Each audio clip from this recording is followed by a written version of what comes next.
You are listening to Radio Eastern FM 98.1. With live and exclusive coverage of the EFNL football season. Bringing you the match of the day with score updates from all divisions. And now we cross to our commentary team for the Radio Eastern 98.1 Match of the Day coverage. Welcome to the Eastland Match of the Round, round 6 of the EFNL season out at Walker Park this afternoon. Mitcham hosting South Belgrave. It's first versus second on the Division 1 ladder. So a big game ahead, all that action live, streaming on Facebook and YouTube. Also, thanks for listening in if you're on Radio Eastern 98.1 FM. It's a big round in the EFNL calendar, BCNA Round, the Breast Cancer Network Australia. Plenty of pink in the crowd around the grounds this weekend, so you might see that if you're at the local footy today in support of all Australians affected by breast cancer. So it's a great cause, and we're raising some money for those who have been affected. So if you want to find out more information, head to our socials, whether that be Facebook or Instagram. I'm Ryan Long, Media Manager of the Eastern Football Netball League, joined this afternoon by Ray Baird and Brett Beston. And Ray, we're here out here for the Division 2 Grand Final last year. Always enjoy coming out to Mitcham. It's a great spot to be calling from up in the grandstand, and should be a fantastic game. Yeah, good afternoon, Ryan. Good afternoon to all our listeners. Yeah, no, I love coming to Mitcham. It's a fantastic place to watch football being played. And look, after the last two Saturdays where the weather's been pretty average, what a beautiful day it is out here today at Walker Park. Yeah, absolutely, Brett. It is a fantastic day. The sun's shining, and two great sides, although looking at the team sheets and the ins of this week, both sides have been affected with a lot of outs, certainly from a South Belgrave perspective, losing 5 or 6. So makes for an interesting contest. Yeah, it's always a shame, isn't it, when injuries sort of input a game like this. I mean, it was 1v2, but unfortunately South Belgrave are a few soldiers down, and the two guys that they'll miss the most, of course, Timmy Smith, who, as Ray pointed out, was looking a bit proppy a couple of weeks ago, so I think he's been carrying an injury for a while, and Garner, Taylor Garner, isn't it, who's also out. So, look, they'll have some ideas, I'm sure, about how they cover those losses, but looking forward to a good game, and as you guys said, it's always great coming out to Walker Park. It is one of my favourite grounds. Great viewing spot from up in the box here, and the ground looks an absolute picture today, so no excuses for not a fast open game of footy. Yeah, absolutely. And Ray, you did see South Belgrave a couple of weeks ago when they took on Beaconsfield. They got the job done, and I think Garner kicked 7, had a bit of an injury there. And you did mention, as Brett said, that Smith looked a little like he was playing that with something wrong with him. And obviously now it's come to the light that he has had a form of an injury. What do you make of the side now without those two, and how they're going to look up forward? Well, they're gonna miss both of them, because Taylor Garner and also Smith, they're prominent goal kickers for them, and they're both missing. I suppose one plus for them is that Damien Garner's back in the side to replace his brother. So he can kick goals as well, but I just wonder where their goals are going to come from. I think today they're going to have to get some goals out of their midfield if they're going to kick a winning score. Yeah, absolutely. It's an interesting one, and we do have to touch on Mitcham as well. With their outs, Nick Hallow went down in round 1, which was a surprise recruit coming across from the base, and Parenti's played a lot of the season at VFL level, so they're missing a key forward in Parenti too, and Barton Smith's out for the time being, which is another important loss. But before we jump into all that, we'll have the two coaches on across the pre-game show. But let's jump into some of the games around the grounds. We'll start with this division. Certainly an interesting one out Bayswater Oval today. Bayswater take on Croydon. Croydon probably been a little bit disappointing this season. The 1-4 start. They've been close on a couple of occasions, but they haven't been able to get across the line. And compare that to a Bayswater side who've shown a lot of improvement, Ray. Where do you see this one? Obviously, there's a few outs with Bryce Gelvin not playing for Bayswater, but I still think at home you've got to give him a bit of respect that they've started with the way they started the season. Look, as you said, Ryan, they both started the season in completely different ways. Mark Hardy's come in, and he's obviously got Bayswater playing his style of football, and we know what a great player he was and what a great coach he's been as well. But Croydon, on the other hand, each week we go and we say, we don't know where their goals are going to come from. But I don't know. I've got a bit of a feeling today. I think this is a real danger game for Bayswater. Without Gelvin there in the midfield, they're going to miss him. But if Croydon's got an opportunity this season to get off the mark, I believe today is the day. And just thinking back, I think they're playing at Bayswater Oval. I think they've got a pretty good record there. So, in fact, I'm going to stick my neck out and put an upset here, and I'm going to pick Croydon to win this game. Brett, how do you see it? It's obviously pretty much a line in the sand game for Croydon. If they lose this, they'll be 1-5, and for a side that was probably hoping to play finals, it would look unlikely if they don't get the job done today. Yeah, I can't see anything but a Bayswater win. I know they've been a bit patchy, don't they? What are they, 3-2, I think, is their record so far. But they have started to find a little bit of form in recent weeks. And the fact that they're playing at home out at Bayswater, I think Croydon will give them a bit of a shake-up, but I think Bayswater will get the job done for mine today. Yeah, absolutely. Looking at the Oracle, who's tipped, they've tipped Bayswater by a point, whoever the Oracle is. So that's a good one to keep an eye on if it's going to be that close. But we've just been joined here by the senior coach of the South Belgrave Football Club, Luke Elliott. Luke, thanks for joining us this afternoon. It's been a fantastic start to the season. 5-0, the first time you've returned to Walker Park after the premiership last year, and started the season off very well, as we said, but quite a few injuries this afternoon, so you'll be really tested today against another a good quality side. Yeah, definitely. Obviously, Mitcham Footy Club's going really well as well, and we've had a good start to the year. It's sort of we've had a few close ones. The division's really tight, which is great. Missing a few key soldiers today, but with a lot of kids in the team, we're excited to see how we measure up. And how have you sort of noticed the jump from Div 2 to Div 1? Has there been anything that's really stood out to you in the opening 5 weeks?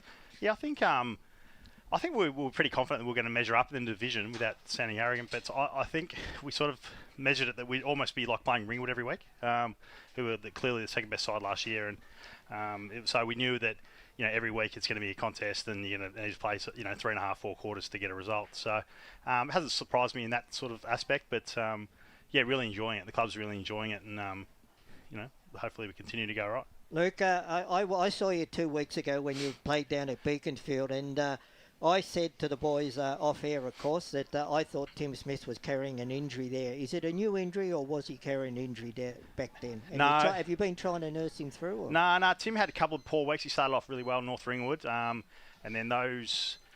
The 2 weeks prior, he was a bit poor, and he's just been battling with work. He runs his own business, amateur footballers have to these days, and he just honestly he was just he had a bit of a flat spot, to be honest. So you won't mind me saying that. He just was getting to the end of the week, and he was knackered, and was affecting his sort of performance. I don't think, to be fair, I think against Beaky, you sort of, I don't think his kicking's ever been that great. You might mind me saying that. So I know I heard what you said, but I thought he played really well. I reckon he took 10 or 12 marks. And he marked the ball, but usually he kicks goals from the 50-metre mark, and that day he wasn't getting the distance. Maybe it's South Belgrave when it's only probably 45 or less. But I don't think he's got 50 in his legs, Timmy. He's as powerful as he is, so I don't know, there's something there. But no, he's fine. He's actually fine. The issue that he's got an arm issue, and he'll miss...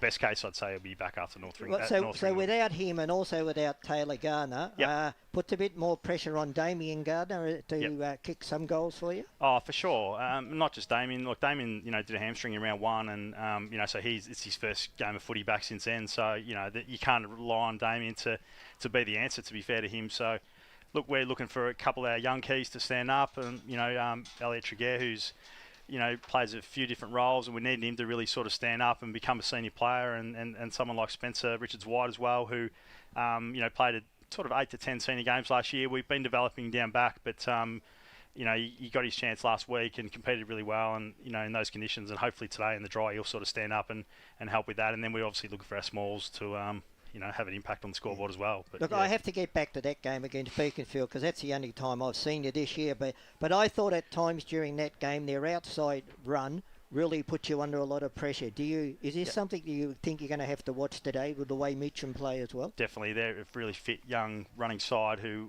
we really respect, certainly around the footy. Their ball movement and the skill level is really high.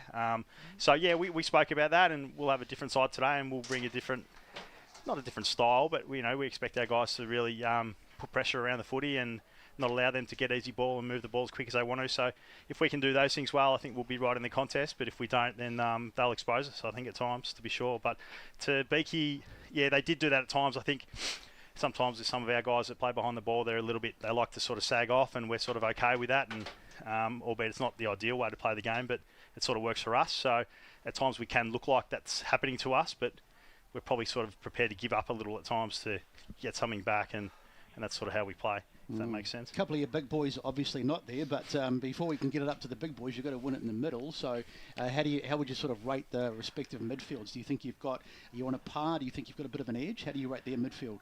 No, they're really strong with Cherry. Cherry's one. I think he's not. Cherry and Halo. Yep. Uran, those sort of guys going through there. They're really good young players. So no, we respect them and what they're trying to do. I think we'll probably have a little bit of an edge in the ruck with Mitch, but we've got some really good young players ourselves, and Charlie Peters and Sean Bartels and Aiden Kidd. We're missing Caden Black today as well, but so he'd be perfect conditions for something like that. But we can't complain about what we haven't got. I know they've got a couple of their key ballers out as well, but no, I think we'll measure up, and I think we'll be looking for probably Charlie Peters and Sean Bartels to really step up and have an impact on the result today. Yeah, expecting an open game today. I mean, we've had some dreadful weather over the last couple of Saturdays, and we come out here today, and it's absolutely fantastic. I haven't been on the ground, but it looks really quite firm. And of course, the sun is shining, so we could get a fast open game. Who do you think that would suit? Do you guys like that sort of game? I think if we had Tim and Taylor, we would certainly like that sort of type of game. But we've got to adjust and adapt. And reality is, if anyone that plays local footy wakes up this morning and doesn't want to get involved, they're kidding themselves. So. I expect us to play well, and we're going to let our guys, our young guys that have been playing some sort of negative type roles, we're going to release the shackles on them and see, if they can bring some flair and have an impact on the result. So, we think we'll go well, to be honest. Luke, I see that Sam Brown, he's played a few games in the reserves. He's back in the senior side. Yep. So he's obviously done his pittance in the reserves, and you're happy with the way he's shaping up?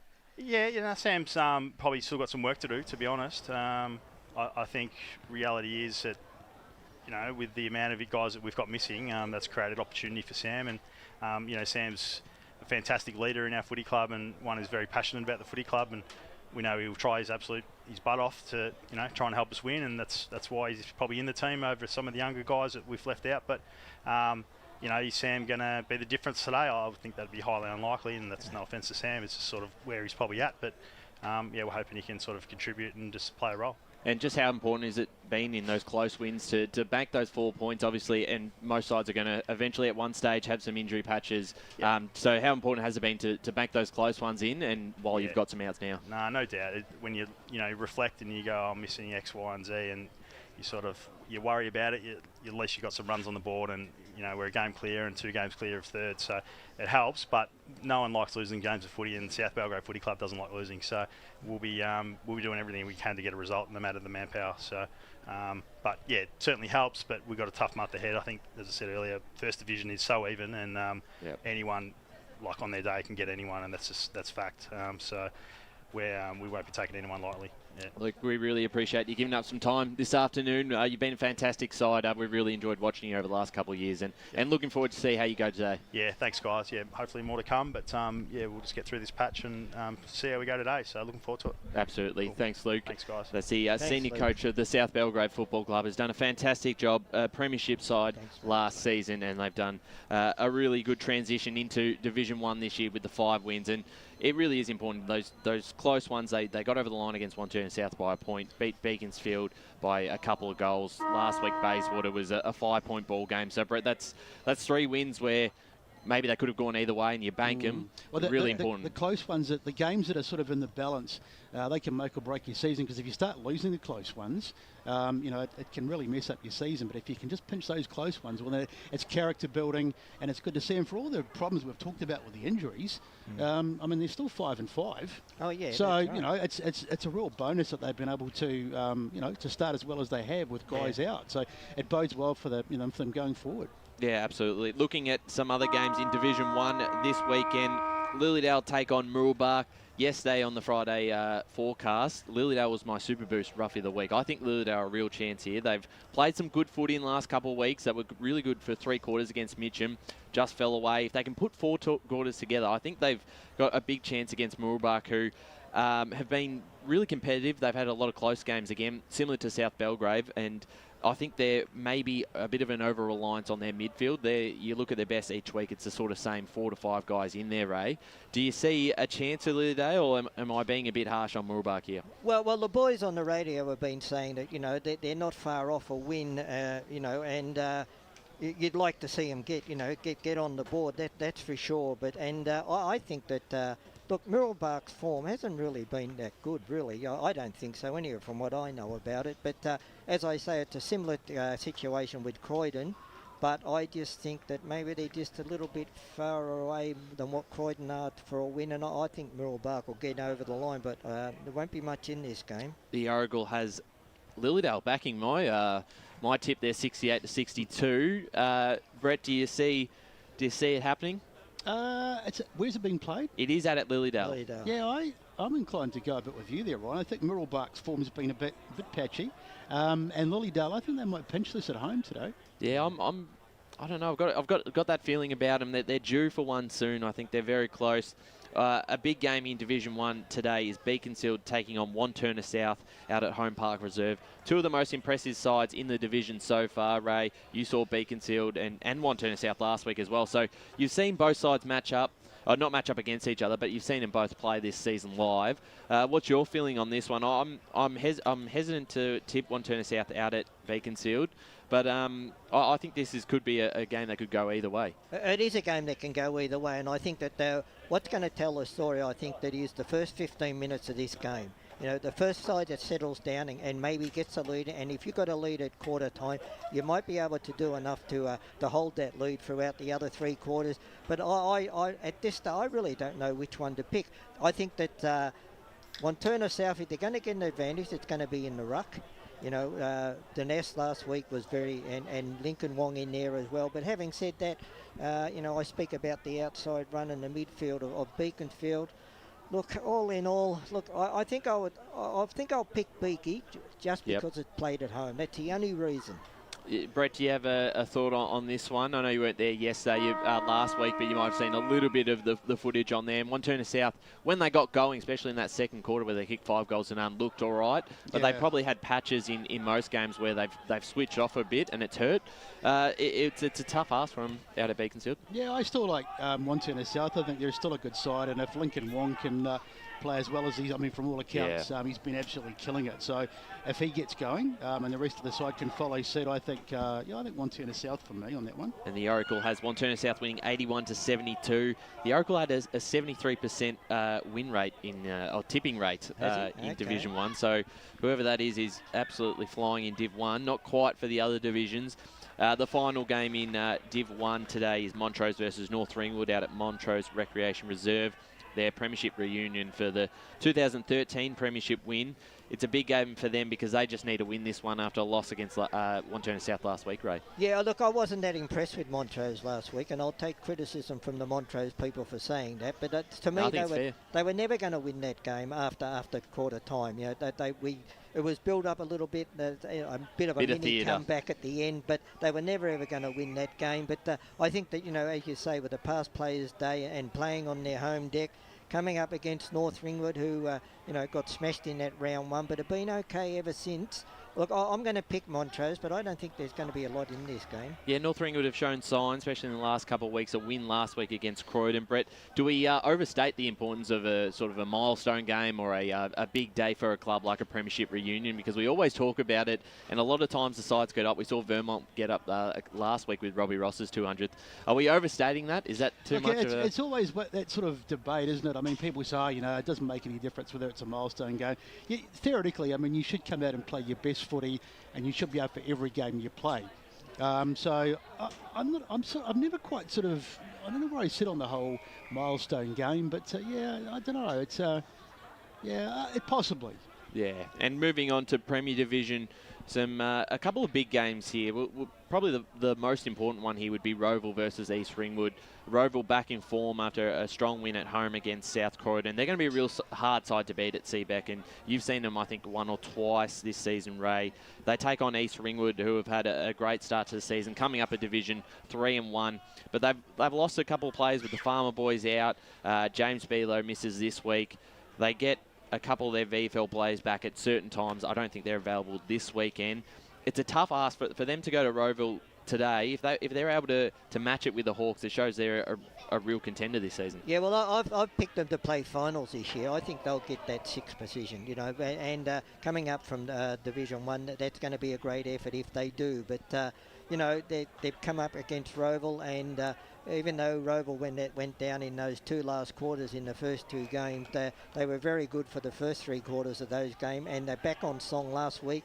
Look, if this game was played at East Ringwood, I would definitely pick East Ringwood because Roval don't have a good record there. But down at Seabeck, I think Roval will get the game. Probably there will only be 2 goals in it. It'll be a close game all day, but for me, Roval will get the points in the end. Yeah, I agree. I think Roval, they'll bounce back, and with the outs that East Ringwood have, particularly losing the Farmers, I think being at Seabeck, I'd be picking Roval to get this one done. Yeah, and another big game in the division is South Croydon versus Vermont out at Cheon Park. I think it's a pretty safe to say we'll probably all tip South Croydon on this, but Vermont's form has really fluctuated. Their performance last week against Baldwin was really impressive. They kept it to just the 4 goals. I know Baldwin did have a couple of outs, but they're hard one to read because the side we saw a couple of weeks ago was just nowhere near the standard that they needed to be at. But their best footy can show that they're really competitive, Brett, and they're too hard to read for me at the moment. They are. I mean, they'd tear your hair out trying to follow them, and which would be bad for me because I haven't got hardly any hair left. But yeah, definitely. I mean, they're very up and down, and I think South Croydon will be there when the whips are cracking, and I think they'll get it done today. But having said that, you know, Vermont could surprise, but I think South Croydon for me today.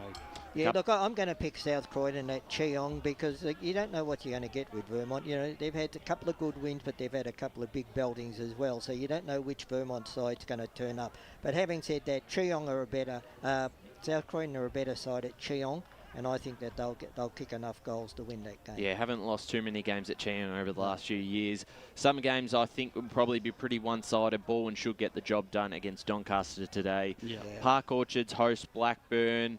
I think based off form, Blackburn are started to really steady. I give Park Orchards a bit of a chance because they have shown a bit. They really pushed Roeville for probably 3 quarters. They were pretty good against Doncaster East as well, only going down by a couple of goals. But the reality is they haven't got the 4 points, so they're still 0-4. And with double relegation, it's a real danger signs now, Brett. Yeah, there is. I desperately want to pick Park Orchards because I sort of had a bit of a soft spot for them. I mean, I've followed them for a few seasons, going back to that famous premiership. But yeah, it's hard to pick them. But, I don't know. They might go okay, but I think Blackburn, as you say, starting to hit their straps now, and I think they'll probably get it done. But probably be pretty close, I'd say. Ray, yeah, where do you want to see that one? I'm going for Blackburn as well. Look, Park Orchard, to me, I think they're having a problem running games out. As you said, they're been in games till 3/4 time or whatever. But Blackburn, they're playing some pretty good football now, and I think Blackburn will win. And Doncaster East also take on Berwick. Should get the job done there, the Lions. And also Noble Park play Norwood out at Pat Wright Senior Oval for Jackson Sketcher's 100th game. And Brett, we're talking off air about Sketcher and the likes of him and Horton Mill. They need a big season this year in absence of Martin. And so far they've done that. And I think they're just going to be far too strong for Norwood this afternoon. They'll win out at Pat Wright, no doubt about that. As we were saying just off air though, you know, it just depends going forward, you know, just how they go. I mean, they haven't got a couple of their key midfielders, and it's going to be a big burden for the likes of those 2 guys to carry for the whole season. But, you know, they're up to it. I'm sure Sketcher's playing his 100th today, and he's matured now from the player who first came into the scene. And Horton Mill's getting better and better. He's brilliant in the grand final last year. So, but some of the other soldiers need to step up as well. So, but I think they'll certainly get the job done today, no doubt. Let's jump into Division 2 now. A couple of big games here. We'll go through some of the other ones first. The Basin take on Upper Ferntree Gully out at Batterham Reserve. Upper Gully haven't probably performed well since their win against Knox. The Basin have shown a bit. They only lost to Ringwood by 12 points last week. Knocked off East Burwood a couple of weeks ago. Pushed Templestowe for 3/4. I think they're on the right track with the young side, Ray. Yeah, they're doing enough to win last week, and I think they'll get over Upper Gully. Yeah, 100% Basin for me, yeah. And then Ringwood Mulgrave, an interesting one at Jubilee Park. Look, I'm going to pick Ringwood. I just can't get a rap on Mulgrave. I think they've been very, very disappointing this season so far, and I think Ringwood, although another side that haven't really set the world on fire, but I think that with Brett Rowe there, and when they get their backs against the wall, they'll pull something out, and Ringwood for mine. Yeah, I think Ringwood as well, as you say, Ray. It's been a bit hard to get a read on Mulgrave, and they could get it done today if they go out and play a good game. But I think Ringwood under Brett Rowe's astute tutorship, is that a word? Tutelage, that's the word I'm looking for. Thank you. So we'll leave that conversation for after, because we've just been joined by Neil Winton, the senior coach of the Mitcham Football Club. Neil, thank you for joining us this afternoon. It's a massive test for your boys facing the undefeated South Belgrave side. Both teams with some injuries and some key players too, but I'm sure it's been a big build-up for a 1v2 game still. Yeah, it certainly has, mate. We've spoken about it obviously during the week, the fact that they're undefeated and on top of the ladder, and we're sitting second by percentage, I think. So yeah, it's a huge opportunity for us. They've been in some really good form, and yeah, I'm looking forward to the challenge. And 4-1's been a great result for your boys so far this season, with some really noticeable outs, with obviously Parenti playing VFL level, Halo going down first week. I think Uran missed a couple, Barton Smith.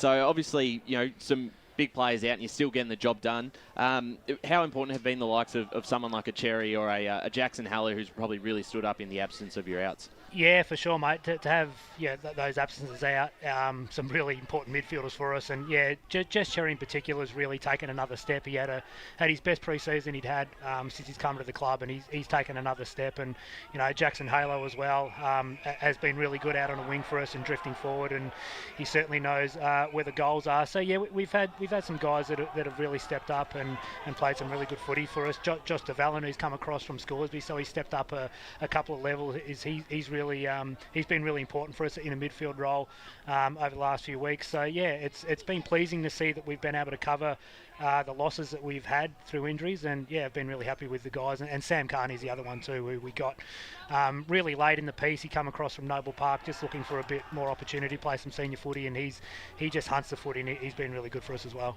How are you, Neil? Good to catch up, mate. Good, mate. Good to see you. You've nearly been around as long as I have. Oh, God, I'm not that bloody old. No, not quite. Look, one of the big key factors in South Belgrave, and I saw them 2 weeks ago, is Mitch Garner in the ruck. Yep. Do you think that your boys are going to have to get around his feet and that as well? Because he's not one of these ruckmen that hits it clear of the contest, so he needs them in and under midfielders. Yeah, he's an outstanding ruckman, mate. He's clearly had the most hit-outs in the comp, so we've spoken about that. But look, Danny Baglover, who's come to the club this year, has been at a really good season for us, and Tommy Lovell as well, who's just an outstanding athlete. He rolls through there as well. But yeah, we realise that he's an outstanding ruckman, and yeah, they've got some really good midfielders through there as well. Bartels, Peters in particular, two really good in and under tough midfielders. So they've got a couple of obviously key forwards out, but they've got, as far as I know anyway, a lot of their good mids playing. So it's going to be a really tough battle in there for our midfield. I know it's been a couple of seasons now, so you've probably gotten used to it. But since you hung up the boots, I mean, you were player coach for all those years, and now you get to sit on the sideline. It's a totally different perspective. How have you found the difference? Yeah, it is, mate. It was probably the first month or so last year was a bit of an adjustment to not being out on the field. But I'm used to it now. But it is just, you see the game, you see the whole ground. As opposed to when you're out in the heat of the battle, you see what's happening around the footy, which is a positive. But yeah, you certainly see more of the stuff from a whole ground perspective, and you're just relying upon talking to some of your midfielders in particular, just to make sure that your setups and your voices and stuff is right around the contest. But no, it's good, mate. I enjoy just being a coach. The body certainly enjoys it as well. And nice to line up in perfect conditions. We've had a couple of shots the last couple of weeks, but the ground looks an absolute picture. And I did ask Luke this when he came up. I mean, who do you think it's going to be hard, and relatively hard? I haven't been out there, but it's going to be a fast game today, especially in these conditions. Which side do you think that will favour? Look, it's hard to say, mate. I don't think it probably favours any side in particular, to be honest. As you said, it's a beautiful day, and we like to move the footy pretty quickly, and no doubt they do as well. So when you've got beautiful conditions like this, it suits good players, and both teams have a lot of good players. So without knowing them like super intimately, because it's obviously their first year up in the division, I've seen quite a bit of their vision. But look, I don't think it sort of favours any team, to be honest. And how important has it been to be able to close out games? You've had a few big last quarters. The Wantirna South won 7 goals. Really challenged by North Ringwood and Lilydale, and then came home strong in the last quarter to get the win. How important has that been for you guys, just to be able to push home late and be able to bank those 4 points? Yeah, it's been really important. We had a huge focus this pre-season of doing a big pre-season. The guys didn't particularly enjoy the 3 running blocks they were getting every night, but it's certainly, and I keep reminding them this just so it wasn't, that they whinged during the pre-season. pre-season, but it's certainly showing the benefits of it, because as you said, our last quarters have been really big, and it gives the guys confidence too, that we know that we can finish games off really strongly. And just one more on your forward structure, obviously without Jake down there, and you probably would have been aware of that, knowing that he was going to be busy with VFL duties. How have you sort of structured that around without his absence, and sort of the players who have come into the side that have really stood up? Yeah, look, it happened pretty late in the piece. Jake sort of only went to the Bull Ants 3 or 4 weeks at the most before our first practice game. So, it sort of required a bit of an adjustment for us, and it was, we were just sort of, I was playing it by ear, to be honest, during the practice games, but Bailey Cowman, who we got across from Wanturna South, has been outstanding. He's missed a couple of games because he thought that Vegas and Cancun looked better than Melbourne this time of year, which is probably fair enough. But when he's played, I think he's in the top 5, I think, for the goal kicking in the comp, and his hands are outstanding. So he's essentially just playing Jake's role, albeit in a different fashion for us. So it's meant that we have sort of been able to keep our structure in place, which has been really good. Absolutely. Neil, thank you for joining us this afternoon. It's a big test, obviously, against the undefeated Saints side, and we're really looking forward to seeing how you go. You've been a really impressive team over the last few years. No worries. Thanks, guys. Thanks, Neil. That's the senior coach there for the Mitcham Football Club, has done a great job there. A premiership not that long ago in 2019 against Ringwood in Division 2 to jump into Division 1, and since they've been really strong. Obviously, their first season was interrupted with all the COVID interruptions, but last season was a big year for them. The only sides that really got a hold of them were East Ringwood and Maroubra. Yeah, no, look, they've played some pretty good football, and if you've been around the competition as long as I have, I can remember Mitcham when in Division 1, and they were matching it with the Vermonts and all these other sides that were around. The Bayswaters, they were very strong, East Burwood, and it's great. I think a lot of people in the EFNL would love to see them back up in the top division. Yeah, we were talking to my grandpa down there earlier yeah, today. He's a bit passionate about it, isn't he, eh? He's talking about the 70s back then, and how much of a powerhouse the side used to be. So I think they're certainly on the right track to jump into Premier Division over the next few years. They're in a good spot there. We'll jump back into Division 2 as we're going through the tips here. One big game today is Waverley Blues taking on Heathmont. Two sides in the top 4 there. We saw Waverley a couple of weeks ago in probably their worst performance of the season. They only lost there. Since then, other than that, they've been a really strong side, and they play Heathmont, who've been probably a bit of a surprise backer, but at full strength, they're a really strong outfit too. But they're going to probably have to match Waverley Blues in obviously clean conditions. Need to match them on the scoreboard. Do you think they've got that scoring power? Because the Waverley Blues just have so many options. Yeah, look, the Waverley Blues, they've got players all over the ground that can tear you apart, and they are playing good football as well. But Heathmont, they've you can't take last year into consideration, because they were just decimated with injuries, so many. And all you can do is do what you got with the players you've got. But they have certainly stepped up this year, and they've had some really good results. I think they can cover some of those stars that the Waverley Blues have got. Brett, where do you see it today? Obviously, it's going to be a big ask. Perry's in the side still for the Waverley Blues. I can't see I'd give Heathmont a rough chance, but I can't see anything else but a Waverley Blues when they're flying at the moment. Yeah, they've really done well. And they really, really look good. They're strong right across the park, and I think they'll win today. Maybe 3 or 4 goals, but they'll certainly get the chocolates.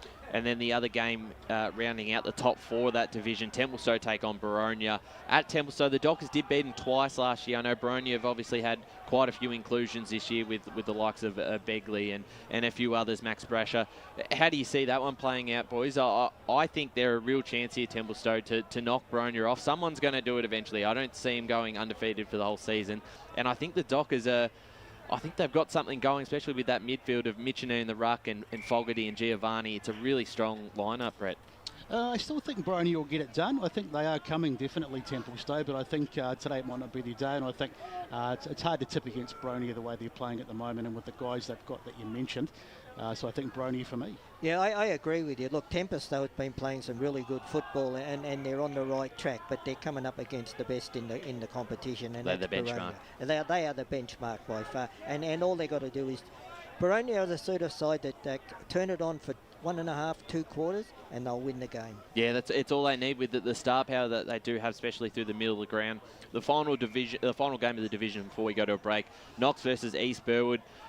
Doesn't look like the greatest contest, but a lot of pressure on East Burwood today, because they've had a lot of outs that they, again, I think a few other guys coming in and out. They bring back Logan and Mariani, which is important, but it's just a must-win game at all circumstances. It's a must-win game for them, but I think it's certainly a danger game. I think that if Knox are going to get off the mark, I think today's the day. Playing at home against East Burwood, who got well and truly beaten last week, and I just think that Knox. I'm going to pick Knox as an upset again. Ooh. I love Brett, upsets. No, we do. Absolutely not. No, I pick East Burwood. I think they'll bounce back after the loss last week, and I think they'll get the job done today. Absolutely. We're going to take our first break for the match of the round. We'll be back shortly. As Sarah opened her best friend Jackie's wedding invitation, she was overcome with a wave of emotion. While her 2 young boys wrestled on the floor, tears of happiness rolled down Sarah's cheeks as she saw the words she'd been longing to see. Please note, this wedding will be a child-free event. Well, Sarah, looks like we're off to Eastland for a new frock and some heels. And let's book in that babysitter. For all of life's little moments, there's Eastland. Eastland. Live real. Sprained your ankle, bursting through the banner? Broke a finger, high-fiving the ruckman? Or did you run into the goal post again? For bumps, breaks or bleeds, be seen sooner, close to home at Knox Private 24/7 Emergency Department. The preferred provider of emergency care to the Eastern Football Netball League, you'll generally experience shorter wait times. You don't need private health, but there is an out-of-pocket fee. Be seen sooner, close to home at Knox Private 24/7 Emergency Department, 262 Mountain Highway, Wanturna.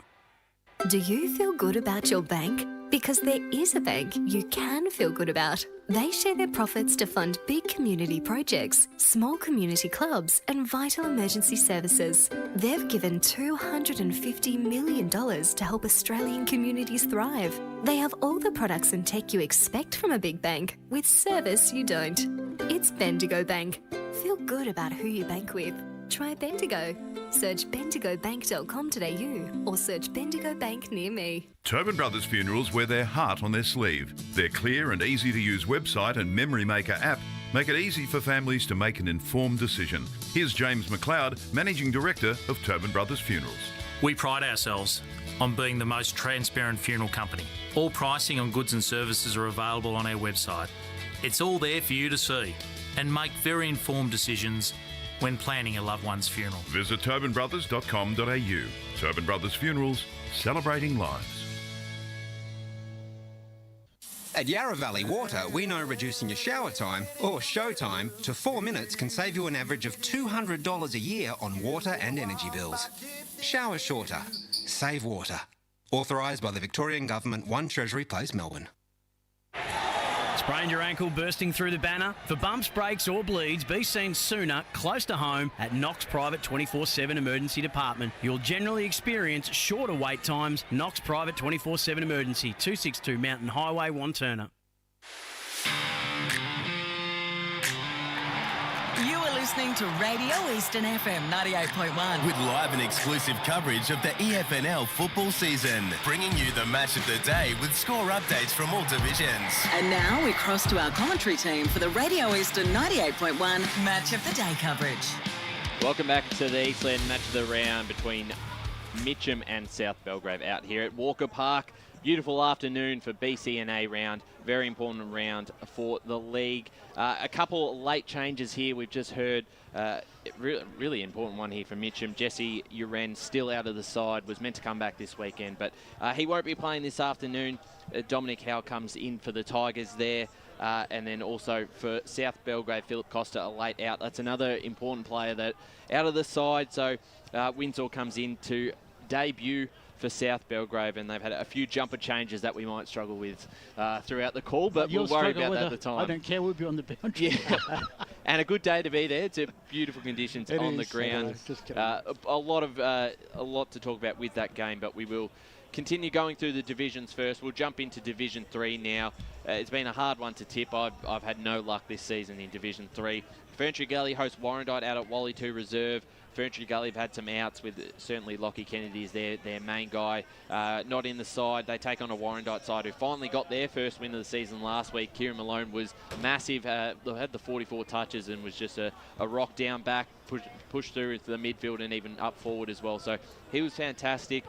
I still think it's a bit too much of an ask for them to go to Ferntree Gully on their form. They just got over the line last week, Ray, but again, Ferntree Gully have really barely stepped out of line this season. Yeah, as you said, Ryan, they won the game last week, but their form's still not what we expected at the start of the season for Warrandyte, and I think Ferntree Gully, probably 5 goals in it. Yeah, I agree. I still shake my head and wonder what's happened to Warrandyte this year. I think at the start of the year, we probably would have all had them up there, but they just haven't fired at all. And as Ray says, Ferntree Gully are firing at the moment. And I think they'll get it done today. But, if Warrandyte play as well as they did last week, they got that first win. Confidence will be up. Anything can happen. But I think, Ferntree Gully for me. Yeah, it was certainly a must-win game last week. Fair Park take on Coldstream. That's another side who's in a really tough spot at the moment. Coldstream obviously playing the final series last year. They've been disappointing 1-4, and they take on Fair Park at Fair Park. At the start of the season, you would probably lock this in for a Coldstream win, but I'm tipping the Lions, and I'm tipping them quite comfortably, just on form.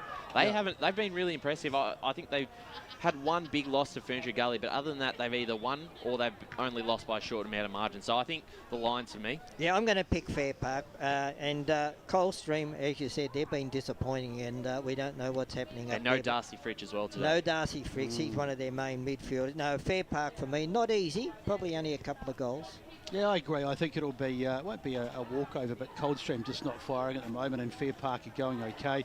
And certainly with Darcy Fritsch out, who's kicked about 1 million goals in the last couple of years, I think Fair Park will get it done in a close one. And they've been relying on him again this year to sort of kick four, to really get them across the line. And that's the problem, isn't it, when you have a spearhead and you rely so much on that player. If anything happens, a loss of form or an injury, but then you get found out, and I think that's what's happening at Coldstream this year. Yeah, and the one win they did have against Warrandyte early in the season was when they finally were able to get a lot of other guys involved, and it was a real team game that got the 4 points. But other than that, they've been pretty disappointing. Another game happening this afternoon in Division 3. Sylvan take on Donvale out at Sylvan Recreation Reserve. Sylvan have been probably the big surprise this season, 3-1, sitting equal top on the ladder. It's another big task. I really like their chances at home against sides, but I think with the way Donvale are playing, they should get the job done. Ethan Duncan misses out this week. I'm not sure if that's injury related or something else, if he's managed what, but he's not playing. So do you give him a chance, Sylvan? I mean, they're both 3-1, but it's still two different sides, I think, Ray. Well, they got everything in their favour because it's played up as Sylvan, and that might stretch Donvale a little bit. But I just think Donvale a little bit bigger, probably a little bit stronger around the contest, and I think Donvale. But I think Sylvan will be in it right up to three-quarter time. Yeah, I think Donvale's midfield will get them home. James, I never get it right. Rouser. Yeah. So I think he'll have a colossal game. You've got Zach Haig, who's been playing great footy for about 1 million years, and the likes of Liardi and Cohen. I think they'll just be they'll get it done. Yeah, absolutely. And then the final game into Division 3 this afternoon, Whitehorse Pioneers take on Oakleigh District Football Club. Both sides have shown signs this season. Oakleigh District have been a really strong club at home. And then Whitehorse, their last 3 weeks, after a bit of a slow start, they got pumped by Fair Park, and then they came out, beat Ferntree Gully, pushed Donvale. Was just a kick in the end. They almost had a chance to win it, hit the post late in the game, and then a goal there for Giles ended it and gave Donvale a 6-point win. But I think with the way Whitehorse are playing, they've got a couple outs this weekend too, but I think Andrew Haining started to get them into a real good shape, Ray.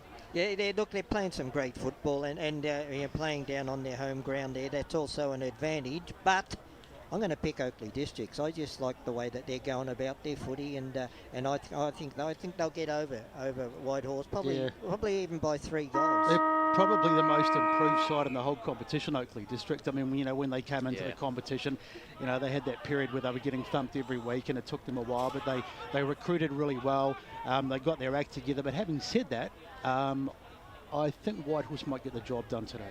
Yeah, and it's a big credit to those guys who have stuck around as well. Yeah, exactly.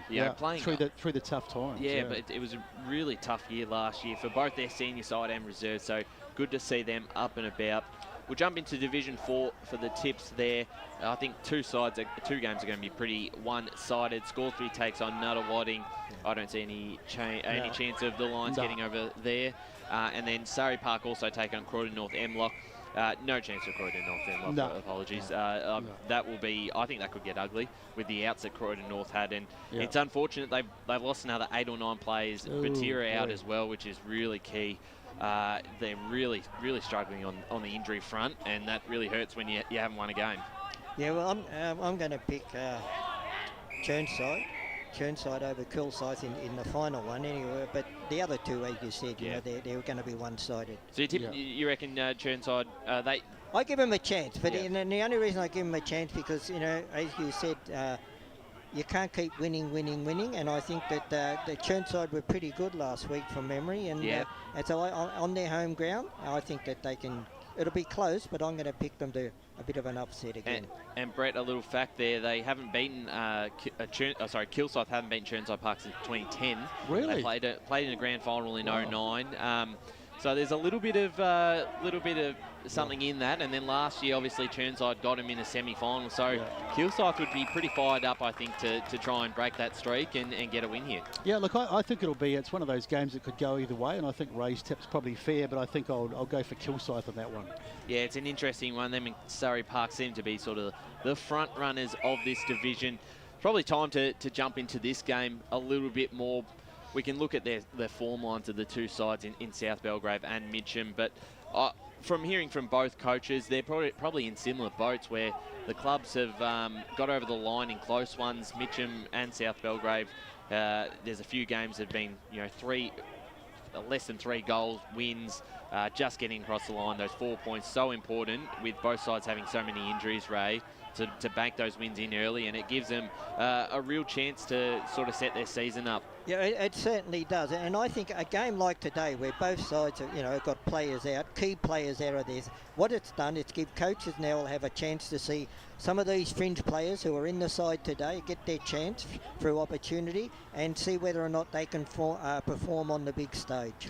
Brett, we talked about this off air, and we sort of probably focused on South Belgrave. Do you think their outs are a little bit more key when you talk about, midfielders are, certainly hard to come. Certainly, it's not great losing them, but having those key forwards in a guy like Tim Smith and Taylor Gunner, they're hard to come by. I'm just trying to remember, because I should have checked this before I came on, but I think I had a look last night, and I think that between the two of them, they kicked 45 goals or something like that for the season. So that's a massive. I mean, you take those two out of the side, and it's not to say that they can't still win the game, but that's a huge.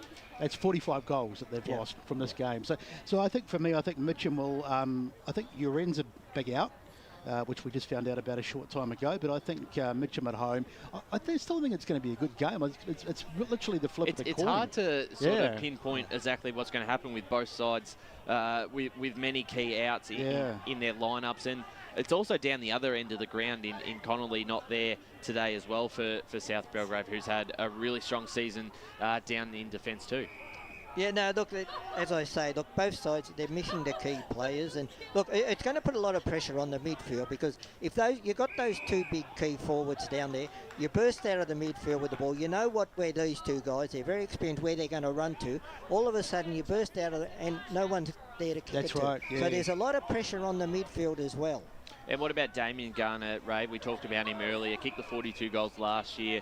Had that injury in round 1. Comes back into the side today. How important is it for him to sort of probably stand up? And you've seen him play quite a bit. So what can we expect from Damien? Look, he's a 3 or 4 goal player each game, and he can take a big grab, but he's the ability to kick a long goal. He'll be kicking goals from the 50-metre mark, even a little bit further out if he gets the opportunity.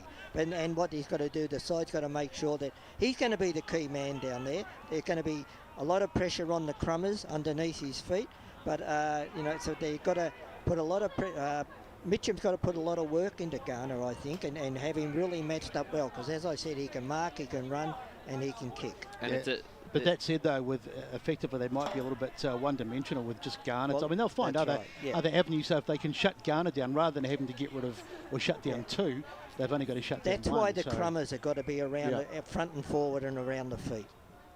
Yeah, absolutely. And you look at Mitcham's backline, they've got some really talented players there. And obviously Mark Parenti's back there, Jackson Glossop.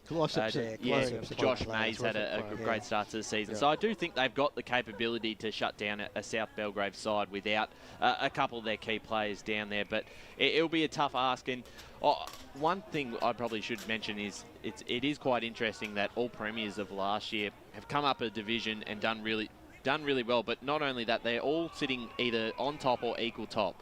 So which is great, isn't it? It's fantastic for the competition that clubs can perform that well going up and up a division and then be able to sustain it. And I think South Belgrave had done that really well over the years, and we saw them last year with the guys that they brought in, and the Garners were certainly a talking point. But they're just, they lost twice last year against Mulgrave of all sides. But apart from those two games, they were by far the dominant force. And they were belting sides too, that's the thing.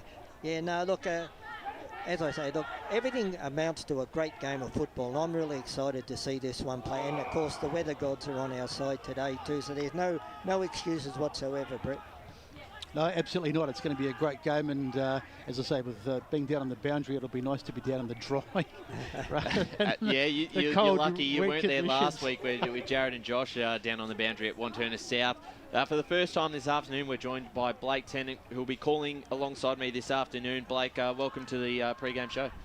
No worries. Thanks for having me, Brian. Yeah, good to be here. As Besto's been saying, the ground is just absolutely in great touch at the moment with all the rain that we've had in the last couple of days. So it's great to see that the sun's down and the rain is definitely well away. So, and what a cracking game. 1v2, South Belgrave undefeated. Really been the team that's really at the start, would say the team to beat. You wouldn't be saying that after they won the premiership, and you would like to see them progress through. They've done really well. And of course Mitcham, who have been in there the last couple of years now, so it's good to see. What's your thoughts on the two sides? Do you give either an edge? Or we talked about the guys that are missing on both teams. Mitcham are losing a lot of midfielders. Nick Heller went down round one, as we mentioned. Jesse Rem was the late out, Barton Smith out too, and then South Belgrave have certainly lost a bit of depth at both ends of the ground with the Garner and Smith, and then Connolly down at the other end, down back. So do you lean towards one side or the other? It's honestly a hard one. I think this is really, it's like 50-50, like it's just a coin toss really, to be fair. But yeah, as you just touched on, that's a lot of players that are key to their positioning on the ground. As we touched on with Jesse Uren missing out, and then you've got the Tim Smith, who's been kicking goals for fun lately in the last couple of years. So, that's two big outs, and they just feel everything and for their team, and they're just a crucial part of the team. And you touch on Halo as well. It's going to be a hard one. Like, I honestly came here today and I still didn't know who to tip. It's going to be that hard, but. Yeah, I can't.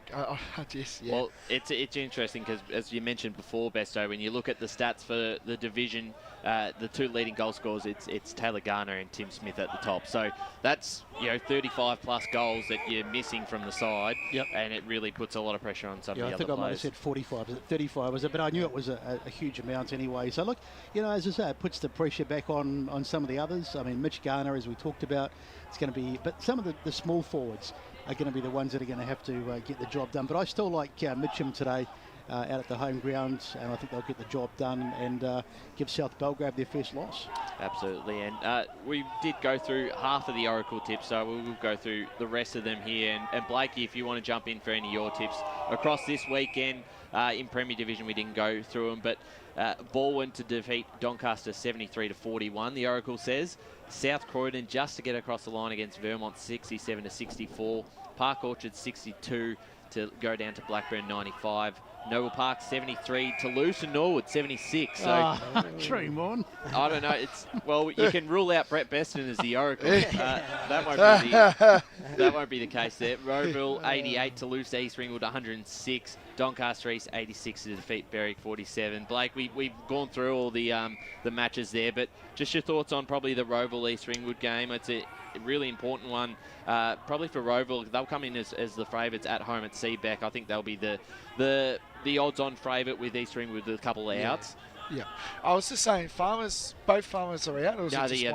They're both out. Okay. As far as I know, they're still both out. I was just listening on the podcast as I was coming out. I just wasn't sure if both of them were out or was it just one. But as you said, this is a cracking game of footy as well. Like, I reckon the last couple of weeks, Premier's delivered some great football matches lately. Like, we all saw... I think the Roval South Groin, that was talked about heavily. I think the Doncaster East Naval Park game, that was talked heavily. And it's just been great, and I think it's an even comp. If you think back a couple of years ago, you had the Vermonts and then the Baldwins, all that, but now it's all changed and it's all competitive.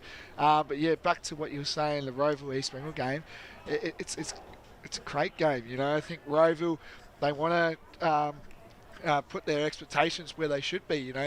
They made the grand final last year, and they want to try and be where they were, 12 months ago. And East Ringwood, again, another surprise package like South Belgrave, who have won the premiership and are now actually very, very high up there on the ladder. I think they're on top of the ladder, which is incredible for them. But I just think with the class of Roval and Lockie Wine, the way he's playing lately, I just can't see Roval losing that game. I think it'll be close.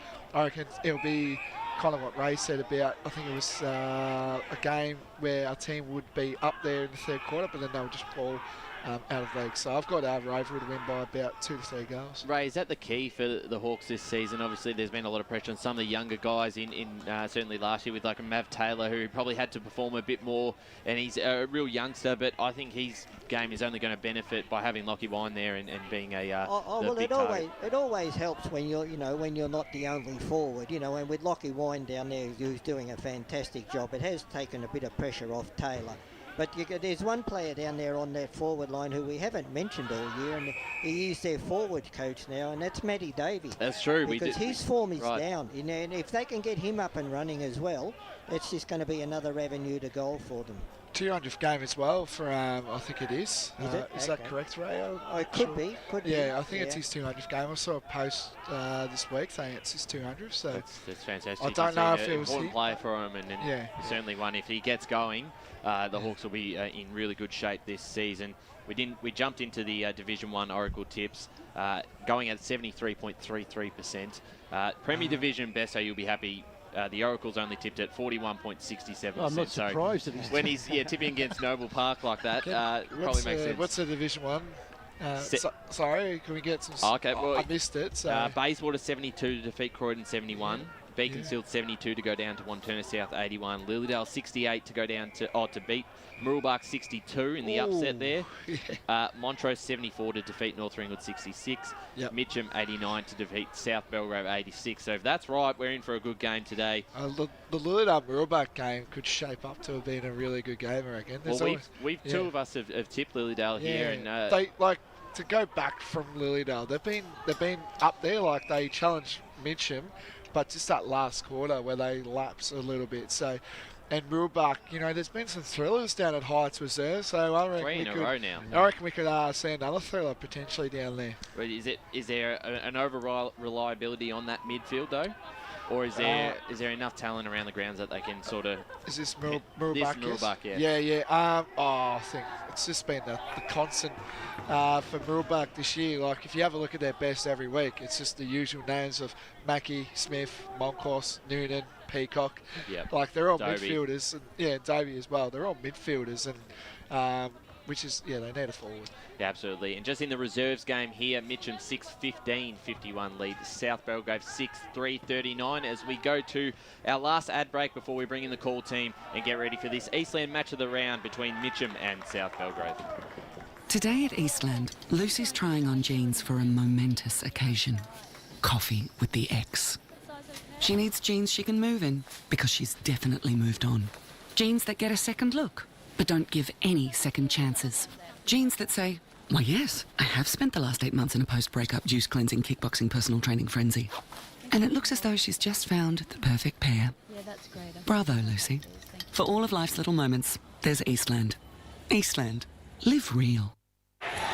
Sprained your ankle bursting through the banner? For bumps, breaks or bleeds, be seen sooner, close to home, at Knox Private 24/7 Emergency Department. You'll generally experience shorter wait times. Knox Private 24/7 Emergency, 262 Mountain Highway, Wantirna.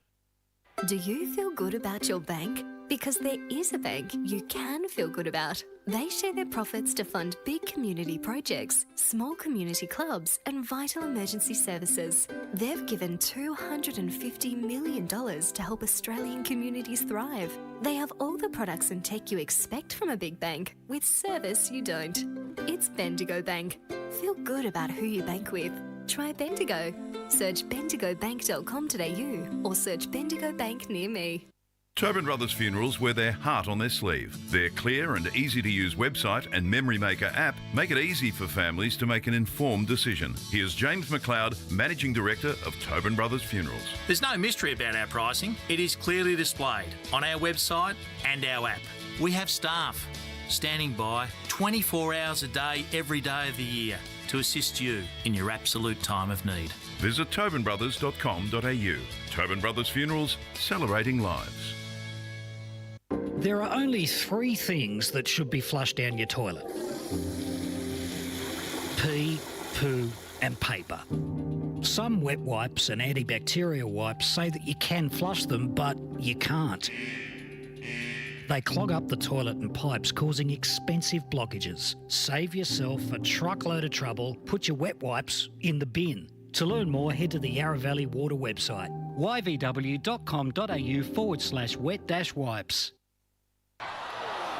Hi, Dylan Dow from the Baroni Football Netball Club here. When I need to grab a quick coffee or a bite to eat, I'm popping into Eastland. Eastland's more than a shopping centre. They support a range of community organisations and have been a major partner of the EFNL since 2018. Cheers, Eastland.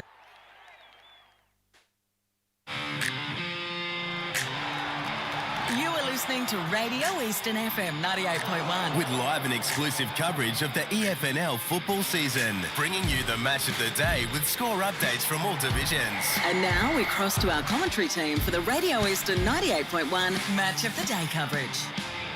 Welcome back to the Eastland Match of the Round. We're out at Walker Park this afternoon.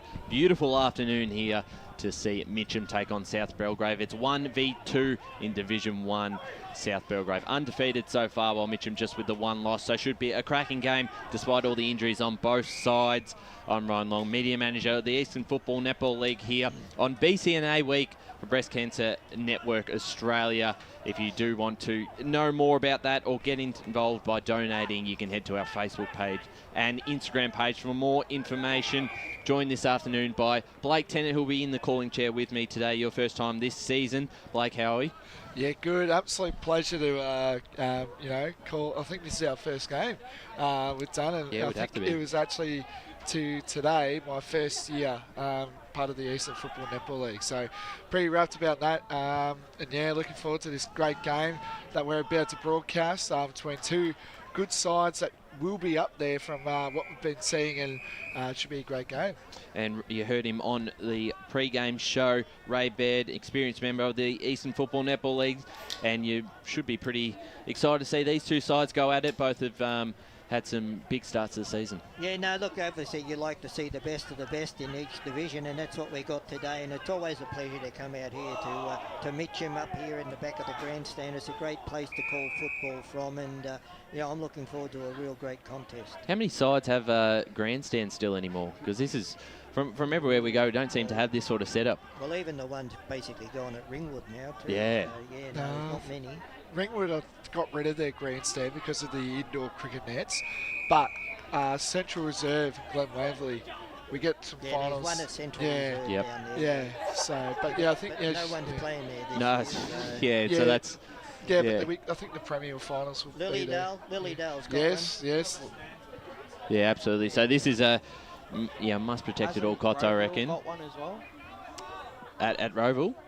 Yeah. No, they haven't got one there. But also, you've just heard him there, Paul Uconi, who'll be in the Stats Centre this afternoon. Paul, welcome to the pre-game show. Thank you, Ryan. Hello, gents. Yes, it's a great day for footy. I mean, you can't complain, and the top 2 teams battling each other. It's going to be we hope it's going to be a great game. Yeah, absolutely. And you were there, last week against for the Wantirna South Montrose game out at Walker Reserve. How did you feel about those 2 sides? And it's probably a good chance that we see these 2 as well, which could be the top 4 of this division. Definitely. I thought last week was a great game. Wantirna South played well. Montrose kept coming at Montana South and made it a nice, close game. So, you know, hoping for more of the same today. Absolutely, and we've got the reserves game finishing up here. Mitcham 7-15-57, defeating South Belgrave 6-4-40 in a big win there for the Tigers. Very inaccurate, but they're a great side. Their reserves team played off in a grand final last year, lost to Wantirna South, so they'll be another strong outfit, and it's been certainly a positive thing for them to have that, because obviously their depth is being tested this season with their injuries, especially to the midfielders. We mentioned early in the pre-game, Jesse Wren, a late out, was meant to come back in this week, and Dominic Howe comes into the side alongside Sam Carney, who was originally listed as an emergency. Big game ahead. We've got the Boundary Riders out on the ground this afternoon. Brett Beston and Jared Beanland. How are the conditions out there? Looks perfect. If we've got the boys there. Over there. They might not be ready yet, so we'll go back to them in just a moment. But it certainly is perfect conditions out here at Walker Park. No excuses for the forwards up there. Should be able to kick quite a big score here in a pretty small ground, especially their forward 50s. They are on the ground now, and they can hear us now. Brett and Jared, how are the conditions down there? No, they can't seem to hear us. That's all good. We'll go back to them shortly. If that's Brett now, that's just he's got the mic, I think. Sorry, boys, you just caught us out. We were having a chat. Brett, how's the conditions out there? Mate, absolutely superb. The ground is in very good condition. I haven't been out into the middle, but you can just see, just standing on the sideline here, it's nice and firm. The players are just coming out into the ground now. Temperature-wise, it's probably going to be a little bit cool, despite the blue sky, should I say. It's a perfect day for footy. No excuses today. Absolutely. And your tips down there, we sort of talked about in the pre-game, but we never actually nailed down a tip there. Brett, who have you got, South Belgrave or Mitcham? I'm going for Mitcham. I think the outs for South Belgrave. I know Mitcham have lost a couple as well, particularly losing their end, but I think Mitcham will get it done today at home. And Jared's got his tip. Yeah, we've seen South Belgrave vulnerable at times, even in their massive run last year in Division 2, and I think that might just be one of those times. Mitcham seem like they're going to be the squad to take advantage of that. So, yeah, I've got the Tigers in this one as well, guys. So 2 Tiger tips down there, and you can hear probably in the background there the theme songs for both sides coming out, which is something Mitcham do really well here at Walker Park. Certainly honouring their opposition sides with their song as well, which is great to see. Boys, Paul, I'll start with you for your tip this afternoon. It's a big game for both sides in BCNA round. Who have you got here? Undefeated South Belgrave, but as we mentioned, a couple of key outs up forward. Can they still get the job done? Do you still see them kicking enough, finding enough targets down there to score? I definitely think they can still get up, but I think if they're a chance here against Mitcham, which I do think they're still a decent chance even with the outs, I think they got to get at least 100 points to give themselves a real chance. But I reckon Mitcham at home, I'm going to go Mitcham by about 2 goals. Ray, what are you thinking for this game? Do you sticking with the boys and tipping the Tigers, or can South Belgrave make it 6 in a row? I'm sticking with Paul. I'm picking Mitcham to get up, only by 15 points. I think that one of the dangers they've got, though, is Mitch Garner in the ruck. He's going to control the ruck hit out. He's just such a big man. And if the midfielders for Mitcham can do their job and sort of nullify that, I think Mitcham by 15 points. Certainly a big task for Baglava there in the ruck to go up against him, new to the club, and certainly a big task ahead. Blake, your tip this afternoon. We've got 3 for Mitcham at the moment. Where's your head at the moment? It's honestly a very hard game, considering we've outs with both sides, but we saw it was Tiger time last night, and I think it's going to rain again. It's going to be Tiger time 2 days in a row. I think the Mighty Tigers should get home. I think it'll be a very close game. I wouldn't be surprised if it was a goal after the siren, or potentially there's a big call already. 4 points. So I think go extra time. I don't think we can. I think it'll be. You reckon we'll come back next week? I don't think we'll be able to fit the game in. I don't think. And because we've gone 4 tips to the Tigers. I'll tip South Belgrave to be something different there. But I think I was on the fence, and I think this is going to be a really interesting game. But with Mitcham's losses in the midfield there, Jesse Wren's a really important one that I thought would be back today, and I thought he was going to have a big influence. So that one hurts for them. A lot of reliance on guys like Jesse Cherry, who will be wearing the number 19, usually number 1 there, but change of number for him. Jackson Hallow had a big game last week, was best on ground for the Tigers, was in the team of the week this week. He's another important one. And then a few South Belgrave number changes as well.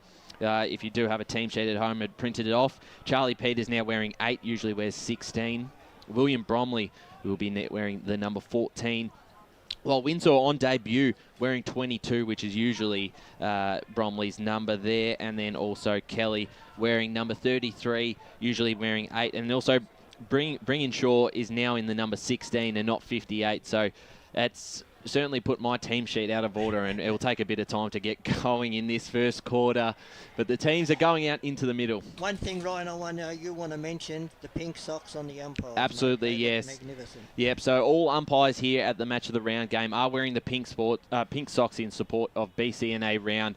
Breast Cancer Network Australia. Fantastic to see that there. And they've also got the beanies there for both goal umpires. They're in the pink beanies, so it would have been perfect last week in the cold conditions, but they look great. So that certainly stands out, and you can probably see a bit of pink in the crowd today. I've got my beanie on inside the box here as well. So and also directions not to go outside with it on. Yes, exactly, and certainly a great cause there. As the umpire holds the ball up for the Division 1 game between Mitcham and South Belgrave, Blake Tennant to take it away. Here we go, Baglava and Garner going at it.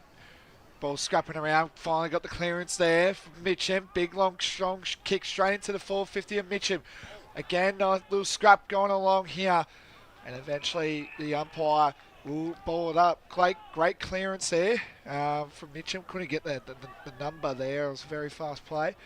Again, Garner, Baglava going at it again. And the umpire again will bowl it up.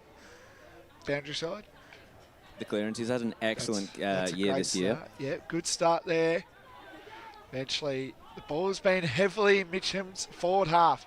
Can South Belgrave get it out? And again, nice strong tackle by the umpire. Is going to call a free kick. It's the number 50, Jordan Nuku there. Kicks it down on the wing. And eventually the ball will fall. And it looks like it's going to be a ball up. It is. So a lot of stoppages early on, which is good. Do you want to try get the cobwebs down, try kick it down? And I think it's going to be a free kick. It's going to go to Baglava. I think it is. It is. Yeah, Garner got in his back there in the ruck contest. So Baglava kicks strong. Good strong kick. Eventually couldn't mark there. South Belgrave got the numbers here. Good chain of handballs by the Saints. Long straight kick, but I think the ball's going to go out of bounds. It does. A great handball there by Sam Brown, number 32, back in the side today. Absolutely, he's going to have an important role today. Certainly probably needs a couple of goals. We saw him last season in the Match of the Round where he kicked 4 all in the first quarter. So he's a danger as the ball brought back into play. Tapped out by Garner. Went straight down to his teammate there at ground level. They get a hand out through Brown. Off to Garner. He gets his pass off into a tackle. Parenti there. Puts some pressure on as South Belgrave hit the ball out. The hand pass is a dangerous one. Turned over to Smythe, and now they'll go inside 50 here through May. Mark not taken out the back. They're under a lot of pressure here. The Saints are. They clear it out there through Morrison, but it's a turnover, and they're going to be sending it right back. Daniel Hawkes goes inside 50 to the Tigers. The kick, though, falls into the hands there of the South Belgrave defender in silver, who takes a short kick out and finds Garner. Out at the half-back line, short kick forward, finds his target there in Bartels. And 25. A 25-metre penalty against Mark Parenti there. Yep. This is a important kick here. If they can score. Well, here they go. They go inside 50. A chance now through the hands of Wine towards goal. Has its line. South Belgrave get the first. 1 straight 6 to Mitcham. Yet to score on the Bendigo Bank scoreboard. We've gone 3 minutes into this first quarter. Paul Uconi in the Stats Centre. It was a great goal against the runner play. That was their first inside 50 of the game, or you could call it inside 45 as it is here at Mitcham, compared to Mitcham, who had the first four inside 50s. So great goal against the run of play for South Belgrave, and great start for them. Absolutely. Nothing pretty about that entry into that 50, and it was a shank of a kick by Daniel Wine, but of course it got the points on the board. Anyway, umpire throws it up. Mitcham get another clearance. Kicks it down. I think that was Lovell down there on the ground there. Eventually the ball gets picked up. South Belgrave doing really well. Nice with the chain of handballs. Giving down to the Windsor. Windsor trying to pick it up. He does. Plays on immediately. Kicks it down. Gets smothered out there. Down at the far end. And eventually now the ball is going to go out of bounds. Great start there by Windsor, who's on the Eastern Rangers list this year. He's played a couple games, so good to get, fortunate with the Coates Talent League on a break at the moment. Good to see the young fellas playing. So Garner and Lagvara eventually gets the kick. Down again, Wind kicks it, handballs down inside, deep inside the South Belgrave forward line here. Got numbers everywhere you would see on your screen. Ball is now getting kicks it down in deep inside. Brown's there. Again, Mitcham's got all the numbers, and Garner can try to pick up the ball. He does, but eventually gets slipped down. And it'll be a boundary throw in. Did his best, the big man Garner then, but just couldn't bend down and pick the ball up. Yep. So Garner and Lavar eventually gets the ball tapped. And again, the South Belgrave, they love the handball game, don't they, boys? With a chain of handballs, it gets the ball moving up the ground. So it's good to see early. Oh, there's a free kick. I didn't see that. Anyway, kicks the ball, and I think that's Brown. Is that Brown? 20. DeGatch kicks it long down deep. Who's going to fly? And eventually gets punched through from behind. These haircuts are not great, boldish kind of hair. Looks like Brown, unfortunately. And the first chance there, Ray, for Damien Garner, and they did well there, Mitcham, to double back on him. They did, and second entry inside the forward 50, and of course the scoreboard end in the reserves was the scoring end, so South Belgrave's got to hit the board. So we'll see how they start in this first quarter. The mark there dropped on the boundary line there by Tom Lovell, and it was out on the full, so it'll be a free kick here for South Belgrave through Jay Robertson. He can send it back inside 50 for the Saints, up towards the dangerous Garner direction, punch towards the boundary line, and over it and out. As we go boundary side, thanks to Tobin Brothers, Jared Beanland. It's not really that windy down here, but that out in the full kick by Mitcham, the breath of wind just picked it up and took it out, and now it's completely still again. So ball brought back into play. Dangerous spot here for the Tigers. The South Belgrave have a chance another score, but Cherry again, who's been influential early, gets his hand pass off. Parenti there, passed it into space. Turned over now, chance of South Belgrave. They'll kick it long towards goal, and it's home, and they've got a second one. South Belgrave 2-1-13. Bartels, I think. Bartels with the Saints' second goal. Mitcham yet to score. 6.5 minutes gone on the Bendigo Bank scoreboard. After a slow start, South Belgrave now are doing all the attacking, and as I just said, it is the scoring end, but Mitcham, they tried running the ball out of the defence outside the reserve back 50, but obviously it was turned over. Paul Uconi in the stats centre. South Belgrave have had 4 of the last 5 inside 50 entries. Umpire now balls it up. Again, the usual ruckman of Garner and also Baglava. Eventually kicks it down. Again, another clearance there. Windsor attacking, but eventually Mitcham got all the numbers as they kick down deep. But again, Ryan there kicks it inside the 450 to the Garner direction. Oh, couldn't get there. Eventually the ball gets spoiled out, and it would be through out of bounds. He just has that X factor, Garner. Every time you look at him, it's going to be a handful. Indeed. I'd like Both of them. See him on the lead, though. He's a better mark on the lead. Even kick it high, but on the lead, but he's getting underneath the ball, and 2 defenders are going with him. So we're inside the South Belgrave forward 50 in the pocket. Garner goes again, guts the ground, gets the crabs. It's a goal! He has that X factor. The man of the moment, Garner, kicks a crucial goal. And that puts South Belgrave on the Bendigo Bank scoreboard, 3-1-19 to Mitcham, yet to score. Sloppy work there by the defence of Mitcham, but Garner playing in front, and the throw-in wasn't a full throw-in, and he took advantage of it and just rolled it over the line. Yeah, certainly too easy out of the ruck there. They've got to do better down in that area of the ground. As Blake said, 3-1-19 to Mitcham, yet to score on the Bendigo Bank scoreboard. Coming out to 8.5 minutes. Would not be happy with that ruck contest. No, he certainly wouldn't be, as South Belgrave start to get a bit of momentum in the middle of the ground with the clearances. Chance to get one again here. They get first use of the ball. They've had a good tackle there by Cherry for a free kick for holding the ball. Play on as they go inside 50 into the direction of Smythe. Takes the mark. He's in a tight angle there, right on the 45-metre line on the broadcast wing. Be a tough shot, but he's a good kick for the football. Jesse Smythe. They trail by 19 points. Boys, he's going to sort of be kicking into that wind, looking at the flag in front of the grandstand. Yeah, it will be a tough kick, coming about 45 metres out, and it is well right and out of bounds on the full. So no score. Mitcham yet to score. 9 minutes gone in this first quarter. South Belgrave 3-1-19. And they've done well to be able to clear it out of their back line in most occasions as they go down the line. Punched away there by Kogel and sends it forward. Baglava gets the ball on boot. Doesn't really go too far. Chance for now South Belgrave. They link up through Wind and falls out of Hard's hands, out of bounds. So we'll get a boundary throw in. Yep. 9.5 minutes gone in this first quarter. Been interesting. South Belgrave, a lot has been heavily on the shoulders of Smith and Garner, one of the Garners. Eventually now this Garner taps it down. South Belgrave trying to get it to momentum, but also Mitcham, nice chain of handballs. Good kick there by Horsley. And eventually now this is Halo. Halo kicks it from the pocket. And it's through from behind. I thought that went through, but anyway. Not a bad effort. So that moves the score to Mitcham 0-1-1. To South Belgrave 3-1-19. That is on the Bendigo Bank scoreboard. As you can see, the pink goal flags there. South Belgrave clear it out. Now through the middle. Finds his target in Peters. They go inbound. A dangerous spot here for DeGrasse. Did very well though. Got it, kept going forward. A soccer inside 50.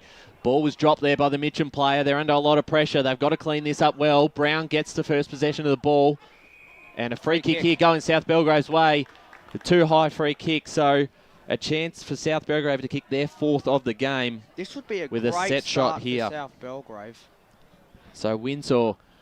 Caleb Windsor come into the side at the last minute, so he's got his big opportunity here to hit the scoreboard. And this would be a big statement to go four goals up early in this first quarter out at Walker Park. Windsor comes in. He'll be about 30 metres out on a bit of an angle to a scoreboard end too far left and just a minor score. So Mitcham a bit of a let off. 3-2-20 to 1 behind Mitcham. 11.5 minutes gone on the Bendigo Bank scoreboard.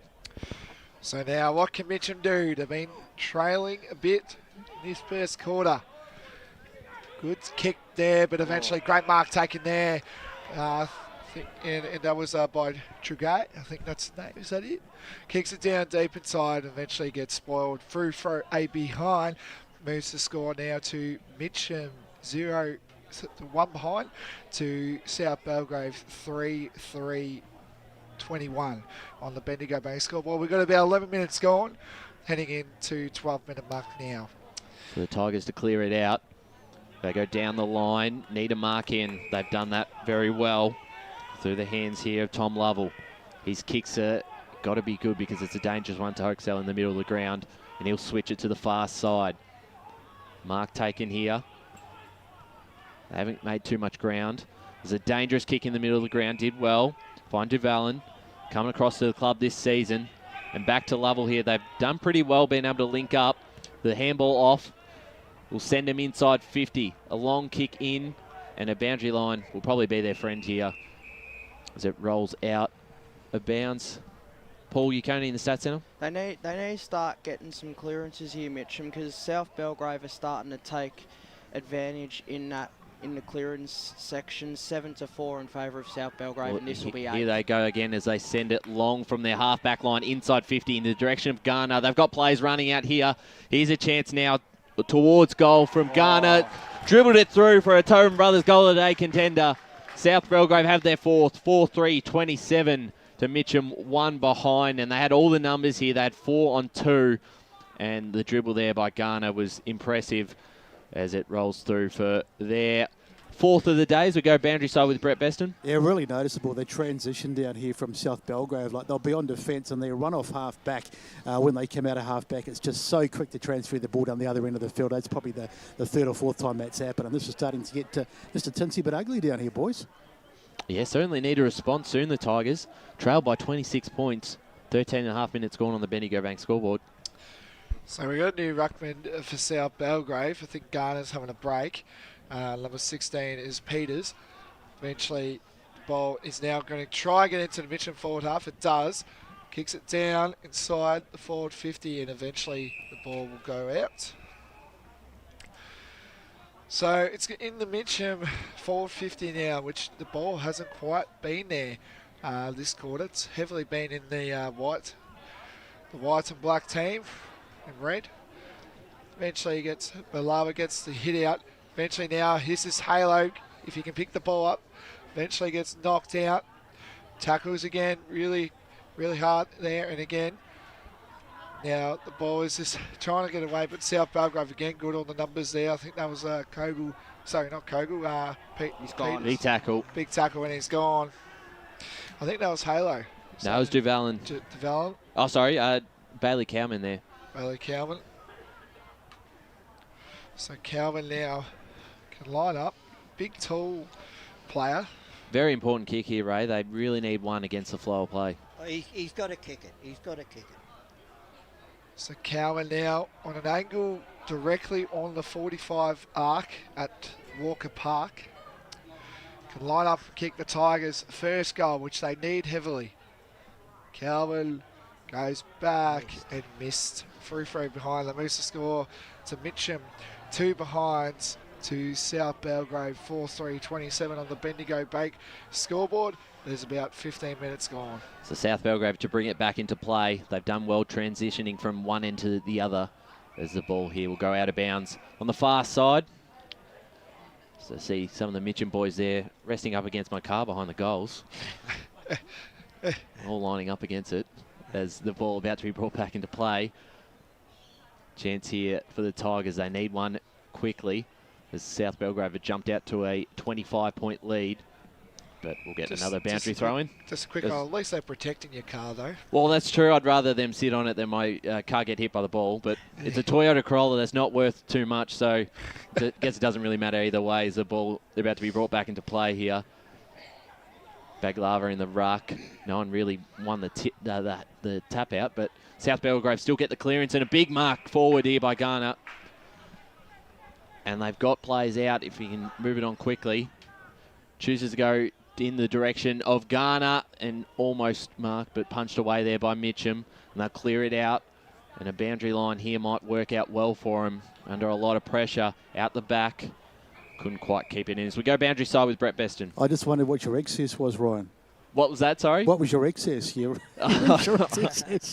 Well, look, it's not worth much. It'd be worth about $1,000 by now with the damage might be it's gone worth through. a lot more with some of the dents you're going to have. Yeah, probably will. So and eventually now, South Belgrave get that following kick down, but Mitcham have all the numbers again. I think that was Laughlin there. Had 25 touches last week.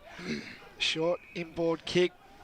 And again, Mitcham, they've just got the stone to build up now, which is what we like to see. That was, again, short kick there. No mark taken. The ball did bounce and eventually now gets tackled. just under a lot of pressure at the moment, Ray. Yeah, too much. If you're going to hit it back into the corridor, you've got to hit your target. And they didn't do it that time. It was a great tackle by Garner. Deep inside South Belgrave, 450.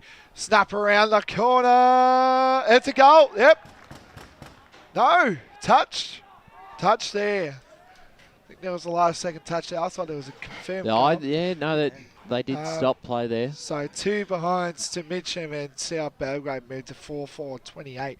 There is about 17 minutes on the Bendigo Bank scoreboard. So we go to Paul Uconi in the Stats Centre. There's some very alarming numbers for... Well, they've just turned it over here, Paul, right again to a chance for South Belgrave to go inside 50. Two plays collided with each other. Friendly fire as Mitcham at ground level mop it up. They're still in a bit of pressure here. Now through Carney can escape their back half towards the boundary line, out of bounds. These are some very alarming clearance numbers for Mitcham. South Belgrave leading at 5-12, and they've had the last six of the last 7 clearances. Yeah, and that turnover kick there to Kelly with the intercept mark gave him another chance, but 2 of those players up forward collided. There's a free kick here paid towards Mitcham, so the ball will come back on the outside wing for the Tigers here. As the ball brought back. I've got to get on the scoreboard soon. Baglava sends it inside 50 for the Tigers. No one able to take the mark. Ball hits the ground, and South Belgrave have got some numbers here. They could be out. Brown's in the middle if they could get that handball, but wrapped up in a tackle. So will be a ball up on the 45-metre line for the Tigers. They trailed by 26 points. Not enough room in Mitcham's forward line when they've got the ball on centre wing. So they've got to just kick it down the line, and that's falling into the hands of South Belgrave. Yeah, and they don't look like scoring at the moment. As inside 50, a free kick awarded going in the direction of South Belgrave. So they'll be able to escape. And they want to play it on straight away through Nuku. The hand pass off, and now the kick long down the line. Made a contest there at the back, did Wine. And they spills out. They've got some numbers here in the middle. Garner's one. Gets his handball out. Back to Wine. Couldn't quite pick it up. Now the Tigers' chance. Baglava went the don't argue. And stolen away here. He's going to be pinged for holding the ball. And it's going to be play on as South Belgrave link up and go inside 50 in direction of Brown. Went over the top of his head. Mitcham have numbers down here, but under a lot of pressure. They'll be able to get a free kick. That was holding the man there. And the Tigers are safe at the moment with a free kick. Down in their back half. 20 minutes gone. They trail by 26 points. 2 behind, so 4-4. 28 and a turnover. Geez, they've just got to be able to hit those targets when they're trying to kick those cross kicks, Ray. It looks as though they've lost all confidence. You know, they're not confident to kick it down the line because there's no movement down there, so they've got to put it back to the goal square. They can't even hit their target when they do that. So Laughlin now. Definitely be seeing him doing a lot of kick-ins today, as we just seen the replay. That was by Elms. So Laughlin kicks it down deep. He's going to fire? Lovell does, but eventually big fire there, and eventually the ball will go out of bounds. You're right, Ray. They do look a little nervous out there. Their turnovers have been pretty poor in dangerous spots in the ground. Haven't been able to hit targets in their forward 50. Just a little bit concerning. So Garner, the Rock taps it to the throat of South Belgrave. That was Kidd. So Garner and Lovell, by the looks of it now, gets a tap there. Mitcham again trying to get the numbers, but it's all wide at the moment. Good handball there. Windsor, short kick gets smothered there. Windsor gets it again. Great kick there. Who's going to fly? That's don't know if it was a mark, but it wasn't. A free kick here, South Belgrave. It's a mark. Yep, it is a mark. I think it was a free kick because it looked like it would have been out of bounds on the full. He called it a mark. So he's talking with the boundary umpire here now. Can confirm to mark. Yeah, I thought it was a mark. Number 6, that is. Trigard. Snap around the corner. Looks all right. And it's going to go through for a behind. Not enough angle there. So that's through for a behind. South Belgrave inaccurate kicking at the moment, but they have the big lead at the moment. 6:30 to Mitcham, 2 behinds. It's concerning for the Tigers as we are 22 minutes in the first quarter. Just past time on as well. Jack Pruden's just come off for South Belgrave. Could be a hammy the way he hobbled off. And I'm sure the boys on the boundary will keep an eye on that, whether he returns or not. He might have a bit of a spell for the moment as the Tigers exit their back half. again towards us on the broadcast side, punched out of bounds, and we'll get that boundary thrown as we go to boundary side with Brett Beston. Yeah, we'll try and check it out for you. He was holding, we had his sort of hands on his lower back, so I'm not sure if it's a hamstring or maybe a lower back, but we'll keep an eye on that and try and get back to you soon. Thanks, Brett, there on the boundary line. Thanks to Tobin Brothers. Ball brought back into play. It's a good pick up there by Windsor. Got around and kicked it forward in the direction of Brown and punched away out of bounds. So we'll get another boundary throw in. If you've got any criticism about South Belgrave so far, it's their entry into the forward line. Even then, that was just bombed in and hoping that one of the forwards would mark it. As the ball brought back into play, no one went up for South Belgrave in the ruck. At the ground level there, Carney got his handball. Now a chance for South Belgrave. Big tackle there on Richards West will lead to another ball up. And they've just 23 minutes gone, can't afford another one. To be 34 points down would be a real tough ask to get back in this game. I think everyone except me tipped the Tigers today, as we'll get another ball up inside 50. Both sides, as we mentioned, have quite a few outs and key players as that. Jesse Rana laid out for the Tigers today, as the ball up brought in the middle here for the South Belgrave back half, as it's turned over and a chance now through Wine, snaps at goal. And it is too far right. That is out of bounds on the full. So no score. South Belgrave 4-6-30 to Mitcham. 2 behinds. 24 minutes gone on the Bendigo Bank scoreboard. Yeah, so on the pass plays pocket, they call it down here at Mitcham.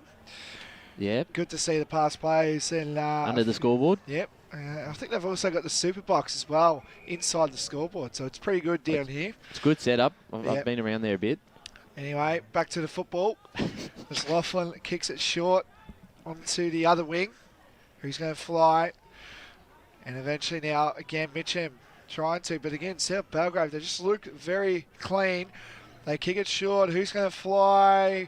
It's going to be spoiled. But Garner picks it up, the class. And yeah, eventually now the ball will go out of bounds. And be free for a boundary throw in. Again at the pass player's pocket. So the umpire throws it up. And eventually now Brown is tackling. Good strong tackle there. Eventually gets out again. South Belgrave, good kick there by Wine. And eventually the ball will go through for a behind. A lot of rush behinds in this game today. It's again South Belgrave on the scoring front. 4-7-31 to Mitcham, 2 behinds on the Bendigo Bank scoreboards. Laughlin kicks a short one. I thought Wine's been pretty impressive early. He's had a couple of chances. If he kicks a couple more, it could be almost... Another Eastern Rangers listed player from last year. Too old to play this year. And again, speaking of Wine, gets a handball to Garner. Again, they're looking inboard, South, back to Wine. Wine gets tackled. Eventually now, this is where Mitcham are out here. If they can get this handball chain going. But eventually, again, it's just been the whole quarter. All South Belgrave. Eventually fly there. That was great mark taken there. I think that was Kelly. Kelly kicks a short one. Who's going to fly? It's Garner. Eventually picks up the spoils there. I think that was the guts there. Handball thrown. And eventually he's going to be a stoppage. Sorry, that was Peters who kicked that. Sorry, viewers. They've changed numbers. I have. Peters, I'm trying to... This team sheet is just not looking good. Peter's now wearing 8. Yep. So Garner gets a hit out to his brother Garner around the corner. And it's a throw behind there. Brotherly love there. South Belgrave 4-8-32 to Mitcham, 2 behinds on the Bendigo Bank scoreboard. We are now 26 minutes into the first quarter. Certainly a worry at the moment for the Tigers as Parenti in the pocket. Short kick finds his target. And they just slow things down. Coming up to the 27-minute mark. Have not kicked a goal in this opening term. They just slowly work it out. South Belgrave certainly moved the ball a bit quicker as the kick inside had to be good. Finds Carney, but he dropped it. And he will get himself a free kick there over for a high free kick as we go boundary side thanks to Tobin Brothers. Thanks, Ryan. Just watching Jack Pruden just go through some run-throughs. I think Ray might be right about the hammy. He just seemed to be holding it. It looked like a high hamstring injury. He's been doing a number of little jogs. He got some treatment on the sideline, so he's looking like he wants to come back on. We'll just have to keep an eye on that. He's not back on yet. Thanks, Brett, as the ball is turned over on the far wing, and now South Belgrave have a chance through a teammate there to go forward. Kicked inside 50, punched away there by Mitcham, but went straight to the hands of a South Belgrave player who misses to the right. And that was Bromley before he was able to get that inside 50. So 4-9, very inaccurate. If they'd have been accurate, the game would have been over. It's kept them in it. As you said, it was the scoring end in the reserves game. I wonder if they can get to 10 behinds in a quarter. Short kick there, great mark taken there. They just got to slow it right down, May. hope the siren goes and reassess. So May kicks it short. He's going to fly. Eventually, great mark taken there by Garner. It's just been a Garner day out, really, in this first quarter. This Garner kicks it down deep inside to the other Garner, who takes a great mark. Inside the forward 50. I'll back him in to kick this. If he gets onto it, he can kick a long way. It's just the accuracy. So he'll be kicking right on the 50 metre, or 45 as Paul calls it. This will test him, but it'll go through halfway up the goalpost. So Garner now can come in, kick his second of the day, and it's behind. No, it's out of bounds on the full. Yeah, let's go bench side. Thanks to Tom Brothers with Brett Best. Just really quickly, boys, Jack Pruden is back on the ground. Good to see there. 18-9 inside 50s this quarter in favour of South Belgrave. So, again, very alarming numbers for Mitcham. 13 scoring shots for South Belgrave Certainly. at the moment. So, We're just waiting on the ball to be brought back into play. As it is 4-9-33 to 2 behinds. Just past 29 minutes on the Bendigo Bank scoreboard. Tigers just holding on. Do not want to concede one more in the late stages of this game. But there's another intercept mark. Used his body well, did the South Belgrave player there, Bartels, as he'll play on, gets past his man on the mark and sends it long in a deep direction. And there, Zachary Elms is happy to see it out for a boundary throw-in. They are under the pump here. They just need a real reassess, as Ray said at quarter time. They trail by 31 points. Just haven't looked like it early in these stages. Garner in the ruck against Elms. And I think there, South Belgrave have given away a free kick to Jesse Cherry, who has had a pretty good quarter. He's found the ball a fair bit, but probably hasn't had the influences such as really any Tiger player early on in this game. As he sends it out of their back half. A mark need to be taken. It falls through the hands, and now South Belgrave will try and get in the late inside 50, get past his opponent, sends it towards goal, and again to the right. Just a minor score there.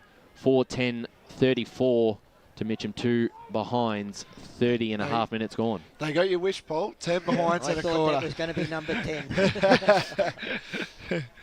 Anyways, we wait. I think Mitcham are falling into the trap, because when they get the ball, they're kicking it down the line towards the outer side, but Mitch Garner's out there. If you're going to kick the ball long, you keep it away from where the tallest man in the opposition is. Yep. Yeah, it's just they fix that part of the game. But then there's it got to could be over movement quickly. ahead. He just can't kick it. And if he's got no one moving, he's got to kick it down line. But it's... Anyway, big fly there. Great mark taken there by Lovell, I think that was. The inside kick. This is where the Tigers can try to look dangerous here. Anyway, gets the ball. Great snap around. Check side. It's a goal. Yep, it is. And great there by Mitcham.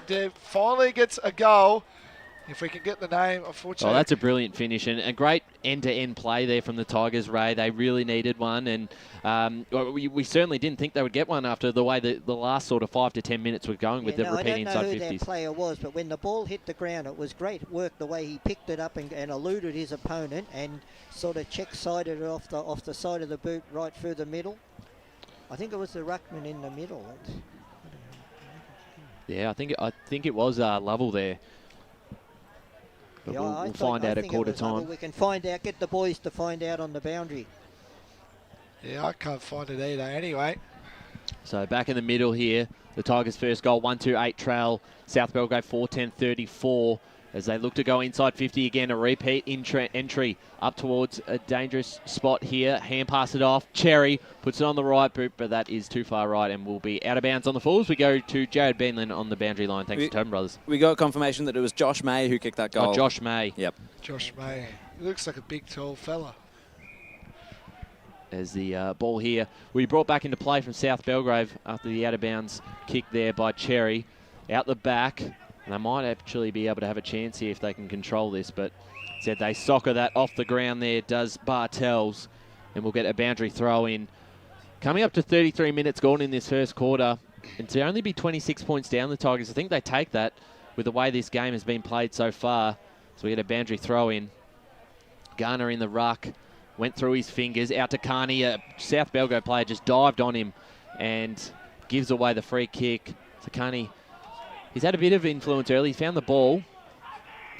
As he goes for his kick, and it's a good one. Finds his target there in Lucas. His kick right into the man the mark smothered, but it falls into a teammate's hand. Through the hands here of Cowman. Goes inside 50. In the pocket there. They try get going inbound to Smythe. Couldn't quite get it, but the kick falls in the hands of May, who's got a target open. He just played on. And the siren will beat the Tigers there. 4-10 South Belgrave 34, lead Mitcham 1-8 at quarter time. It was all South Belgrave at Mitcham, a late goal there from May. Sort of keeps them in it, back to 26 points. The goal kickers, Blake Tennant. Yeah, so we'll start off with Mitcham. Only the one goal kicker with Joshua May kicking a check side goal there. For South Belgrave, I think I've got Damien Garner with 2 goals and singles to Daniel Wine and Sean Bartels. So that's it for quarter time here. It's South Belgrave 4-10-34 to Mitcham 1-8 for the Eastland match of the round. As Sarah opened her best friend Jackie's wedding invitation, she was overcome with a wave of emotion. While her 2 young boys wrestled on the floor, tears of happiness rolled down Sarah's cheeks as she saw the words she'd been longing to see. Please note, this wedding will be a child-free event. Well, Sarah, looks like we're off to Eastland for a new frock and some heels. And let's book in that babysitter. For all of life's little moments, there's Eastland. Eastland. Live real.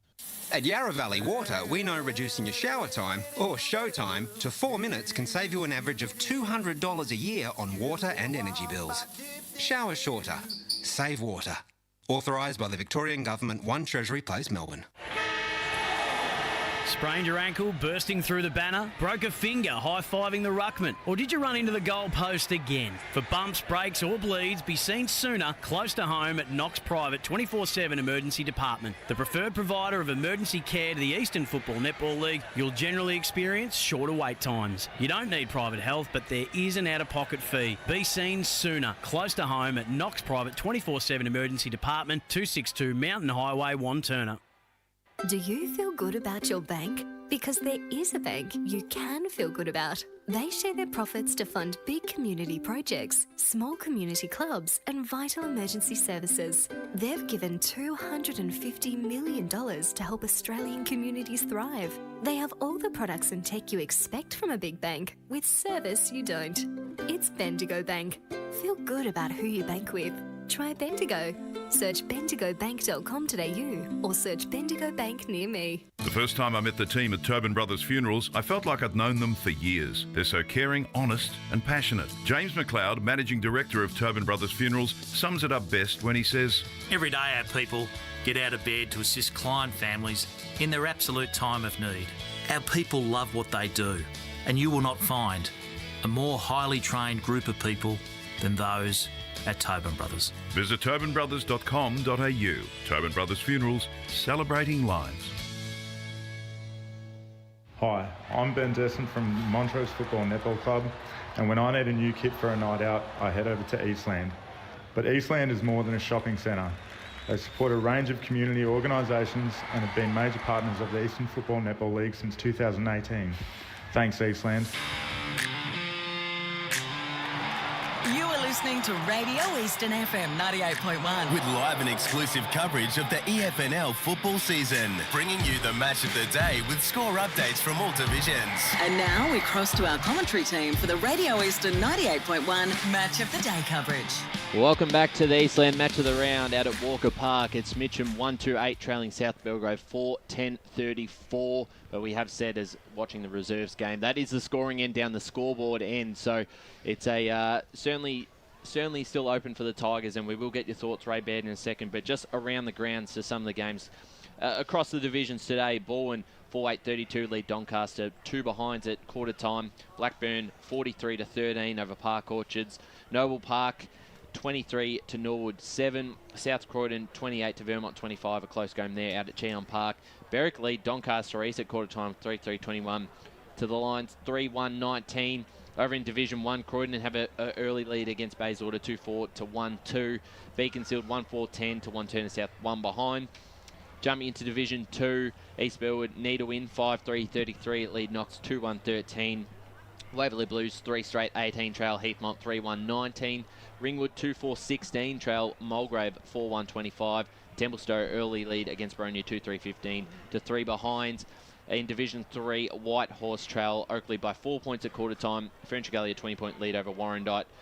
Donvale lead by 7 points over Sylvan. And then finally in Division 4, as we thought, Surrey Park 9-6-60 lead. Croydon North Emlock 1 behind.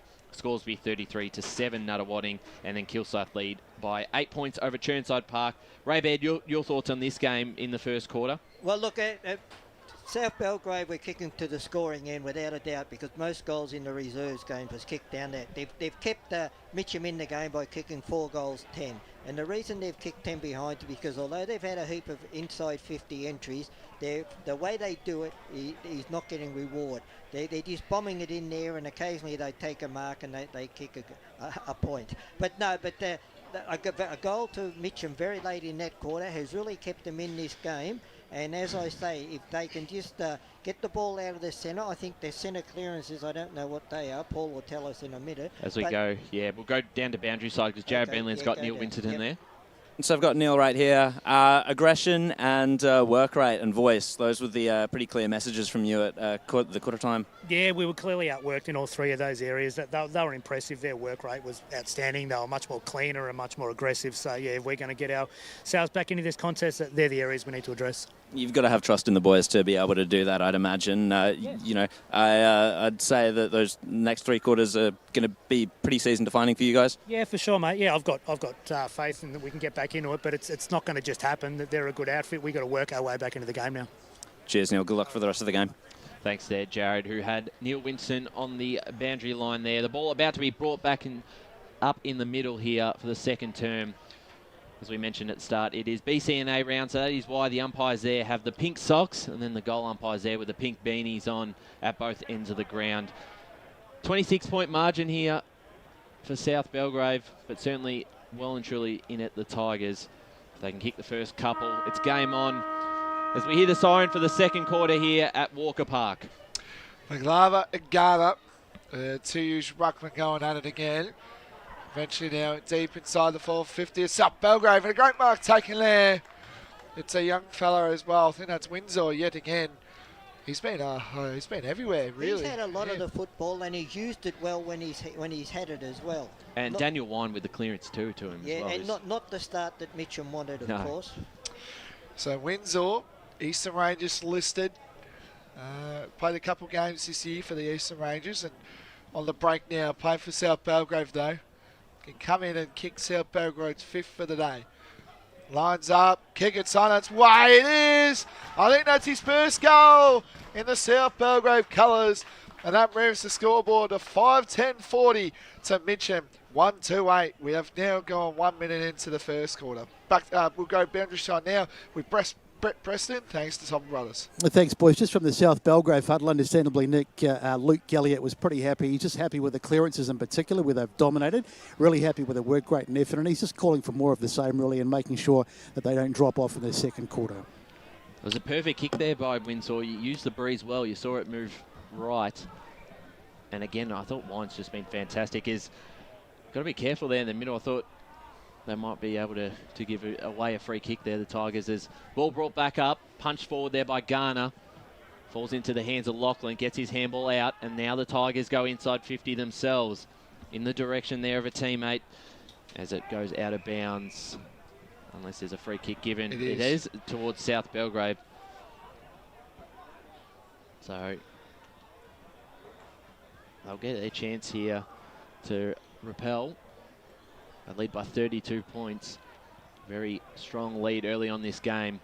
As the kick out is a turnover, falls in the hands of Cherry.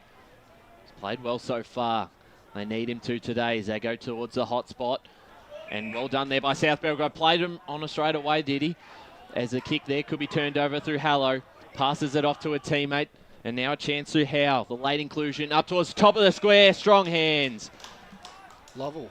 And the Tigers now get their chance to hit straight back for their second goal of the game. Yeah, well, they certainly need it, that's for sure. Absolutely. They trail by 32 points. And it's a Lovell. They just need to start kicking these set shots, as South Belgrave missed most of their opportunities there in the first quarter.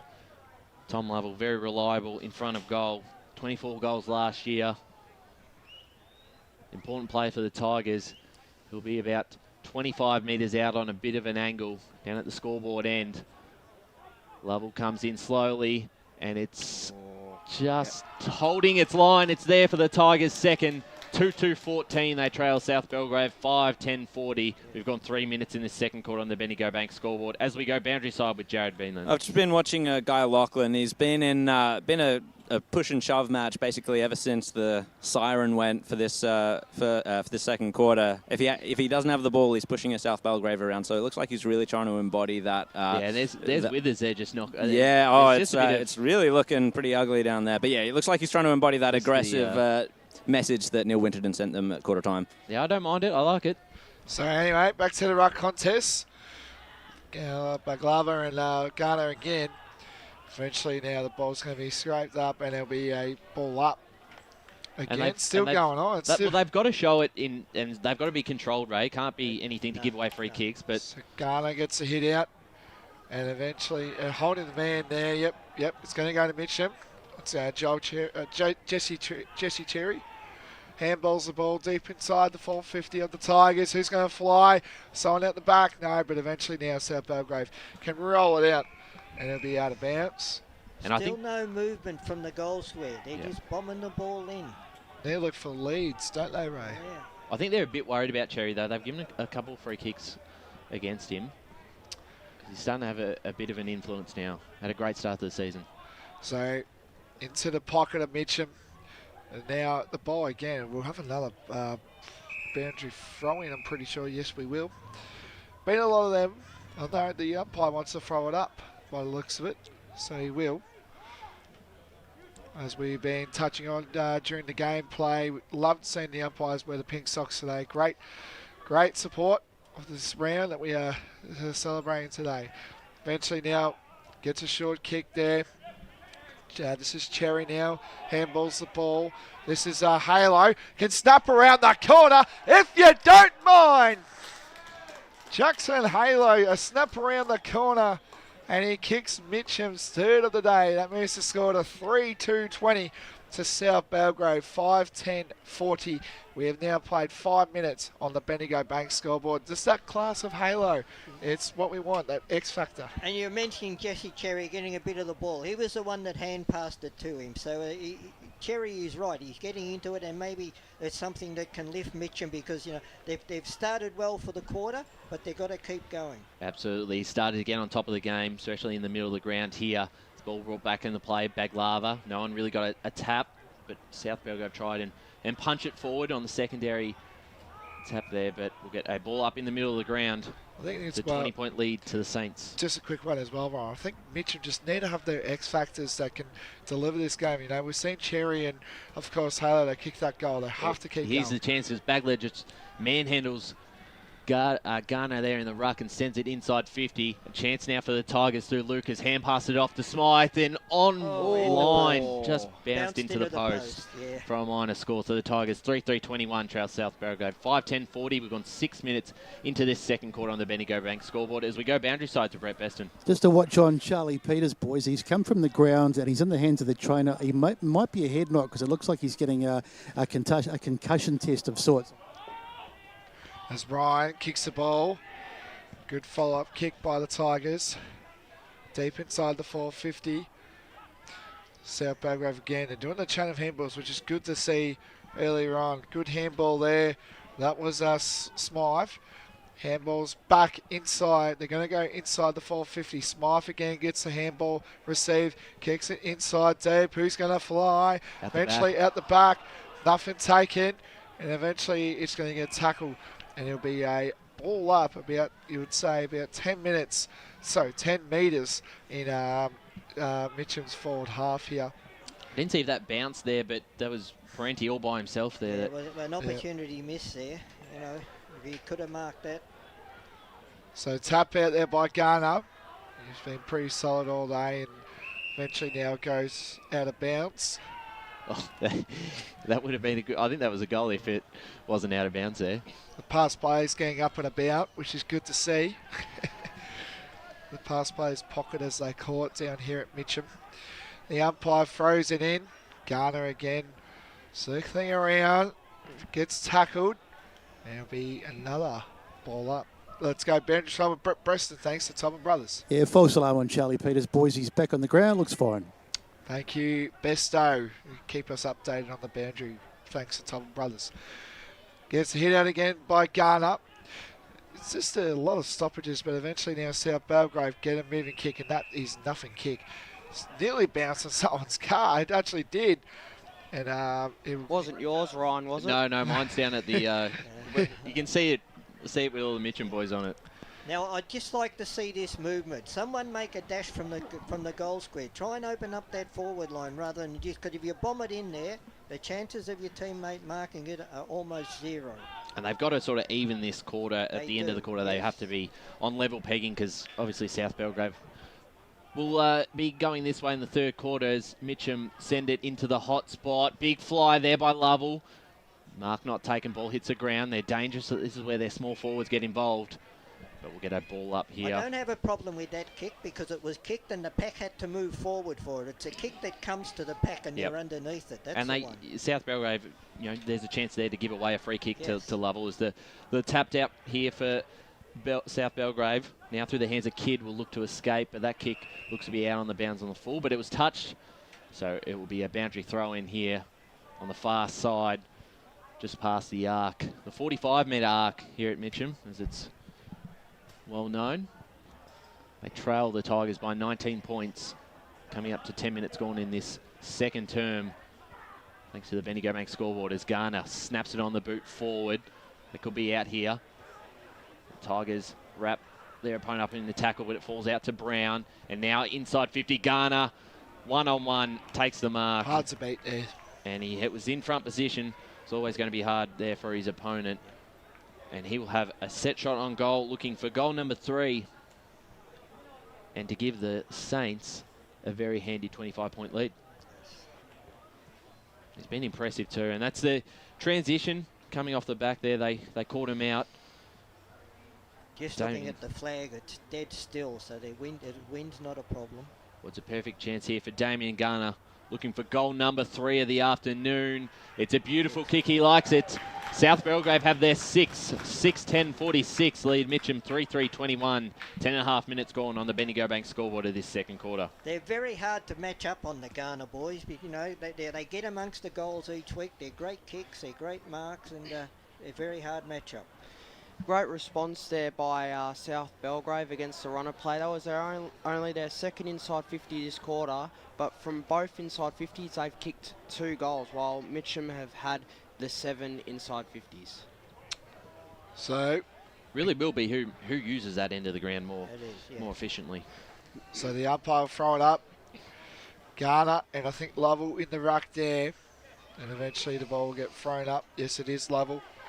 So Mitcham now swap the ruck duo around. So Lovell will now be in the ruck on your radio screen if you're listening on 98.1, of course on the streams of Facebook and YouTube, wherever you're watching around today.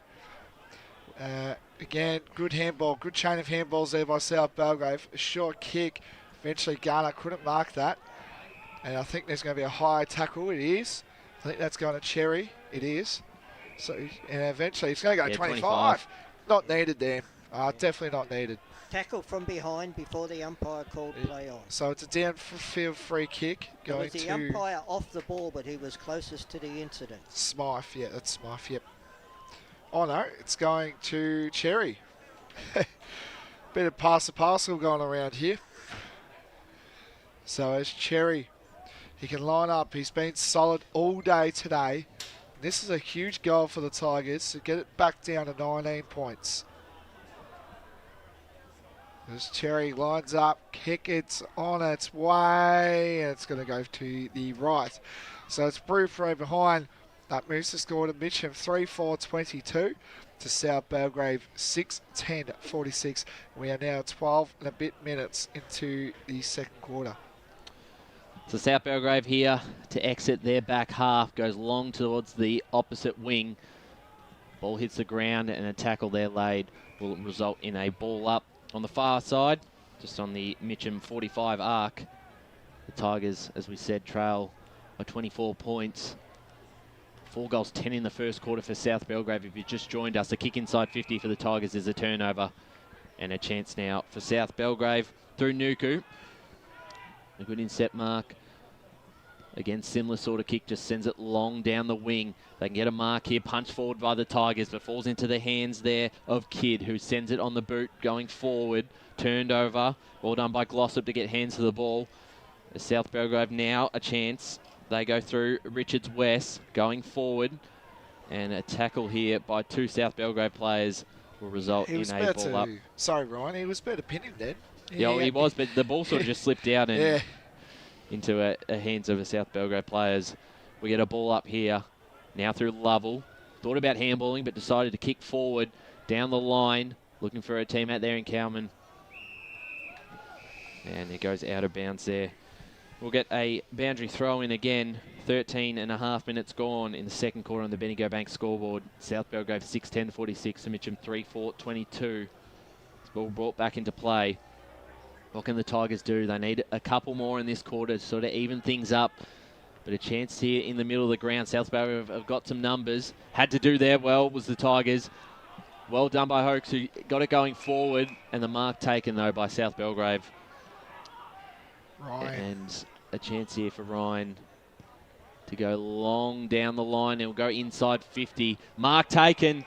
Strong hands. And a great chance here. Richards West. Not sure if he wants to go for the goal. He's pointed at the goal, so he's going to go back from just past the 45-metre line. Be a tough kick, but as Ray's mentioned, the wind has sort of died down, so if he can just get that accuracy, might be a chance here. Richard West, for he's first of the game. It's not a bad-looking kick, but it's just to the right. So a minor score. 6-11-47 South Belgrave to Mitcham 3-4-22, coming up to 15 minutes gone in this second quarter on the Bendigo Bank scoreboard. Tell you what, that's a great name, isn't it? Spencer Richards West. Not bad, is it? Nah. So Mitcham now need to regroup here, or the margin could get out of hand. Long straight kick inside the broadcast. Lovell flies, then take it. And eventually, he had enough of that. Yeah, I think he did too there, Ray. Good call there. Yeah. Umpire Ray Baird here. Let's go boundary side. Nah, not as good as the best name in the EFNL, boys. Yaron Jeffer Williams. That takes the cake for mine. Thanks, Besto. Thanks to Tobin Brothers on the boundary. And eventually, he's going to get a hold of the man. Free kick. It's going to go to Mitcham. I think that was Sam Carney. Yep, Sam Carney. So Carney kicks it down to the Lovell direction. He flies. Great mark taken, but it's going to be a push. It's going to go to South Belgrave. You wouldn't believe it. I thought that was a mark, but that's 25. You can't do that, boy. It's going to go to Peters. I think it is. 16. Oh, no, Bringenshaw, sorry. So Bringenshaw lines up. Down deep to the Garner direction. Eventually couldn't get there. Mitcham, South Belgrave got all the numbers. Handball there taken around the corner. If you don't mind, it's a go. Oh, it was touch. Oh, it's touch. Just had that split second when no one was doing anything except for the go umpire. So moves through a 4-8 behind. It moves to score to South Belgrave 6-12-48 to Mitcham 3-4-22. We're about 16 minutes into the second quarter. So Mitcham send it out of their back half. Hallow there punches it forward. He might be able to run onto this too. He soccers it off the ground and now it's inside 50. A chance here for the Tigers. Picked up well there by the Ryan Silver. And in the middle of the ground now. Chance for the Saints. Well tackled. And Cherry again will earn himself a free kick. He's been everywhere. He's been the Tigers' probably best player so far. I don't believe that was actually, I think that was a kick inside 50 to Lachlan. I don't think that was Cherry in the end. But a shot on goal here and a must kick for the Tigers. They trail by 26 points. This would bring them back to a 20-point margin. I think that was May, maybe. Got a few look similar with the buns. No, it was Cherry. It was Cherry? 19, yeah. Yep. So a chance here for the Tigers. Must kick goal. We're almost coming up to the 20-minute mark of this second term. They trail by 26 points. Coming in. It's had a good start to the season, Guy Lachlan. A slow approach. He'll be about 35 out on a bit of an angle. And the kick is to the left. So a minor score, 3-5-23. Mitcham, South Belgrave 6-12-48. Coming up to the 18th-minute mark of the second quarter on the Benny Gobank scoreboard. Just Mitcham, around the grounds. Mitcham have kicked 2 goals 3 to 2 goals 1 this quarter. They need a bit more effort there. So Ryan kicks the ball. And eventually trying to get the numbers going forward again. There's plenty of white there. Good handball, good chain, good handball by Garner. To another Garner. Garner picks up the ball. Good handball. That was Wine. Wine, a short kick. And eventually good stuff there. I think that was Paranti. Eventually now kicks the ball deep inside. Mitcham are out here if this can try and get out. But eventually, again, it's just been all white this quarter. So eventually, nice kick there. Who's going to fly? And it's Garner, I think it is. Yeah. Yes, it is. It is Garner. And it's going to Garner. Yeah. So Garner can now line up for his 4th goal and his 2nd for the quarter.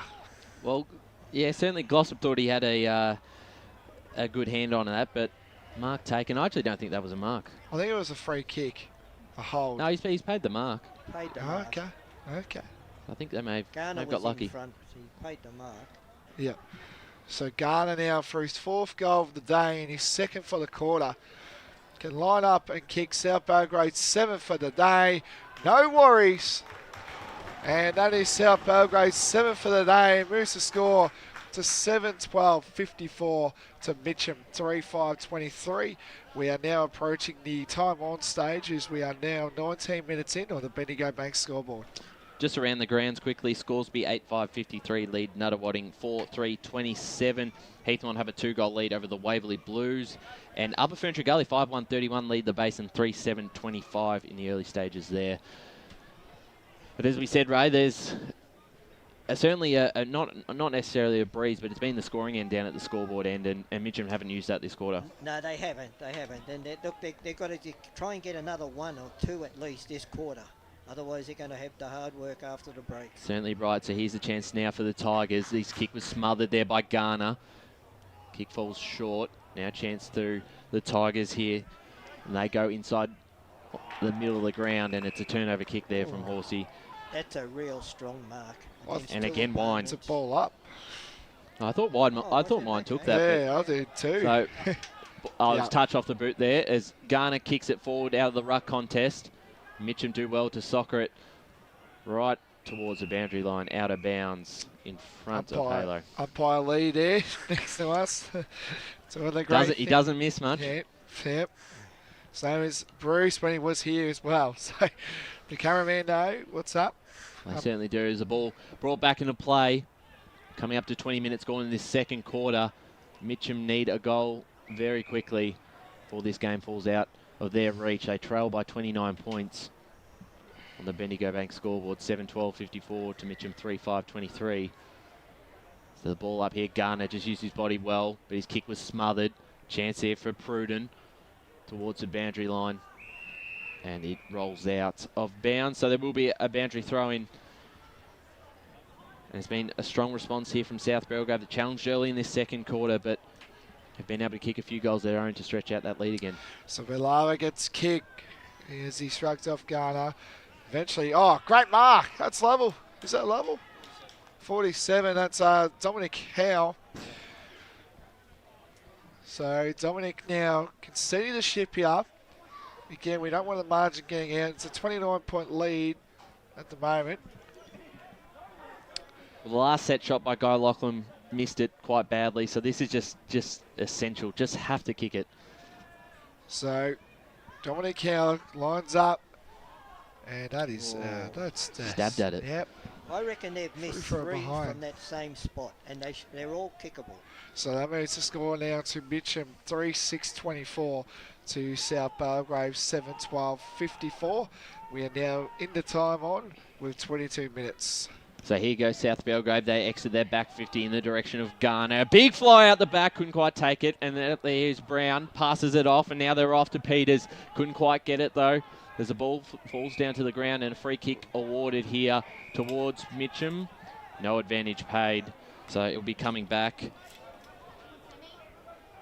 through Carney. Need one late. Carney gets past his opponent just and sends it inside 50 over the top of his intended target. Out the back here now for the South Belgrave is Nuku, who sends it into the direction of Garner. Traps it well and kicks it down the line. Winds there in the middle of the ground, but it's turned over with Carney picking up for the Tigers. Off to Hallow. Jackson Hallow sends it down the line, and a good mark there taken by Fulton. He'll send it inside 50 for the Tigers into a good position, almost taken by Lovell. Out the back was Cowman, couldn't quite grab it in, as we might get a ball up here if Nuku can't get rid of it. 23 and a half minutes gone. South Belgrave 7-12-54 lead the Tigers 3-6-24 in this second quarter. Tapped in the ruck there. Chance for South Belgrave to exit, but the kick was smothered. Now the Tigers go deep inside their forward 50, but it rolls out of bounds. Need 2 goals here before half-time, I reckon, Mitcham. Yeah, a 5-goal lead from South Belgrave would really make it tough for the Tigers. Certainly had some opportunity this quarter. They've looked a lot better going forward, but haven't been able to result in kicking a couple more goals. As the ball wrapped up for another ball up. But you look at the two forward lines. When South Belgrave were kicking this way, the forward line was open. But look how many players are around that ball up. Yeah, it's going to be tough as South Belgrave send it out of their back half. Tigers, 3 of them fly, but no one was able to take the mark. Punched away. Now a chance to the Saints here. Gets the handball forward. Baglava cuts it off, passes it off. And the short kick, though, cut off. And then the don't argue there by Bartels. As the ball goes out of bounds, and we'll get a free kick here to May. He'll pass it off to his teammate there in Kogel. So Kogel can set it up deep inside the wing. Eventually no one flies, but it's free kick paid. Nah, ball up. So the umpire will ball up on the corner of the 50 and the square. Throws it up, good fist there. Halo trying to get, and eventually the Tigers can try to prevent something here, but nothing happening, and it would just go out of bounds. Nearly on the coach sign there. Great sponsors, of course, of the Mitcham Footy Club. So the umpire throw it in near the boundary. The other wing, it's going to be a free kick going to the Mitcham way. Against Garner. It's Baglava. So Baglava now, can he do something to prevent a score to Mitcham? So Baglava, big, strong looking kick deep inside the forward 50. Who will fly? Eventually couldn't get there. Good chain of handball again. And eventually now South Belgrave got the numbers yet again. They look out here. Garner, I think that was, yes it was. Tries to pick it up, but eventually, Mitcham halo now. Kicks a short one to Baglava, who takes a good mark. The big fella kicks it down deep inside the 450. Who's going to fly? Eventually, South Belgrave have got on the numbers and they spoiled up through. And it'll be a boundary throw-in again near the past players and officials. Ray, the boundary throw-in's probably a good result for him, but again, it was a 3-on-1 contest, so Mitcham were never going to be able to take a mark there. Look, but even though it's a boundary throw-in, they've got to set up, and they're not doing that. Well, here's a chance through Hallow. Grabbed it and was caught right away, so we'll get another ball up. Coming up to the 27-minute mark of this second quarter. It's a 5-goal South Belgrave lead. In the ruck there, Garner kicked forward by the Tigers. They keep edging their way towards goal, but nothing able to make out of this. There's just so many players around the contest.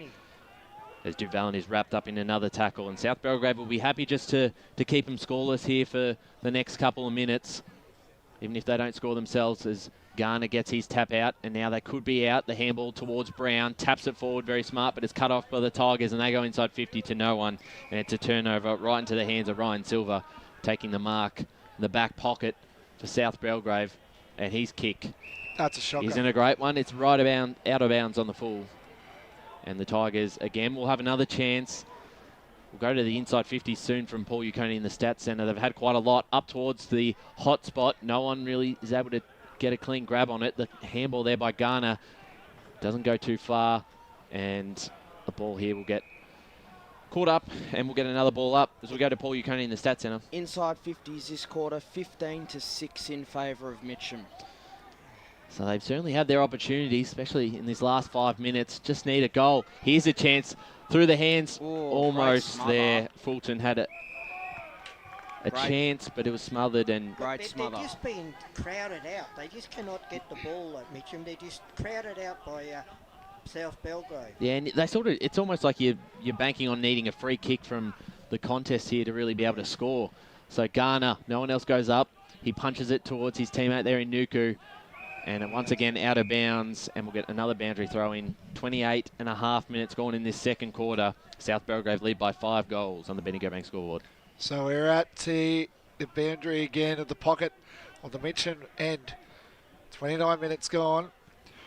Good kick there by Wine. Eventually now Brown tries to get, and eventually it's going to go, it's a fall up, throw in. Mitcham, where the crowd were definitely going to, but they didn't get the umpire's attention. So the boundary umpire throws it in. Garner and Baglava. Baglava gets a short kick here. Who's going to try and get something going for Mitcham? Ball gets looked after. Plenty of yellow and black as they kick the ball. Great kick. That's a great kick. That was to Lucas, I think that was. Lucas kicks short. Push there. Yep, push. Yep. Free kick. Play on advantage, is it? And it's a goal. It's a goal either way. That's going to go to Laughlin, I think that is. It's not. They're not paying the advantage, so it'll be a set shot on goal here. Set shot. So I think that was Laughlin. The free kick count in this quarter, in this game, boys, is 14-7 in favour of Mitcham, and in this quarter is 7-3-2. Well, here's a chance. He had a poor miss before in front of goal. They really Laughlin. need this here, don't they? They wanted the advantage badly then, because they know they've missed a few chances from the set shots this quarter. So Laughlin now on an angle, but a little one. This might go right to left here. As Laughlin lines up. Kick it's on its way. It's a goal. As he tries and gets the Tigers faithful up and about. That moves the score to 4-6-30 to South Belgrave, 7-12-54. We are just now 30 minutes in this second quarter, approaching halftime. Keeps a minute, Ray. They needed at least one more to get it one more from that 5-goal margin. I just don't know why the umpire didn't pay advantage, because they've paid it in the midfield 2 or 3 times earlier, and he kicked the goal, but they're in control. So then another one to Mitcham now, and that really would put them back in it, but they've been a long time coming. We won't bank on it. Absolutely. So back in the middle now, Garner and Baglava. South Belgrave get the kick going forward, but it's cut off here, and a chance now for Joshua May. plays on right away. They want one more, but the kick is right in the hands of Ryan Silver, who's had a pretty good second quarter. Umpire tells him to play on. The kick's a poor one right in the middle of the ground. Cut off there by Carney. Carney to send him inside 50 again. The Tigers in front of Lachlan. Almost taken. He might just be able to pick it up. Ball hits the ground down. South Belgrave able to clear out of their defensive half. Kick towards Treeguard. Picks it up cleanly. The kicking board is a good one. Finds his target there. And now Charlie Peters can steady. Short kick back to the far wing.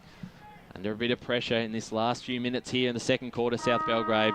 And there's the siren for the half-time here at the Eastland match of the round. It is South Belgrave 7-12-54, leading the Tigers 4-6-30. The goal kickers, Damien Garner has 4, Bartels and Wine and Windsor, all with 1 each of South Belgrave. As for Mitcham, just the 3 goal kickers. Guy Lachlan has 2, Jackson Haller has 1, and Joshua May has 1. And that is it for half-time. It is South Belgrave, a 24-point lead in the Eastland match of the round. Best friend Jackie's wedding invitation, she was overcome with a wave of emotion. While her 2 young boys wrestled on the floor, tears of happiness rolled down Sarah's cheeks as she saw the words she'd been longing to see. Please note, this wedding will be a child-free event. Well, Sarah, looks like we're off to Eastland for a new frock and some heels. And let's book in that babysitter. For all of life's little moments, there's Eastland. Eastland. Live real. Sprained your ankle, bursting through the banner? Broke a finger, high-fiving the ruckman? Or did you run into the goal post again? For bumps, breaks or bleeds, be seen sooner, close to home at Knox Private 24/7 Emergency Department. The preferred provider of emergency care to the Eastern Football Netball League, you'll generally experience shorter wait times. You don't need private health, but there is an out-of-pocket fee. Be seen sooner, close to home at Knox Private 24/7 Emergency Department, 262 Mountain Highway, Wanturna. Do you feel good about your bank? Because there is a bank you can feel good about. They share their profits to fund big community projects, small community clubs, and vital emergency services. They've given $250 million to help Australian communities thrive. They have all the products and tech you expect from a big bank, with service you don't. It's Bendigo Bank. Feel good about who you bank with. Try Bendigo. Search bendigobank.com.au or search Bendigo Bank near me. Tobin Brothers Funerals wear their heart on their sleeve. Their clear and easy-to-use website and Memory Maker app make it easy for families to make an informed decision. Here's James McLeod, Managing Director of Tobin Brothers Funerals. We pride ourselves on being the most transparent funeral company. All pricing on goods and services are available on our website. It's all there for you to see and make very informed decisions when planning a loved one's funeral. Visit tobinbrothers.com.au. Tobin Brothers Funerals, celebrating lives. At Yarra Valley Water, we know reducing your shower time, or show time, to 4 minutes can save you an average of $200 a year on water and energy bills. Shower shorter. Save water. Authorised by the Victorian Government, 1 Treasury Place, Melbourne. Sprained your ankle, bursting through the banner? For bumps, breaks or bleeds, be seen sooner, close to home at Knox Private 24/7 Emergency Department. You'll generally experience shorter wait times. Knox. And welcome back to the Eastland match of the round. It is half-time here at Walker Park. The Tigers trail South Belgrave 4-6-30 to 7-12-54. I'm Ryan Long, Media Manager of the Eastern Football Netball League. Joined at half-time here by Jared Beanland and Paul Uconi, who's been in the Stats Centre. Jared, I'll start with you. You've been on the boundary today. I think it's been a almost one-sided game that South Belgrave has certainly looked the better side. Mitcham had a lot of opportunities in that second quarter. As Paul mentioned, with the inside 50s at one stage, it was about 15-6, but they couldn't quite hit their targets. Yeah, it was very difficult for them to find those inside 50s. I think they just need to maybe not slow it down, just find a different path to goal, find a different route. They need more movement inside that forward 50 area as well, because it's becoming very easy for South Belgrave to just clog them up. And it was very evident during that last sort of like 5-10 minutes of that second quarter that South Belgrave were just on top defensively as well as offensively. And they've moved the ball really well, South Belgrave, and certainly it does help when you've got that edge in the ruck with Damien Garner. Taylor. I've got Mitch. 3. I've gone through all 3 without mentioning Mitch. Mitch Garner in the ruck, who's been fantastic, and then resulting in a lot of goals for Damien Garner Yep. up forward, who's come back in the side, kicked the 4 goals. And he's probably just been the big difference is that without Jake Parenti in the side for Mitcham, which we saw last season, had that same sort of influence. Damien Garner's had that for the Saints. Yeah, that's definitely the case. Like Mitcham, they've struggled to contain him. He's just very hard to sort of to match up on for any defender, I would imagine. So I think what Mitcham want to do is just stop it at the source. Like make sure they're not being cut up through the outside play from South Belgrave as much as they are, because that's really what's been hurting them is that ball movement. Once South Belgrave usually seem to have +1, +2 players on the outside of the contest that can just sort of like chain those handballs up, and their delivery's been excellent. So a bit more pressure, a bit more work rate, as Neil Winterton said at quarter time, and a bit more voice in terms of letting people know who's in and who's out of the contest there for Mitcham. Those midfielders, they need to start putting a bit more body on as well. Can you see him coming back, the Tigers? They've obviously had some chances, and this seems to be the scoring end of the ground. But being down there, I don't think there's any wind, is there? No, it doesn't favour that direction. No, there's no. If there's any wind at any point, it's coming across the ground more so than anything else. But there's nothing, going one way or the other necessarily. I can see Mitcham get back into this, but it's going to take a huge effort from their midfield.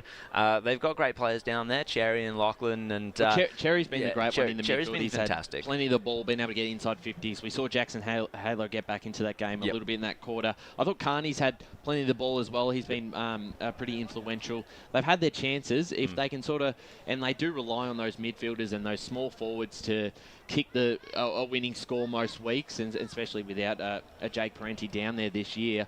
So those are the guys that are probably going to have to really step up and hit the scoreboard. Lachlan's started to look a little more threatening. Yep. We saw him kick that last one, which was really important for him. Keeps it in at 24 points. So I certainly think they're within it, Paul, and you've got the stats in front of you. Just on that second quarter, did it look like Mitcham, from a statistical point of view, dominated it, or was it pretty even in the end? Looking at it, they definitely dominated the inside 50s. The clearances, you could say, were pretty even, but that was in favour of Mitcham, 9-6. But other than that, the inside 50 marks, even though Mitcham had 11 more inside 50s, South Belgrave had 2 more marks inside 50. They had 4 marks to 2 inside 50. So that obviously says that they need to open up a bit more rather than just bombing it in and hoping for the best. Yeah, they need a bit more movement in that forward line, I Tigers. I think you're right. That's certainly going to be interesting. See how they start in this third quarter.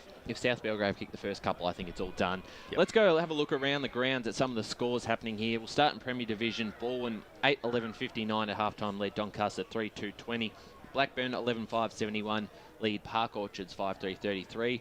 Out at Seabeck Oval, East Ringwood were in front earlier, but now it is Roval 5-2-32 leading the Roos 4-2-26. Such a good matchup, that one. Yeah, it certainly is. Out at Cheon Park, bit of a surprise here. I just read this out. Vermont 9-6-60 lead South Croydon 4-6-30. You never know what you'll get from the Eagles each week, and that's a really impressive start from them. Haven't had an update from Noble Park for a while. They led 23-7. That's not updated. Doncaster East back in control at Serbia's Reserve. 8-3-51 to Berwick 4-3-27. We'll jump into Division 1. No update from Lilydale again. That was a problem last week. Out at Bayswater, 8-3-51 lead Croydon 4-6-30. So Blues could be in big trouble. That could be 1-5. Beaconsfield and Wanturna South playing out a thriller there out at Home Park Reserve. They trail the Devils by 1 point, 5-8-38 to 6-3-39. No update from Montrose there out at their 10-year anniversary celebration. Jumping into Division 2, Basin back in control now, 8-10-58 leading Upper Ferntree Gully, 5-1-31. Out at East Burwood, the Rams have a decent lead there, 9-9-63 to Knox, 3-2-20. Out at Templestowe, they lead the Dockers 4-4-28 to 2-6-18. A few of those have come from free kicks. Apparently their goals, Templestowe, but a really strong performance from them. Yeah, that's beating impressive. the ladder leaders. Could be a bit of an upset there. Ringwood now back in front against Mulgrave, 7-7-49 to 6-3-39. Well, my roughy tip up. There you Mulgrave, go, the Super Boost roughie of the week. Out at Mount Waverley Reserve, Heathmont 6-2-38. Continue to improve and impress us leading Waverley Blues 4-2-26. We'll jump into Division 3 now. Some interesting games there. Haven't had an update for a while out at Fair Park Reserve, but Coldstream 3 straight 18 led Fair Park 1-8. Out at Whitehorse, it is Oakley District in front at halftime, 8-9, 57 to 8-5-53 in a close one there. Out at Sylvan Recreation Reserve. Sylvan, look at, they've had their opportunities. 5 goals, 10-40, trailed Donvale 10-2-62. While out at Wally 2 Reserve, it is Furniture Gully 9-6-60. Very comfortable over Warrandyte 2-4-16. And then finally in Division 4, it's been a one-sided contest between Surrey Park and Croydon North M-Lock. Surrey Park 14-9-93 lead Croydon North M-Lock 2-2-14, who have been badly affected by injuries. Churnside Park trailing Kilsyth by 20 points, 4-5-29 to the Cougars, 7-7-49. And then Scoresby 9-5-59 lead Nuttawading, who've been competitive, 4-3-27. So there's the scores around the grounds. Back to this game, if you've just tuned in on Radio Eastern 98.1, it is South Belgrave 7-12-54 leading the Tigers 4-6-30. Jared, your thoughts in this second half? How do the Tigers get back into this? I think they might be able to break even for the next couple of quarters. I struggle to see how they're going to actually overcome this deficit, though. It would be really impressive for me if Mitcham were able to do that, and perhaps a season-defining game if they're able to. But I'd say it's South Belgrave from here for me. And just an update there from Montrose. It is 13-8-86. Montrose leading North Ringwood 1-3-9. So a big lead there, and certainly a very should be a big night there at Montrose, celebrating their 2013 Premiership reunion out at Montrose Recreation Reserve. Paul, your thoughts in the second half? Can you see a way the Tigers get back into it, or do you think it could be over pretty quickly in this third quarter? Well, they need to get the first 2 or 3 goals in the third quarter, and when they have their opportunities in front of goal, they need to take them. And I know that's quite easy to say, but when they get their marks, when they get their opportunities from free kicks or whatever inside 50, they have to take them. So I think if South Belgrave get the first 2 goals, I reckon it's going to be a long way back. It is a long way back, but if they get the first 2 goals, I reckon South Belgrave, I reckon it's going to be a long way back for Mitcham. Yeah, I think you're right. And an update at quarter time from Lilydale from their social pages. Murrelbuck 5-3-33 lead Lilydale 1-2-8. So there's my super boost. Yeah. Ruffy of the week in trouble.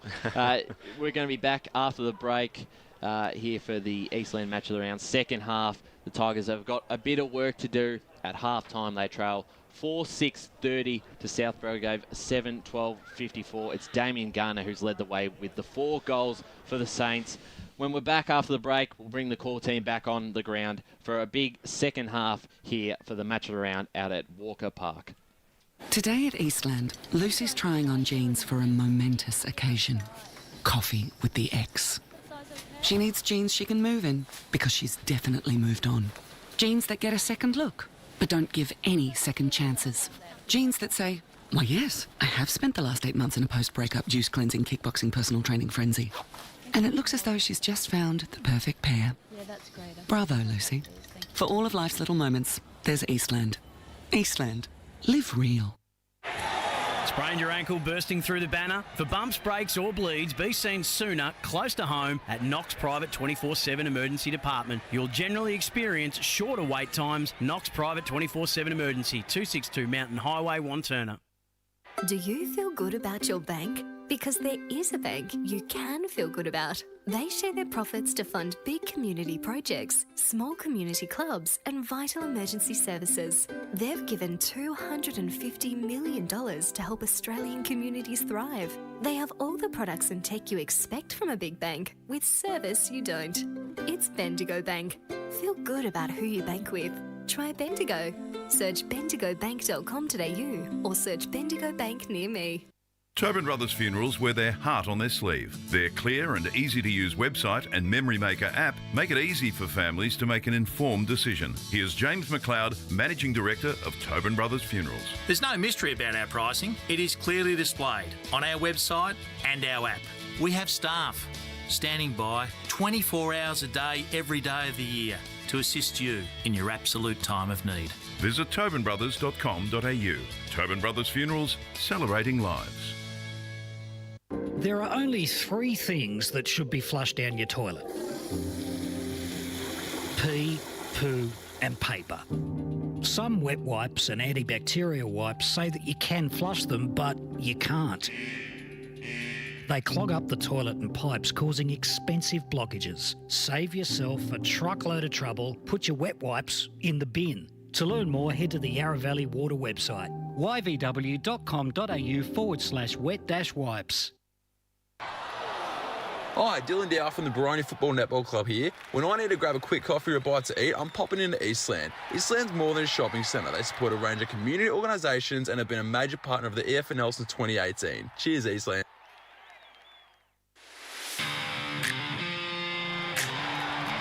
You are listening to Radio Eastern FM 98.1. With live and exclusive coverage of the EFNL football season, bringing you the match of the day with score updates from all divisions. And now we cross to our commentary team for the Radio Eastern 98.1 Match of the Day coverage. Welcome back to Walker Park for the Eastland Match of the Round between Mitcham and South Belgrave, and we'll go boundary side to Brett Beston here. Thanks, boys. I've got Luke Galliot, the South Belgrave coach. Luke, you'd be pretty happy with what you've seen so far? Yeah, no, definitely. I had a good feeling all week we were going to sort of start well, and it's probably, to be honest, the first quarter is probably as well as we played all year. So that was probably even over and above my expectations. But they sort of found a way to work themselves back into the contest. Certainly around stoppage and contest, they sort of got on top at times and had it in their forward half, I guess, and we were sort of up against it to stay sort of keep afloat, but we sort of found a way to score it back the other way. So it was, really good half of footy from our percent. And you've certainly had no problems getting the ball through the big sticks. Of course, the 2 big boys are out, but you've managed to get around that with the other Ghana. Yeah, Dimmer's playing fantastic. Better than probably I expected off a 5 or 6 week hamstring. So, wrap for him and the way he's going. But I think the other guys are sort of just bringing really strong pressure around the contest. When the ball hits the ground, they're just trying to get it our way anyway. And it's just really good stuff to see so far. And just really quickly, what was the message at halftime going forward? Just keep doing what we're doing. Just keep bringing effort and stoppage and contest, and trying to win it and get it going our way anyway. Certainly down the hill, we need to sort of keep the scoreboard ticking over and make sure we're the lead's more than it is at the moment, I guess. Excellent. Thanks, Luke. Thanks there to Brett Beston on the boundary side with Luke Galliot as the third quarter underway. South Belgrave, their clearance brings them closer to goal just outside their forward 45. As the ball will be brought back for another ball up. They lead by 24 points if you've just joined us. They had 4 goals, 10 in that first quarter. Probably should have been further up as Mitcham have given away a free kick, or no, they've earned themselves a free kick here. No, it is a South Belgrave free kick. So Garner will take it. Taylor Garner. Damien Garner. I've said all 3 before. Mitch Garner, the one with the ball. Mitch Garner has the ball. Yes. Taylor Garner on the sidelines as Mitch Garner sends it inside 50. Big fly there by the other Garner, and Damien Garner as the ball goes out the back. Mitcham to mop up. A chance here. They send it outside Hoeks to a 1-on-2 contest, and doing well there was Tom Lovell. Quickly passes it off to Duvalin. Had a strong start to the year coming to the club. He goes down the line towards the middle of the ground and wrapped up in a big tackle there. Well done there by Josh Fulton. We'll get a ball up in the middle. 1.5 minutes gone in this third quarter on the Bendigo Bank scoreboard. They need a quick start, the Tigers, if they're to get back into this game. Tapped here by South Belgrave, sending it inside 50 was Kidd. And a mark taken by the Tigers, did very well. And they've got to stand under a lot of pressure here, Elms, to retreat. Sends it down the line again. They've wrapped up in a tackle there, was Bailey Cowan. So another ball up on the wing. On the other side wing now, Garner gets a tap. And eventually now Lovell gets the ball again, moving for Mitcham. Push on the side then, no call. And eventually it's going to go to South Belgrave. I think that was Peters. He's been solid all day. Great kick there. Eventually now South Belgrave can look and retreat, but eventually gets taken away. Good mark there taken there. That was Messenger. So Messenger kicks it down deep inside the forward, and that's a shocking kick. Great mark taken there by Silva. Silva gets a forward-looking kick. Great mark there taken by Nuku. Nuku now kicks the ball to the Brown direction. Brown, great mark, but it's going to be a push. So it's going to be a free kick to Nicholas. Nicholas, a short kick. Oh, again, that's rubbish. The kid now plays on, looking for a Garner, and a Garner. That was again Damien, and eventually the ball goes out of bounds. Tiger player hit down. I don't know if that was from that contest there, but he seems to be getting up and looking okay. So Boundary throws it in. Boundary umpire throws it in. Good punch there. And eventually the ball gets kicked away onto the other side wing, and eventually the ball will go out of bounds, and there'll be a Boundary throwing 3 minutes in to this third quarter. They call it the premiership quarter, the third quarter. So hopefully they can light up the Tigers. The next goal is crucial for them if they want to stay in this game. Umpire throws up Lovell and Garner. Garner gets a hit out.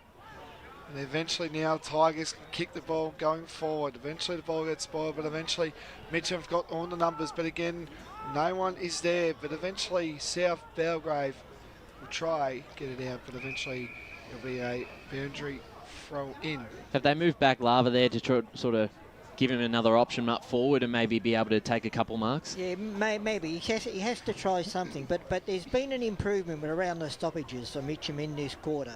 South Belgrave aren't getting the ball out of the stoppages as easy as they were in the first half. Yeah, they've certainly improved in that area of the ground as Garner, the quick kick out from the ruck, turns it over. And the Tigers now will send it back inside 50 as they did a lot of times in the second quarter. Big fly! Strong hands there. And Bailey Cowman, a great mark and a chance here for the Tigers first of the third quarter, one they really need. And that was a fantastic kick from whoever kicked that in from out there on the wing. That went a long way. So Cowman, big mark there from behind. Has a chance for the Tigers first of the third quarter. They trail by 24 points. Has come across to the club this season. This would be very timely. Cowman comes in. Good looking kick. You'll hear the roar from behind the goals if he kicks it, and that was a behind. Thought I heard the boys get up there. So we go Boundary side to Jared Beanland. Yeah, that was Oscar Messenger who kicked it in there, making up for the one that was intercepted earlier by Ryan Silver. Thank you, Jared. 4-7-31 the Tigers trail South Belgrave 7-12-54. Ryan kicks it onto the other side wing. Good fly there. South Belgrave again for all the numbers. Brown kicks the ball deep inside the 450, but looks like it's going to get marked. It is taken. So they're going to try and round it up to Halo. Halo now, short kick to the Laughlin direction. Marks that. Good mark there. Messenger. And Messenger might need to mess that because Nuku's picked that one up. Nuku kicks it inside. He's got a big punch there. A lot of yellow and black circling around this footy, but eventually it will get thrown up. Good passage of play, and then they turn the ball over and spoil all the good work. I know, they looked really good moving the ball up until that last kick. The way Mitcham were coming out of defence, it looked good until they turned it over. So Garner gets kicked to Laughlin. Laughlin handballs, so that was Wind. Wind kicks the ball, and eventually it will go out of bounds. On the pocket of Mitcham's goal. A bit of tussle going on here. Free kick awarded here in the middle, I think. It is on down here. It's kicking off. And there is a full-on pack. I can't see who's on the bottom, but I don't know if we caught that on camera as we go boundary side, Jared Beanland. Yeah, so that was... just lost who it was, I'm sorry. No, that's all right. It's going to take a bit of time to break this all up. I have no idea where that started from. I know Jackson Haller's in there, and a free kick will be awarded one way. I think it's going in the Tigers' direction. Yeah, sorry. Daniel Wind was hit behind play, and then someone came in, remonstrated with the person who hit him, and that's where it all kicked off. Because it is right now a free kick here to Cherry. Are they trying to... I don't know what happened there, but certainly fired everyone up as the kick from Cherry hits a target here in Lovell. And you can hear the banging. It's certainly there's a South Belgrave player down behind players. Lovell goes forward and finds his target. Here's a chance now for the Tigers. Baglava got Smythe open. He'll run onto this big fly. Big mark from Smythe. Jesse Smythe. A great mark there as we quickly go boundary side to Brett Beston. Yeah, really quickly, boys. It's Wine that's come off. I believe he got a whack from Halo, so a little bit of feeling still down here. So Jesse Smythe, a big mark. Just needs to capitalise with a goal, though, too. This would be big for the Tigers, and it just misses to the left. That's a letdown. 4-8-32 to South Belgrave, 7-12-54. 8 minutes gone in the third quarter. If they got those 2 goals, that would have been a dream start for Mitcham in this third quarter. Yeah, you're right. They've missed those opportunities. Just need to take them. I think it'll be one goal here would fire them up. Yep. Anyway, the pressure's definitely up and about. And Elms kicks it inside the forward 50 of the Tigers. Great mark taken. Ryan Silver again has had a big game this Solid afternoon. all day as he kicks to Nuku. Nuku, they're out here, South Belgrave. This goes out. Great kick there to Hards. Open man too. Hards, small kick in more numbers, and it's going to go through for a behind. The crowd's getting lively down here at Walker Park. Just credit there to Jackson Glossop, who didn't quite get the tackle, but the chase down certainly made him pressure the kick. Yeah, absolutely. Yeah. So it is South Belgrave now, 7-13-55, leading Mitcham 4-8-32, 23-point margin. But there's a bit in this game. The Tigers get the first of this third quarter. It's on. Couldn't quite take it their level. Garner instead got it. The handball out went nowhere, and it'll be a ball up right in front of us, right in front of the grandstand. The Tiger faithful starting to get a bit louder. As we get a ball up here, 9.5 minutes gone in this third quarter. No one's yet to kick a goal. Brown taps it forward towards their forward 45, and it rolls out of bounds. And they do look a little better, Mitcham. They just got to finish that polishing touches up forward. Ball brought back into play. Now here's a chance. Gordon a tackle, and it's a high free kick here. Peters will get it. I thought the first tackle was all right, but whoever came over the top had was too high. Yeah, had the high tackle. So Charlie Peters from outside 45. Be a tough kick from this far out. Slight angle as well. Plays on and is smothered, and now it's turned over. Mark taken there by Mitcham, but he's got to play on and just kicks it down the line. Cowman under it, under a lot of pressure. No one takes the mark out the back here. They could be on if they can kick it forward there through Fulton. Picking up now South Belgrave. Peters almost got in there, grabbing it now. There's the Tigers through Joshua Duvalin. And then they'll ball up, and there's a lot of feeling in this game, Ray-Bad. There is, and Neil Winton to be happy. Not that they haven't hit the scoreboard, but at least they're showing a bit of endeavour. They certainly have to. So Garner and Lovell. Garner gets a hit out. There's a holding the ball, free kick. Advantage is called, I think. No. It's going to come back again. It's going to come back to Lovell. Again, should that be advantage? I don't know. No, not sure. Anyway, Lovell. Good hit it. Tigers could be out here. Nice, strong kick there. That's Hawks, I think that's the name. And eventually South Belgrave will have the numbers and it'll be a ball up. That was a good passage of ball. Good passage to play there as we go boundary side to Jared Beelan, thanks to Tobin Brothers Brynjolfs. I believe Huey is the way you pronounce 37's name. Huox? Or I think the X Huey. is silent. Yeah. Garner gets a hit out. I think that was Kidd. Kidd got the kick. And eventually now it'll be a ball up. One thing I've liked about this quarter from the Tigers is their pressure, their tackle pressure. Intensity has lifted. Yep, they have. It's on again. Oh, you've. I thought, he did play that up. Did Richards West, but he did earn himself a free kick there. Thought he was lucky.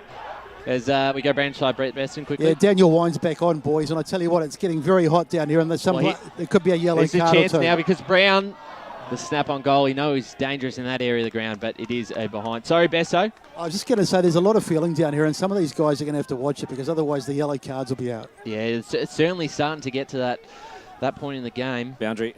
There's Jared Beanlin on boundary side, thanks to Tobin Brothers. It's all happening down here. Sam Kugel's coming off. It looks like he might have hurt his back there in that contest. He was left behind play, clutching something or other. Thanks, boys. Just keep an eye on that one. Is the behind there for the Saints, 7-14-56. Still lead Mitcham 4-8-32. 12.5 minutes gone in this third quarter. No goals kicked in it.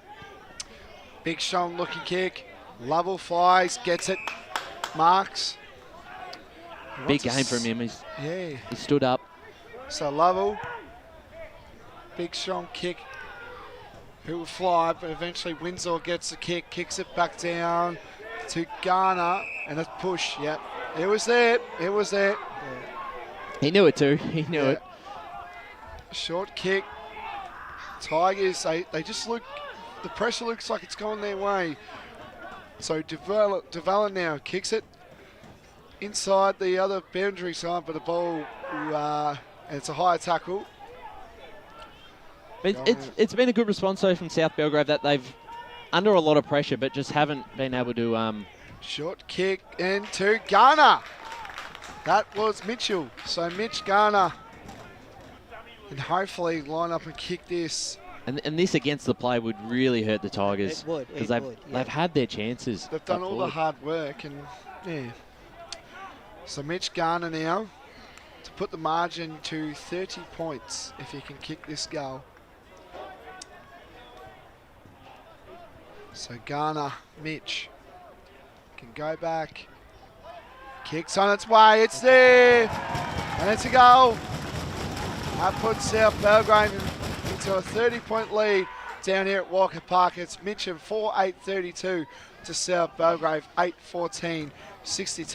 We're And now you- 14 minutes into the third quarter on the Bendigo Bank scoreboard. And as you said, Ryan, that one really hurt Mitcham because they'd done a lot of good work since half-time and looked like they were getting back in the contest, but they missed probably 3 easy shots that they should have scored goals, and it goes back down the other end and South Belgrave score a goal. So the Saints undefeated after 5 rounds. They lead Mitcham here 8-14-62 to 4-8-32. Free kick given towards the Tigers here in the middle of the ground. Played on immediately, did Baglava. Goes inside 50, looking for a target. In front there, couldn't quite take the mark, was Lovell. Instead, South Belgrave are able to mop it up, and they send it down the line. There will be a free kick here. An advantage play on downfield. Bartels now inside 50 for the Saints, and Mark almost juggled, taken by Garner. Looking for goal number 5, Damien. And did very well to control it. And Let's hope he's learnt the lesson from his brother kicking the last one. well, they can really open this game up now, South Belgrave. You can just see it happening. They lead by 30 points. And this would make it very tough for the Tigers. His brother just kicked the last goal. And this for a 36-point lead coming back. Not quite, just a minor score. 8-15-63 South Belgrave. Mitcham 4-8-32.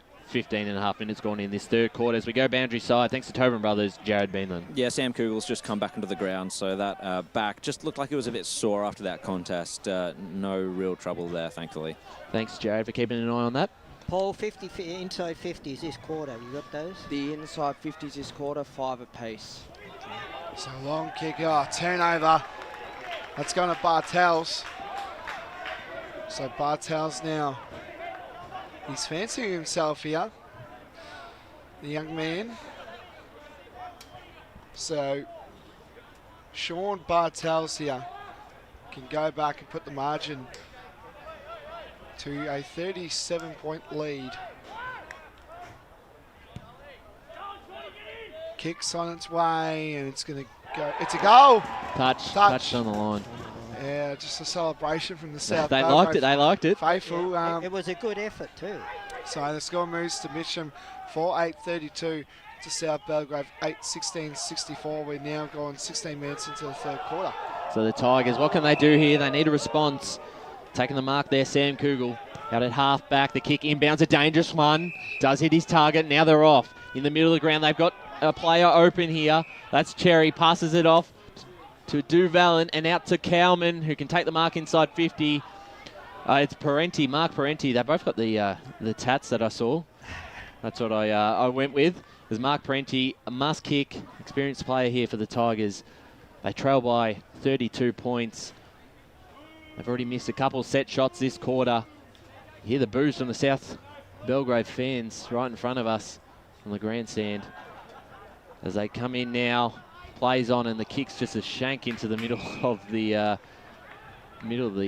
square. The mark taken there by South Belgrave, and they just haven't been able to kick their shots in front of goal. As they link up now on the far side on the boundary line. 18 minutes gone in this third quarter. It's a 32-point South Belgrave lead. Short kick there. Eventually, South Belgrave get a short kick going here. This is better. Garner. That was Mitch. But eventually gets the ball kicked there. And great mark taken. I think that was May. So May deep inside. Great mark taken there. That was Smythe. Smythe for short kick. And pushing the back. Yep. High tackle. Yep. It was there. So Lovell. And that's got to be 25. So chance out now, Lovell, for a shot on goal, Blake. Indeed, but he's going to be right on the 45. So He's a good kick of the footy. He is a good kick.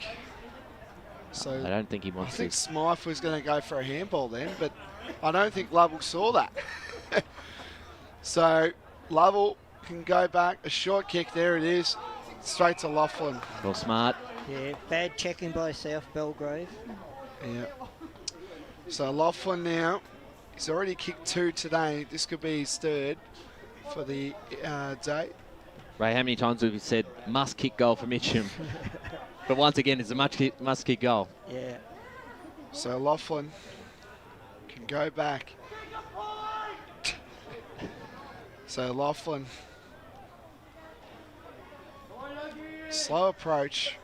Goes back. And that's a shocker. Out of bounds on the full. I felt that when he went to kick, all of a sudden he realised he was too close to the man on the mark. Let's Sort of go. pulled it. Let's go. Boundary line with Preston. He's back in the wars again. Daniel White. He's come off the ground. He was hobbling, so it looks like it might have been a different injury, but he's looking a little bit uncomfortable. So we'll keep an eye on him. Big fly there over the top. No mark taken. As the ball cleared out for South Belgrave. Let's just try and get it going forward. Cut off now. And it's a chance for the Tigers. Back out to Lachlan. Passes off to Cherry. Cherry, the right boot, inside 50, bounces in a dangerous spot here for the Tigers. Here's Jesse Smythe, runs onto it. Loves the goal, does he, Jesse Smythe? And that's the one they needed. Mitcham kicked their 5th, 5-8-38. Trails South Belgrave, 8-16-64. 20 minutes gone on the Bendigo scoreboard. They needed that one, but they need another one because they're still a fair way behind, Raybed. They certainly did, and if you analyse this quarter, their play in this quarter has been generally pretty good. The way they've moved the ball from the half-back line, they've got the ball into their forward 50, they've found options, but then up until this time, they've been let down by bad kicking. You're absolutely right. So that's a crucial goal there to Mitcham to put the margin back to 26 points, but they've been down all day.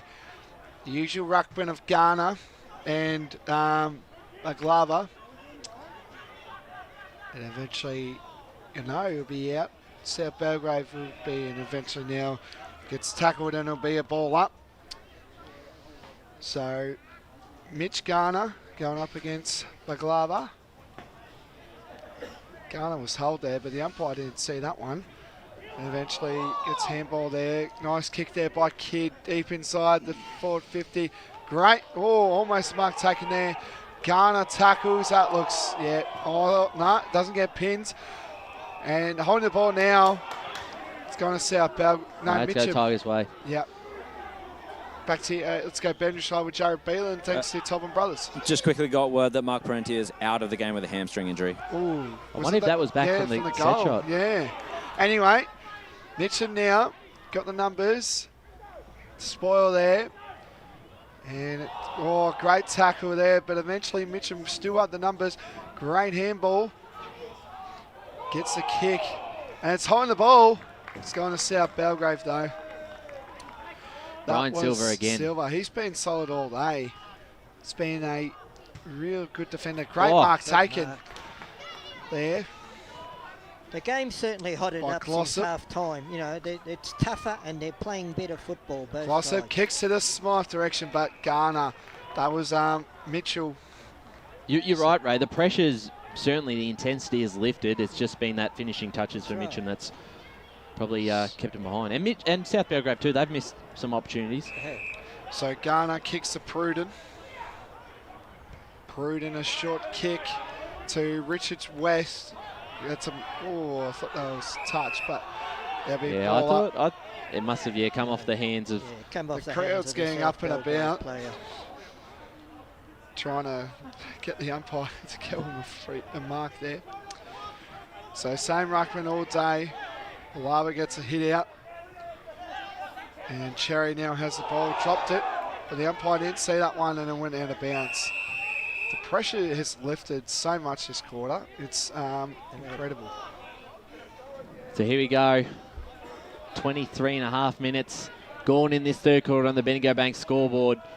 Tigers need another one if they're going to be in this at the last quarter. Here's a chance now for South Belgrave, though. The handball off to Hards. Couldn't quite pick it up. Wrapped up in a tackle. Just dropped it. Fell out of bounds. Fell out of his hands. Apologies. Handball there from the Tigers. Cut off. Now South Belgrave go inside 50. The whistle was blown.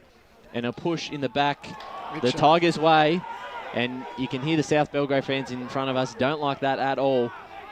As the Tigers free kick here. Just dumb Riley free Nicholas. They've got to get moving though. 23.5 minutes, or 24 minutes gone in this quarter now. Strong hands there by Lovell. Been very good this afternoon. Won't be a long quarter with just the 1 goal or 2 goals kicked. Down the line. Mark not taken, falls into the hands of May. He's kicked towards goal. He comes back. How's the bend? And there's your Tobin Brothers goal today. Josh May. That is a leg break if I've ever seen one. The way that ball bounced, it just perfect bounce for him. It was like the bender, just bended. And maybe that's a bit of luck that well, they needed something. They needed something. 6-8-44 to South Belgrave. 8-16-64. Trail by 20 points. 24.5 minutes gone in this third quarter. The game is alive. Indeed. Sticking in there. 20 points now. Next goal. This could be a ball game. We didn't say that at half time. So that was a nice bender there. It's a great man would say, Brian Taylor. Umpire throws the ball up again. And eventually now it'll be a high tackle and it's going to go South Belgrave. So South Belgrave look to regroup to the Brown direction. Brown marks the ball. Brown kicks it to the Garner direction. Couldn't mark, been solid all day. Kick 4. And it's going to be, oh no, out in the full. And it's going to go to South Belgrave. Would have been better just allowing a ball up there and a stop. So Pruden now. So Pruden is on a tight angle here. Right on the bench of South Belgrave down here at Walker Park. Pruden. Oh, I thought that was coming. It looked like it had that same. It did. Let's go boundary side to Brett Besson. Thanks to Tobin Brothers. He's been in the wars all day, but Daniel Winder's back on the ground, boys. Jeez, he's been on off a fair bit. He's had a fantastic game, though. It's good to see him back out there. He's been an important player for the South Belgrave side as they lead by 21 points, coming up to the 26-minute mark of this third quarter. Down the line, the Tigers go. Big fly out the back, not taken. May there, who kicked the last goal, kicks it going forward. Something here for the Tigers. Lucas's kick just bounces on the line, so there will be a boundary throw in. Was very lucky there. That's a nice fat line, isn't that it? Is, they've done that on purpose there, Mitcham. It's about twice the width of a normal I was going to line. say that is a very thick line. So they have a chance here late. There won't be too many minutes left on the clock. Ball brought back into play. Tap forward there, the Tigers. Well picked up by Nuku. Gets past one. Handballs it out to the running player. And he goes down the line to a one-on-one contest. A bit of holding there, but strong hands by Wind. And it looks like Glossop's hurt. He's holding his back there. Passed off right away. Now Peters hit as he kicked it in the direction of Garner in the pocket. And a chance for South Belgrave to respond here and send it back out to 27 points as Glossop looks to be hurt and very sore from that contest with Wind. But now let's focus on Damien Garner, who's kicked 4 already for goal number 5. On the pocket might almost be taken there, but it is out of bounds on the fall. Windsor would like to claim that, but that was certainly out of bounds. A short kick there by May. Finds his target, and they try and retreat. Cut off here by South Belgrave. Mitcham have got to be clean. Right on the boundary line here. And there's your three-quarter time siren. A bit of a response there from Mitcham. Certainly the intensity has risen from both sides. And at the last break here, South Belgrave 8-17-65 lead Mitcham 6-8-44. We'll go to the goal kickers, Blake Tennant. Yeah, just in that quarter we had Mitch Garner kicking one for South Belgrave, and for Mitcham also Josh May kicking a goal there in that quarter. But 2 goals to Laughlin, 4 goals to Garner, and individual goals to Bartel, Wind and Halo. Thanks there, Blake. And it is a 21-point lead to South Belgrave here at the Eastland match of the round at Walker Park. We'll be back for the final quarter. As Sarah opened her best friend Jackie's wedding invitation, she was overcome with a wave of emotion. While her 2 young boys wrestled on the floor, tears of happiness rolled down Sarah's cheeks as she saw the words she'd been longing to see. Please note, this wedding will be a child-free event. Well, Sarah, looks like we're off to Eastland for a new frock and some heels. And let's book in that babysitter. For all of life's little moments, there's Eastland. Eastland. Live real. At Yarra Valley Water, we know reducing your shower time, or show time, to 4 minutes can save you an average of $200 a year on water and energy bills. Shower shorter. Save water. Authorised by the Victorian Government, 1 Treasury Place, Melbourne.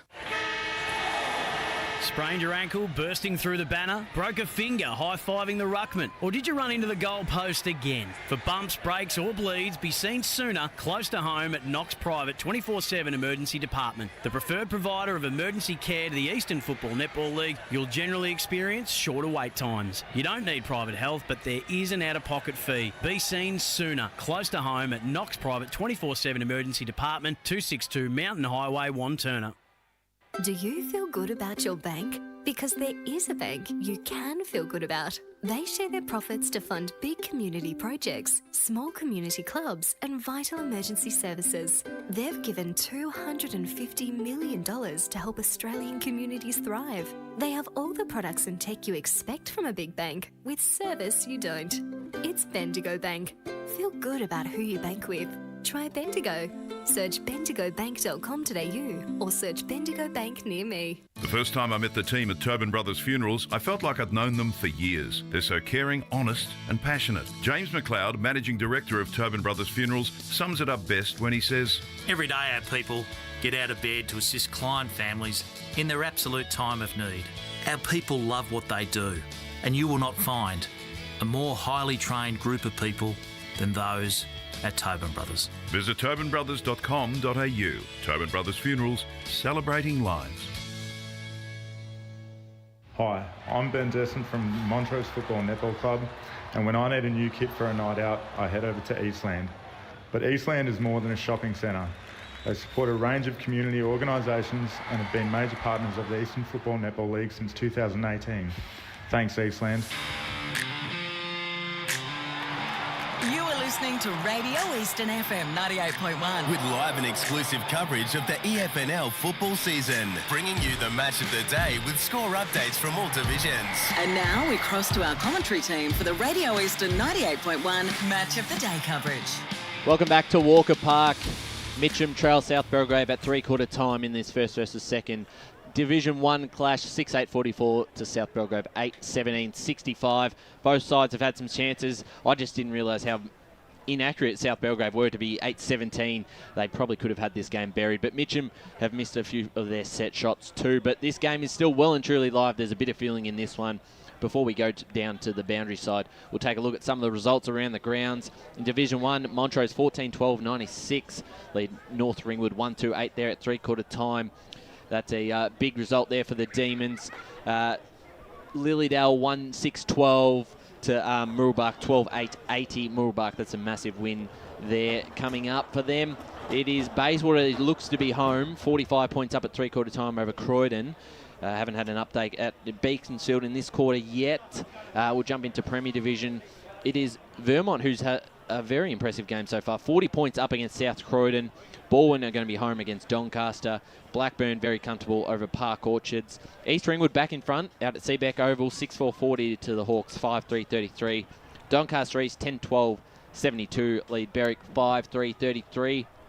Jumping into Division 2, the Basin 13-13-91 lead Upper Ferntree Gully 8-4-52. 1 point ball game at three-quarter time at Jubilee Park. Ringwood lead 66-65. East Burwood still lead at three-quarter time over Knox. Heathmont with a 2-goal lead over Waverley Blues, and Baronia trailing by 1 point against Templestowe. Could be a bit of an upset there. Jumping into Division 4, Surrey Park 117 point leaders there. Scores will be very comfortable over Nuttawading. Kilsyth with a 25 point lead over Churnside Park. And then jumping into Division 3 quickly, Coldstream lead an inaccurate Fair Park side by 19 points. Sylvan 9-14-68 trail Donvale 18-5, 113. Ferntree Gully lead Warrandyte by 46 points. And then Whitehorse have a handy 16-point lead over Oakley District at the final break. Paul, in the stats centre, what did you see from that quarter there? A lot of stats for... We'll get up to you in a second as we go boundary side. Brett Beston. Yeah, we've got, of course, Luke Galliot with me down here. Luke, you'd be pretty happy with that quarter. There was a lot of pushing and shoving and a bit of feeling, but you're just telling the boys just to stay out of it. Yeah, I think that's absolutely. It's not the way we play footy, and we don't instigate that sort of stuff. And that's the way I've seen on the tape that they go about it, and I would have thought they would learn after 10 years under Winston, but it is what it is. So, yeah. Any positional changes significantly for this quarter? Not really. I'll probably just move Bryce Hards onto the footy. Just need to get a little bit more drive there. A couple of boys are a bit sore on the legs, so that's a probably subtle change. The rest we're just going to back our system in and hopefully have another quarter. And it's more of the same. More of the same. Thanks, Luke. Cheers.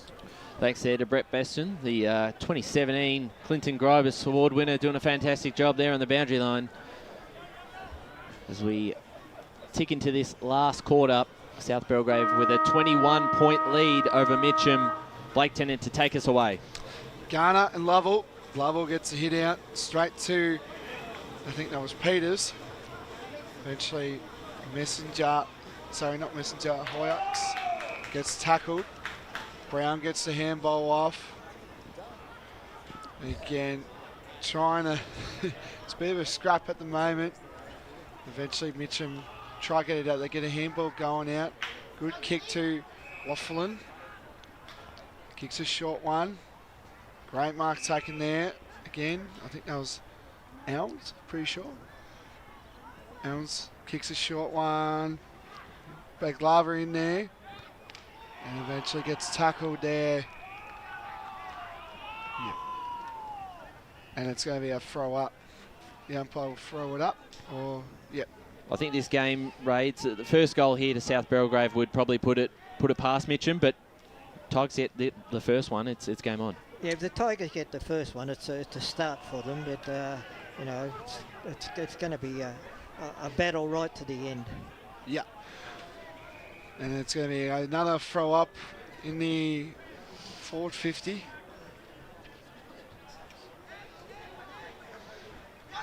As Lachlan gets a kick away, again, snap around the corner, looks all right, but it's going to bounce out of bounds. Boundary. Yep, we're going to go boundary side with Jared Beelan. Yeah, I was just in the Mitcham huddle with Neil Winterton. He was asking for focus on the game, a little bit less of the biff, no doubt. He was a little bit more calm than he was at quarter time. Probably wants his troops to follow suit as well. And I'll get back to you guys. Here's a chance for the Tigers. Free kick, high tackle. Lachlan will have the set shot to bring this margin back to 15 points, which they haven't been that close for quite a while, Ray Baird. Yeah, no, this is their chance to get back, and maybe a slight chance of winning the game even. So let's see how they go with the set shots. They've been real hit and miss. Both sides have. Both sides have certainly missed some opportunities. But I think the Tigers' set shots have been easier that they've missed compared to South Belgrave's. Even though South Belgrave have an extra 9 points on the board. But important one here for Guy Lachlan. He's got a longer run up than Matt Fody. He certainly does as he comes in. Kick on its way. Goal number 3 to Lachlan, and the Tigers bring the margin back to 15 points. 7-8-50 to South Belgrave, 8-17-65. 2.5 minutes gone in this third quarter as we go boundary side. Jared Beanland. Yeah, just to finish that message from Neil Winterton, he wanted them to be a bit more careful with their entries as it's been a little bit sporadic throughout the game. He noted that the voice was better as well out on the ground, which was a big criticism of his for them at quarter time. And also just an update on Jackson Glossop, who came off sore towards the end of that third quarter. He's just running, just going through some stretches and running it out on the boundary line. He looks a little ginger, but we'll see if he gets back out there. I'll keep an eye on that for you guys. This is it. This is wearing the Tigers. Can they claw their way to winning this game? But I just think it's going to be a bit too much. I think South Belgrave have just done too much to get Mitcham over the line here. But they're coming. They're roaring their way through. So the umpire will throw it up. Lovell and Garner in the ruck. Lovell drags out the ruck. Good clearance here. Who will fly? A great mark taken there. He's been so impressive, Silver. Yep. He's definitely been a worker. And eventually South Belgrave can get that following kick. Great spoil. And it's going to go out of bounds for a boundary throw in.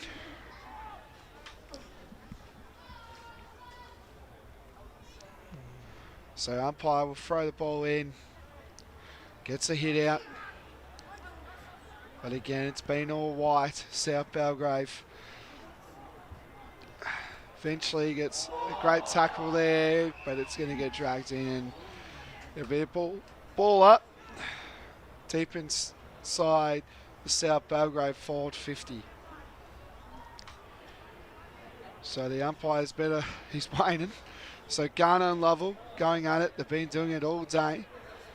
And Lachlan gets the ball, good handball, and eventually it's going to be a ball up. So a chance here for South Belgrave to really make it tough for the Tigers. I really feel like it's a goal early really would probably just put it's probably a bridge them too out of, far. yeah. That's right. Especially with the confidence, and it is such a momentum game. The Tigers have it at the moment as the clearance here going forward over the top of the head into space.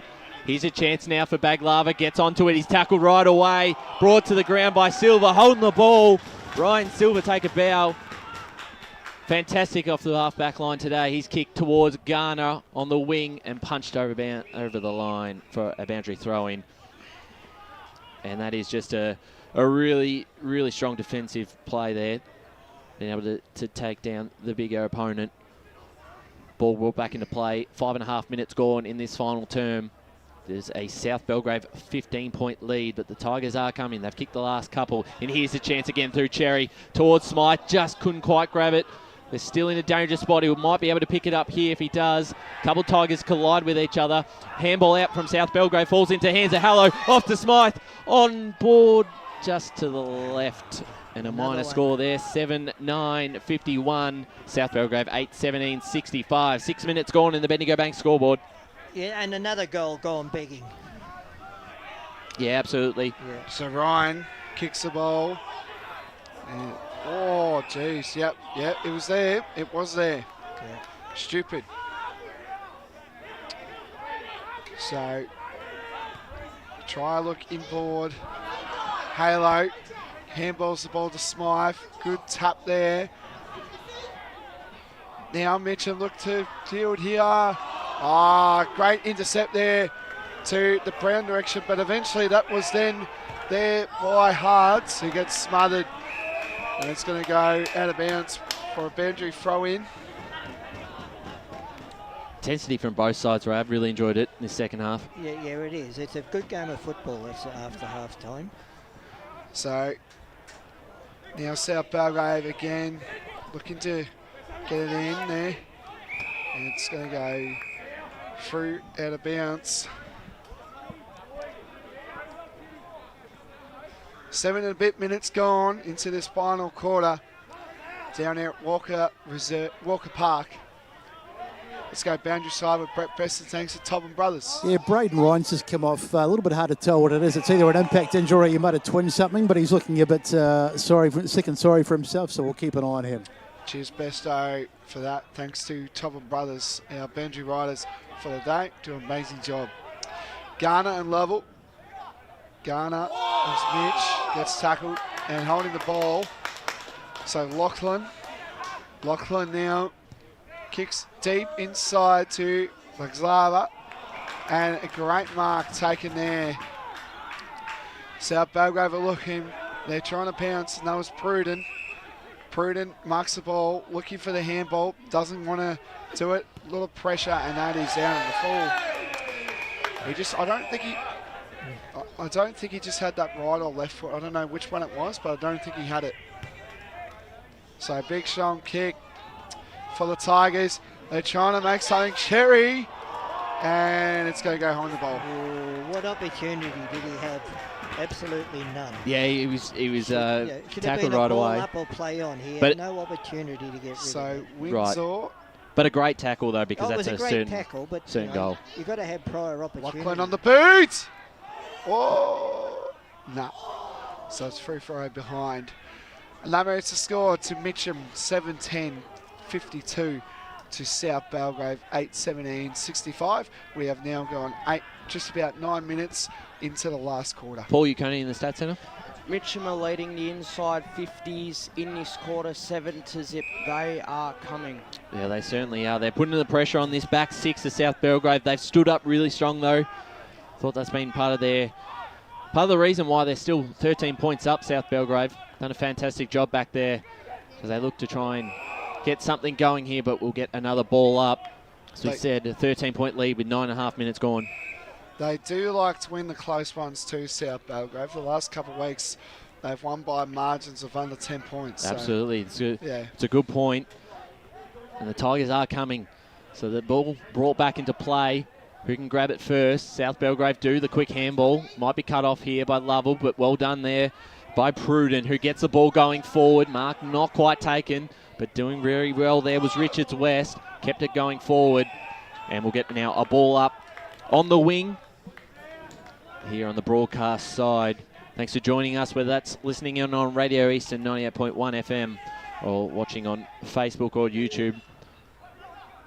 We do remember that if you have just joined us, it was a 4-goal 10 first quarter from South Belgrave. That really could have probably should have been maybe 6 or 7 goals up, and may not have been a contest, but certainly is now 13 points. As the Tigers here through Baglava gets a hit out. Chance here, they're well pressured by South Belgrave. They'll get the ball going forward. Now here's a chance. Grabbing it there. A chance, shot on goal. He loves it. Christopher Degas, a Tobin Brothers goal of the day contender, stretches this margin back out to 19 points and makes it tough for the Tigers. It makes it tough for the Tigers, Ben. That wasn't a pretty goal. They just forced the ball forward into their forward 50 and a snapshot. That could seal the deal as well, I reckon. Oh yeah, it's going to be very hard now for Mitcham to win this game. But you've got to fight on. You've got to fight on. So, we're going to throw it back in to the centre. We're going to go boundary side with Brett Preston. Really quickly, Braden Ryan is back on for South Belgrave. Yep.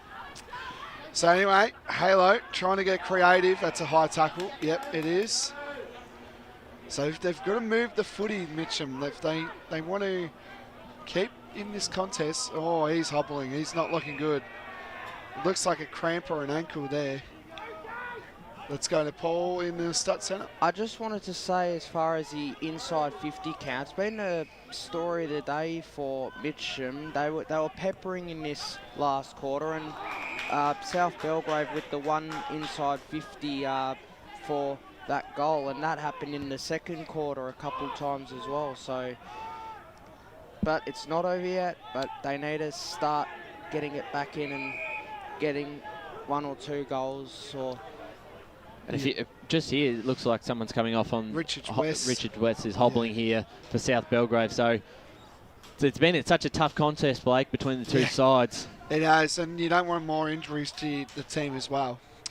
So Lachlan handballs the ball inside, but it's just been the South Belgrave pressure, we know, and it's going to be play on. And it's there we go. It's all happening down here. So it's going to be a throw up Let's go boundary side with Brett Beston. Yeah, you guys saw it, but Richards West has come off. I was just watching as he was heading down to the bench and he's hobbling really badly. Looks like an ankle injury, so we'll keep an eye on that. Yeah. So Kidd gets a clearance, but eventually it will be a throw in. Yeah. Brian again. Yeah, Brian's hobbling again, Besto. Yeah, that's a concern. I'd be resting him now. He's come off quite a bit as the ball brought back into play. Well, the Tigers got left. South Belgrave have been very brave. 9-17-71, they lead Mitcham 7-10-52. 13 minutes gone in this last quarter on the Bendigo Bank scoreboard. Ball up here on the centre wing. Punched forward there by the Tigers, but it's turned over. And now through Peters, South Belgrave can go forward. And a boundary throw in. There's still more going on here off ball. That time between the bloke's going down left. Lachlan and Pruden. That's a cramp. Yeah, it certainly is. Here we go. There's going to be some sore bodies after this game. It's been a very physical second half. He's struggling. He's hobbling. And he's had a fantastic afternoon, I thought. Boundary throw in, Baglava. Got his hands to the ball first. Got it going in their direction. Tackle count in this game has been 35-34 in favour of Mitcham. It's coming off now, Lachlan. So it's been the walking wounded out there. As a ball up will result in another ball up. 14 minutes gone, and South Belgrave will be happy with this as we go boundary side with Jared Beanland. Yeah, Guy Lachlan just sounds like he's cramping up. That's how he's acting anyway. So here Mitcham go. They go inside forward 50. Out the back there, Mark not taken. And over the line, Dominic Howe had a chance to take a mark there, and it was well contested. So there's still a glimmer of hope for the Tigers, but South Belgrave had all the answers when they certainly came at them hard, especially in that third quarter. They'll get a ball up inside the forward 50 half for Mitcham. Trail by 19 points. This Division 1 top of the table clash. Here's a chance for Lovell. Gets past one. Gets his kick on the ball just in time. Then a snap on goal from the Tigers is just a minor score. So back to an even 3-goal margin. 7-11-53 to South Belgrave. 9-17-71. 15 minutes gone on the Bendigo Bank scoreboard. So South Belgrave now. Let's go bench side with Jared Beelan. Just quickly confirm that it was cramp for Lachlan, but also that Jackson Glossop will be out for the rest of the game. Another injury blow for the Tigers. They don't need that with all the outs that they have now. So the umpire throw it up. Eventually now that was hard to kick the ball, and it's going to be a throw up here. A lot of sore bodies, as Ryan, you mentioned before. Spark Larry just smashed out of the way. And eventually now South Belgrave look to regain the numbers, and it'll go out of bounds there. Hope you're enjoying the broadcast. If you're watching on the streams of Facebook and YouTube on the Eastern Football Netball League socials or 98.1 Radio Eastern, hope you're enjoying this game. Umpire throws the ball in, and again it's going to be a ball up. Just a lot of scrap footy going on at the moment, a lot of stoppages and all that. I don't know if there's sore bodies, but it sounds like it. So the umpire throws the ball up. Lovell gets it out, snap around the corner, big mark. That's a mark, and goal. That's a goal. That's a goal to the big fella in Cowman, sorry. Bailey Cowman. The tattoos are definitely a lot going on down here at Tigerland. So 2-goal margin, Ray. Well, it's not over till it's over, is it? They just keep continuing. You know, if you analyse what's been happening today, and someone watching this and not looking at the scores would think that, South Belgrave have controlled the game and been in front all day, but, they could have it snatched out of their hands. Well, 17 minutes gone in this last quarter, so still plenty of time. Just the 2-goal margin now, 12 points. Next goal's crucial. Next goal's crucial for both sides. So here we go, tap forward here for the Tigers. They get the ball moving and brought into a tackle there. We'll get a ball up. One thing I've noticed this quarter, Mitcham are winning the clearances, and South Belgrave have got big Mitchell Garner standing in the goal square. So South Belgrave get it going forward. Mark not taken. Out the back there, Nicholas got it going forward. But right back that way from South Belgrave to Brown. Now their chance. They've got an open goal here. Here's a chance for Degas. He kicked the last one for South Belgrave. Just misses to the right, but it's a handy point. Yep. Does it go boundary side to Joe Beanland? That was a miss, but it was an excellent passage of play, and it all started with the man of the day, Ryan Silver, just throwing his boot at it as it was coming hurtling at him. As we go to Sat Centre with Paul Uconi. Only their second inside 50 of the quarter, South Belgrave. The inside 50s are 10-2 in favour of Mitcham. It shows you the pressure that they've been under. So Pruden kicks it to Garner. It's just been everywhere. That was Damien Garner. Yep. You might get marked up on the screen with Mitch, but that was actually Damien. So this could be the game right here. Yeah, I think it is. I said it. I said the next goal is crucial for both sides. So anyway, now Damien Garner to seal the game for South Belgrave to remain undefeated in 2023. Unbelievable rise by South Belgrave to win the premiership in Division 2. Garner, he's missed it. 3-3 behind. Yeah, you give him a rap and he misses. Oh, I jinxed him. Well, keeps the Tigers. Yeah, that's what they've been. That's what Keeps the door. The door is open still. I think what you said as well. You know, kicking 4 goals, 10 in the opening quarter. This letting Mitcham stay in the game. So they look to exit their back half. South Belgrave, if they lock it in here, there might be a chance to hold on as they go inside 50. They might be able to get a mark out the back. Ball's not kind, the bounce. Now a chance, though. They throw it on the boot towards goal, towards a hot spot. Standing under it. Mark not taken by Mitcham and brought into a tackle, but they're back inside forward 50, which is exactly where they want South Belgrave to be. 9:19:73 lead Mitcham, 8:11:59, coming up to the 20-minute mark of this last quarter. Has this game got one last twist? There's the ball brought back into play. A chance now for the Saints through Ryan, and a free kick out of bounds on the full. So the Tigers will take possession of the ball. But they're going to have to move quickly. They still need 3 goals now that South Belgrave have been able to kick the last couple of points. He's got to move it. Well, they've got to move quickly. You're right, Paul. Can't be long left. Bit of an odd kick. Fell into the hands of Carney, but it couldn't quite take the mark. Pushed it going forward, but the umpire says no thank you, and he'll have a ball up here just outside South Belgrave's forward 50. They lead by 14 points. Been an interesting contest all afternoon. This second half has been a lot more exciting as the ball up here.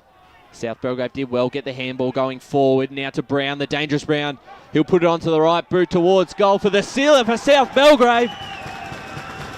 They will remain undefeated in season 2023. It'll be win number 6 as they take their margin out to 20 points here with 21 minutes gone in this last quarter on the Bendigo Bank scoreboard. He's just a very classy player. You know, you need the big-time goals. Look no different with Sam Brown as the big crowd there by the South Belgrave faithful there. So this is a huge win for South Belgrave, considering the outs they had before the game. To come here and, you know, to stay undefeated, this is a really big win for them.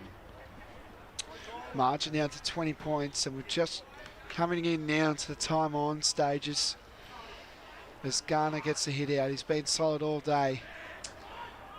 Mitcham get the clearance. Lovell again to Bagslov. Couldn't get there, but again South Belgrave just got all the numbers clear. They kick the ball, and that's going to go out in the full.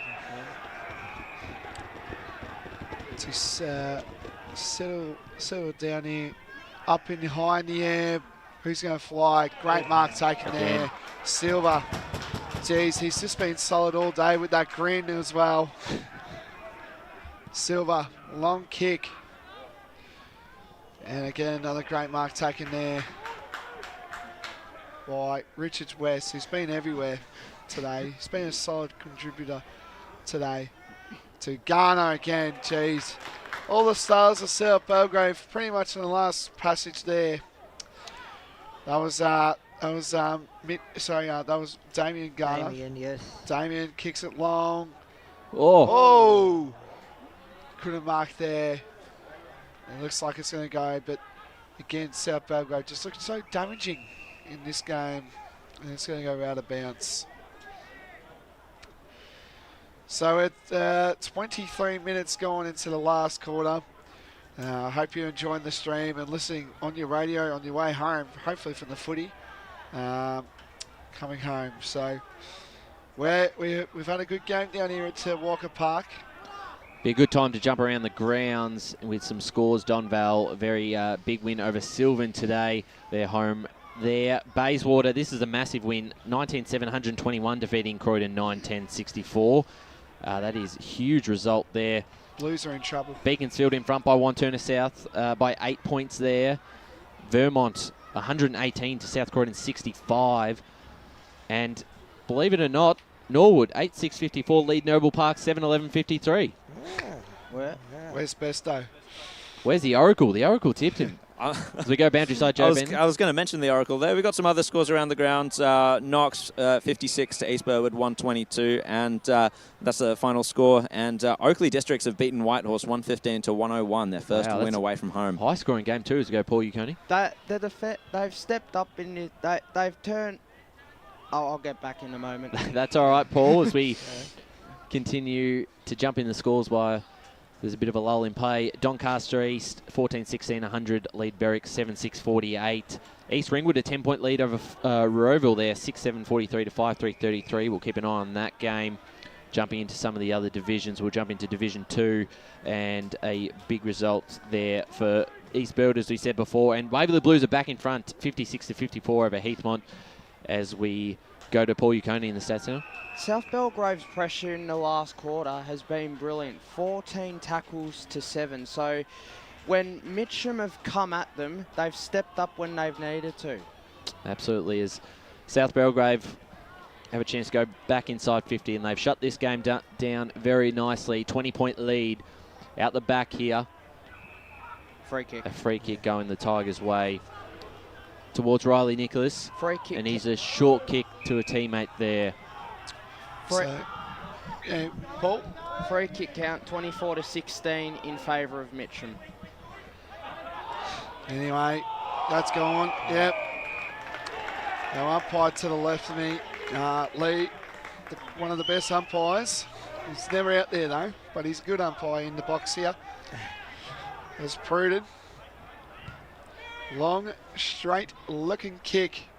And a great mark taken there by May. He's been solid for Mitcham. Kicked 2 goals today.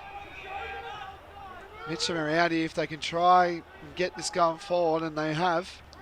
A short kick to Glover. Strong kick to Halo, who marks. Halo, short kick, and it should be marked, and it's not taken there. Smythe dropped that. So... Just around the grounds again. Mulgrave in front in this last quarter, 13-7-85 to Ringwood 10-14-74. Still waiting for an update at Templestowe. They led by 1 point at three-quarter time. So we'll find out shortly how they're going there. As the ball be brought back to play here. 26 minutes gone in this final term out at Walker Park. As we've mentioned, South Belgrave had a 20-point lead. There's going to be a few sore bodies after today. There's been quite a few players coming off, hobbling off. And Jesse Smythe's one of them now, who's looks to be in a bit of pain coming off the bench. As the ball brought back into play, punched by Garner, and clearance here by Nuku. Down the line. It's 3-on-2 there from the Tigers. We're able to get it across the line. As we go around the grounds again, the Basin home against Upper Ferntree Galley, 101-62. Down in Division 4, Scoresby very big win over Nuttawading, 153-35. Surrey Park, 180 to Croydon North Emlock, 26. And Kilsyth, 101-55 over Churnside Park there. So a few expected results as this game winds up. 27 minutes gone. Ray, it's been a massive effort by South Belgrave. They'll be 6-0 coming up in the division after their premiership last year. Look, they started the game off, although they kicked 4 goals, 10 in the first quarter, they've one at every quarter practically. And but all credit goes to Mitcham, because after half-time they've played like the way that we expected them to when we arrived here at the start of the day. Yeah, you're right. It really was just that first quarter where they just couldn't get their hands on it in the middle of the ground, and we were really under a lot of pressure down back. But other than that, it's been a pretty entertaining contest between two good sides who we think will feature come September this year. Tap out there by Garner, and a kick inside 50 for the South Belgrave side to Windsor, who's had a fantastic afternoon. He'll get it back here and go wide towards Garner, the other Garner there. Damien Garner, who's kicked 4.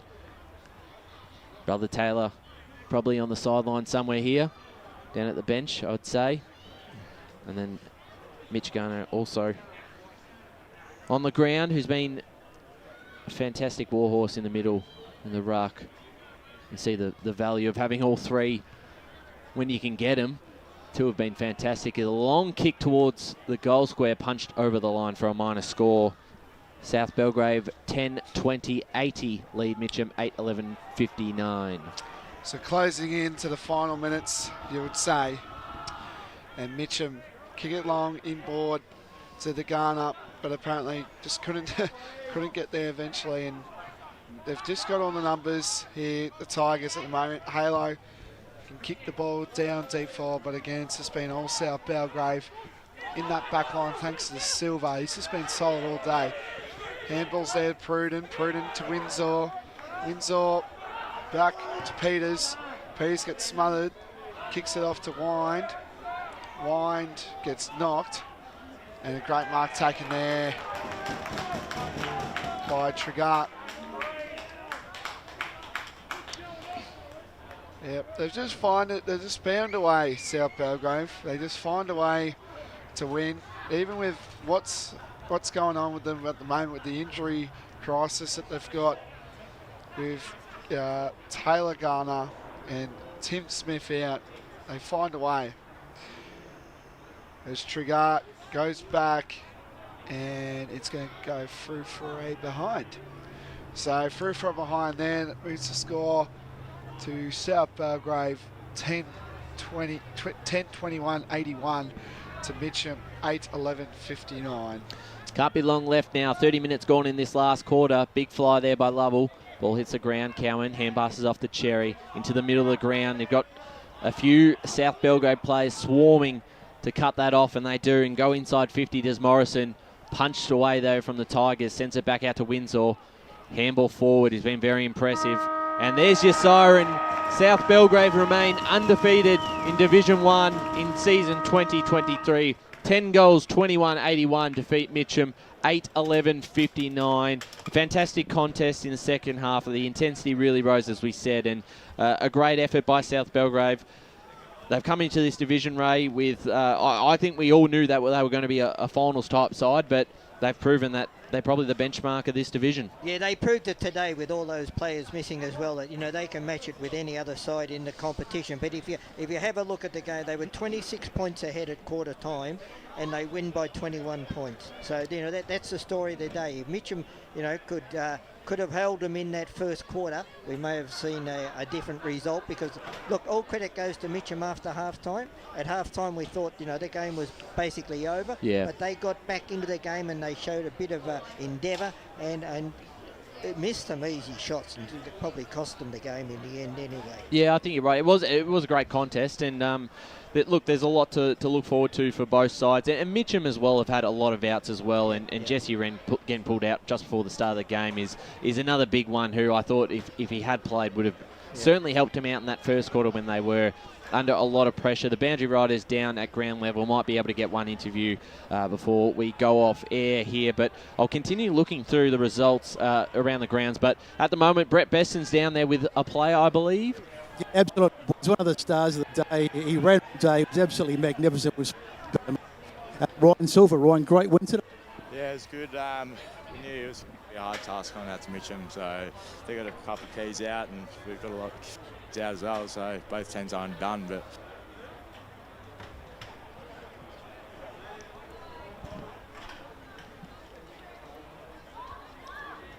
on top early, and then they came back at you, but you just came back. You just kept coming in. that, everyone else stepped up. Yeah. This is their time to announce themselves.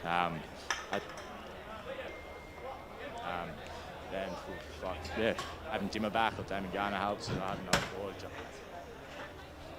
All around it, just worked out today, so perfect. You've come up from a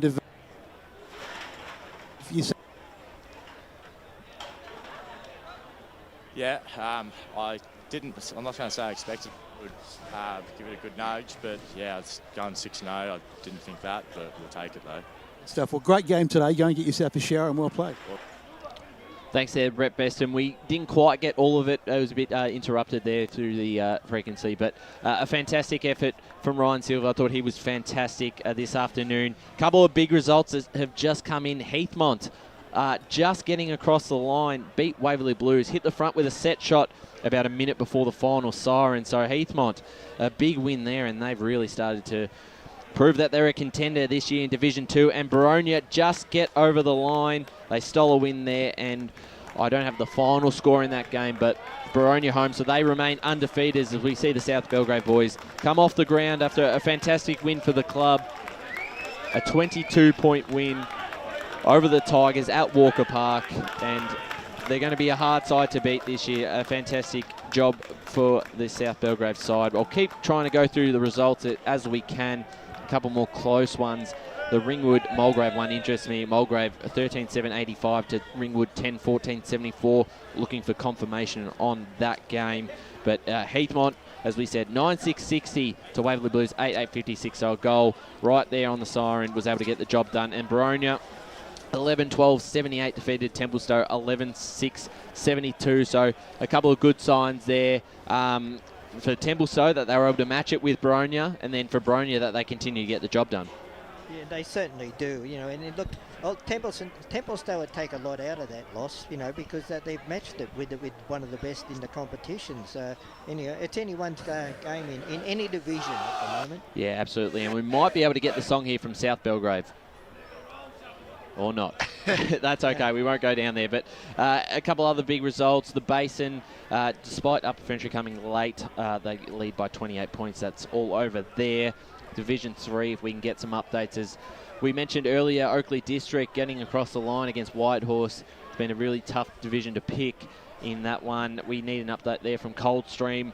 They currently lead by 19 points the last time we saw against Fair Park. Ferntree Gully, very comfortable winners over Warrandyte by 52 points.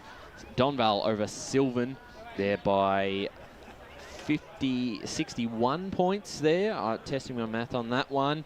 And then in Premier Division, we'll look to try and get an update out at Seabeck Oval. It is Roval trailing by East Ringwood by 10 points last time we heard there. Blackburn, a big win over Park Orchards. Baldwin defeated Doncaster. Vermont defeated South Croydon. And an update we'll try and get in this last 10 minutes is out at Pat Wright Senior Oval, where Norwood led by a point. And then obviously Doncaster East got across the line against Berwick. Before we get to those, I'll try and chase them down, but let's talk about some votes. For me, looking at the list, I've got a few names here. I've got Jesse Cherry for one vote. I thought he was fantastic early on and really set the tone and kept Mitcham in it early.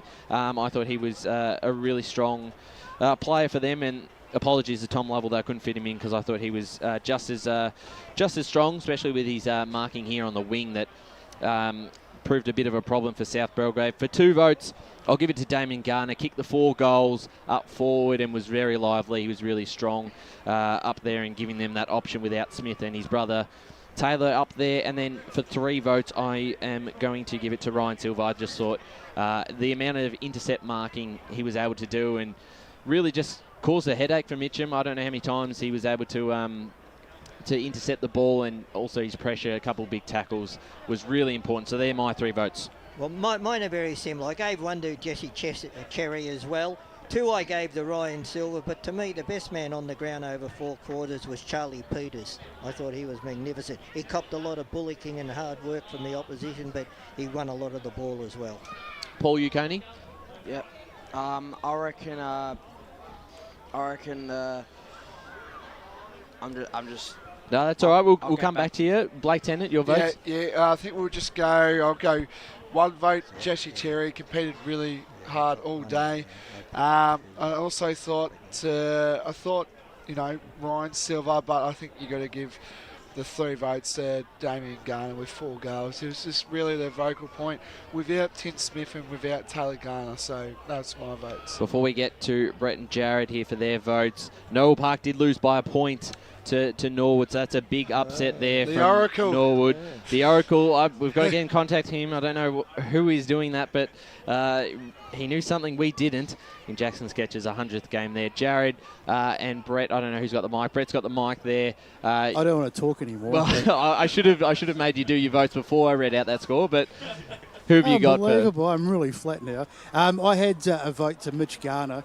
No one else gave me a vote, but I thought he was particularly good, especially in the first quarter. He was really, really dominant. 2 votes I gave to, of course, Damien Garner, and I went with Ryan Silver with my 3 as well.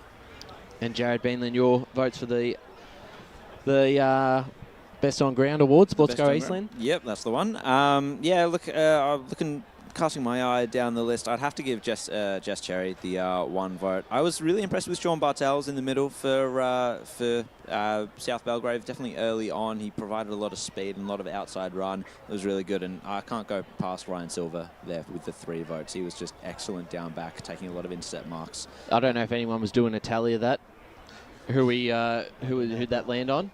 Paul Uconi? I'm going to go 1 vote to Mitch Garner for South Belgrave, 2 votes to Damien Garner, but I reckon the 3 votes go to Ryan Silver. There we go. So Silver. I think Ryan Silver, the Sports Go Eastland best on ground performer today. I'm still chasing up that East Ringwood Rowville score. That was the halftime score there that East Ringwood led by 10 points. Hopefully we'll be able to find that in the last 7 minutes on air. The other big result, or the other award to give out is the Tobin Brothers Goal of the Day. My nomination was the Josh May one, as Ray points that out. The leg break. Yeah, the way that bent, that was incredible. That's for me the goal of the day. I don't know if anyone has any other. Totally. Yep. I agree as well, but shout out to Sean Bartels. He had a really good one in the first quarter from memory. Yes, that was. I do remember that one as well. So Josh May wins the Tobin Brothers Goal of the Day. Our final thoughts here as we get to the last sort of 7 minutes. Boys on the boundary, Brett and Jared, how did you see the contest this afternoon? Because it was certainly a pretty even game after quarter time, I thought. Yeah, it was lots of fun. I thought, the intensity and the pressure down at ground level was palpable, especially with the crowd. South Belgrave seemed to be a team that travels well, so the crowd down there were really getting into it. I enjoyed the atmosphere for sure, and it really reflected what was going on the field with the amount of pressure. I thought Mitcham would break even there during the second half, and they did just that, but just not quite enough to get across the line. Brett, for your thoughts? Yeah, I thought things were going to get a bit ugly. I think it was the second quarter when all the biffos started to happen, and the supporters down on the ground. There was a bit of an ugly altercation between, I think it was some of the Mitcham guys and the South Belgrave. It looked a little bit, but fortunately, in the crowd. Well, I think it was some of the crowd, and there was a few of the players too having a bit of a go. So, look, it all blew over, thank goodness. But I just always felt that South Belgrave were just ahead all day. Mitcham came at them, but you just felt that they were always like a goal or two in front. And I just felt that South Belgrave had it on their terms for most of the day, and so it turned out. And they got the win, so 6 from 6. And they can. Credit to them with those players they had out. That's a fantastic victory. It really is, and very character building. Yeah, it's a big out, and we haven't really talked about Caden Black, who's not in the side as well, which is a very important player for them. And I certainly, look, if you can get Jesse Wren back in the side for Mitcham's sake, and I know Barton Smith, I don't think he's coming back in the next couple of weeks at all. He would be a very handy player to have there. And then obviously they maybe just need that, that other key forward. And obviously if Parenti's available come September and they're there, it's a different looking Mitcham he was side. here today, don't you? Was he? He was down on the ground. Oh, he was? Just on the sideline. I actually said to Jared, I said, do you reckon they could whack a jersey and just slip him on that? I wonder if he's out injured or something, if he's not playing VFL and they're not playing here. I wonder if that's the... Well, maybe the VFL's tomorrow, is it? I don't know. I'm not sure. I'm not but he was definitely sure. here because we saw him. Yeah, we saw him on the boundary. So. Well, there you go. I just didn't pick up on that one. And Blake, calling a Division 1 game today, a big effort from South Belgrave, and your final thoughts? Yeah, look, they're just an incredible side. To come like they did was just incredible, and I was really proud of how South Belgrave took control of the business, and they really put it away in the first quarter. So well done, South Belgrave. They go 6-0. You know, I don't think many people would have thought about that coming into the season. So yeah, and just a quick one. Northern Bullens did play today, so he didn't. Yeah, he's not playing VFL this week. So we don't know what's going on there. Yeah, not sure what's happened there. Still waiting on that Roeville score. It still is the last quarter. Is that Noble Park result a final definite? That is. I checked their socials. You sure there's not going to them, unless there's a fifth quarter or something? I think you've lost here, Brett. So that's a big win there for Norwood. A fantastic result for them. A couple of wins on the trot. The Bayswater ones, I thought they would win, but to win by that margin, 57 points over Croydon, that's 1-5 for the Blues. Their season looks toast at the moment. Beaconsfield over Wanturna South by 8 points. I think that's final. I'll try and get a late score there. Montrose big winners over North Ringwood, 104-34. So that's that's enough of that. As we jump into Division 2, we'll see if we can get a late update at Ringwood Mulgrave.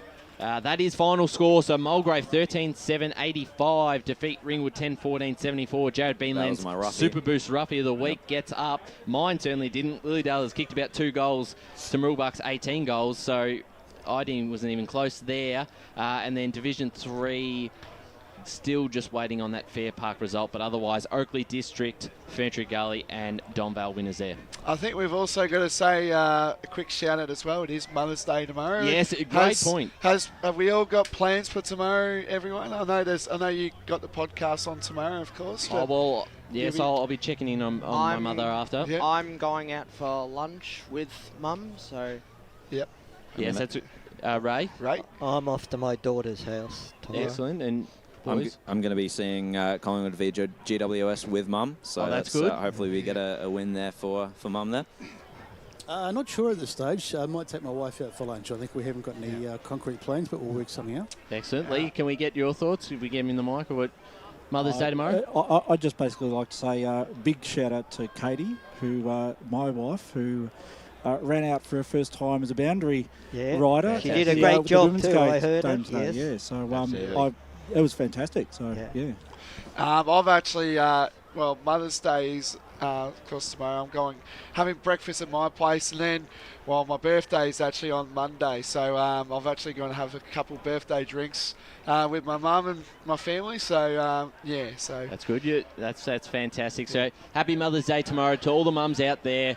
We also do mention that it is BCNA round this weekend. So if you do want to get involved, there's still time to donate. You can head to our socials to find out more information about how you can get involved there. Just on a bit of an AFL update. Freo knocked off the Swans. A couple of Swan supporters in here will be pretty unhappy with that. But we're about to close out here for a fantastic afternoon of football. South Belgrave 10-21-81. Defeated Mitcham 8-11-59 here at Walker Park. A big thanks to Lee Green, Megan Green, Kate Green out the women's game this morning, alongside John Oven, Jared Beanland today doing the both games. Brett Beston, Blake Tennant, Ray Baird and Paul Uconi. Thanks for everyone who's listened in, whether that's YouTube, Facebook or streaming live on Radio Eastern 98.1 FM. That's it from us today. South Belgrave resume their unbeaten streak, 6 in a row here at the Eastland Match of the Round.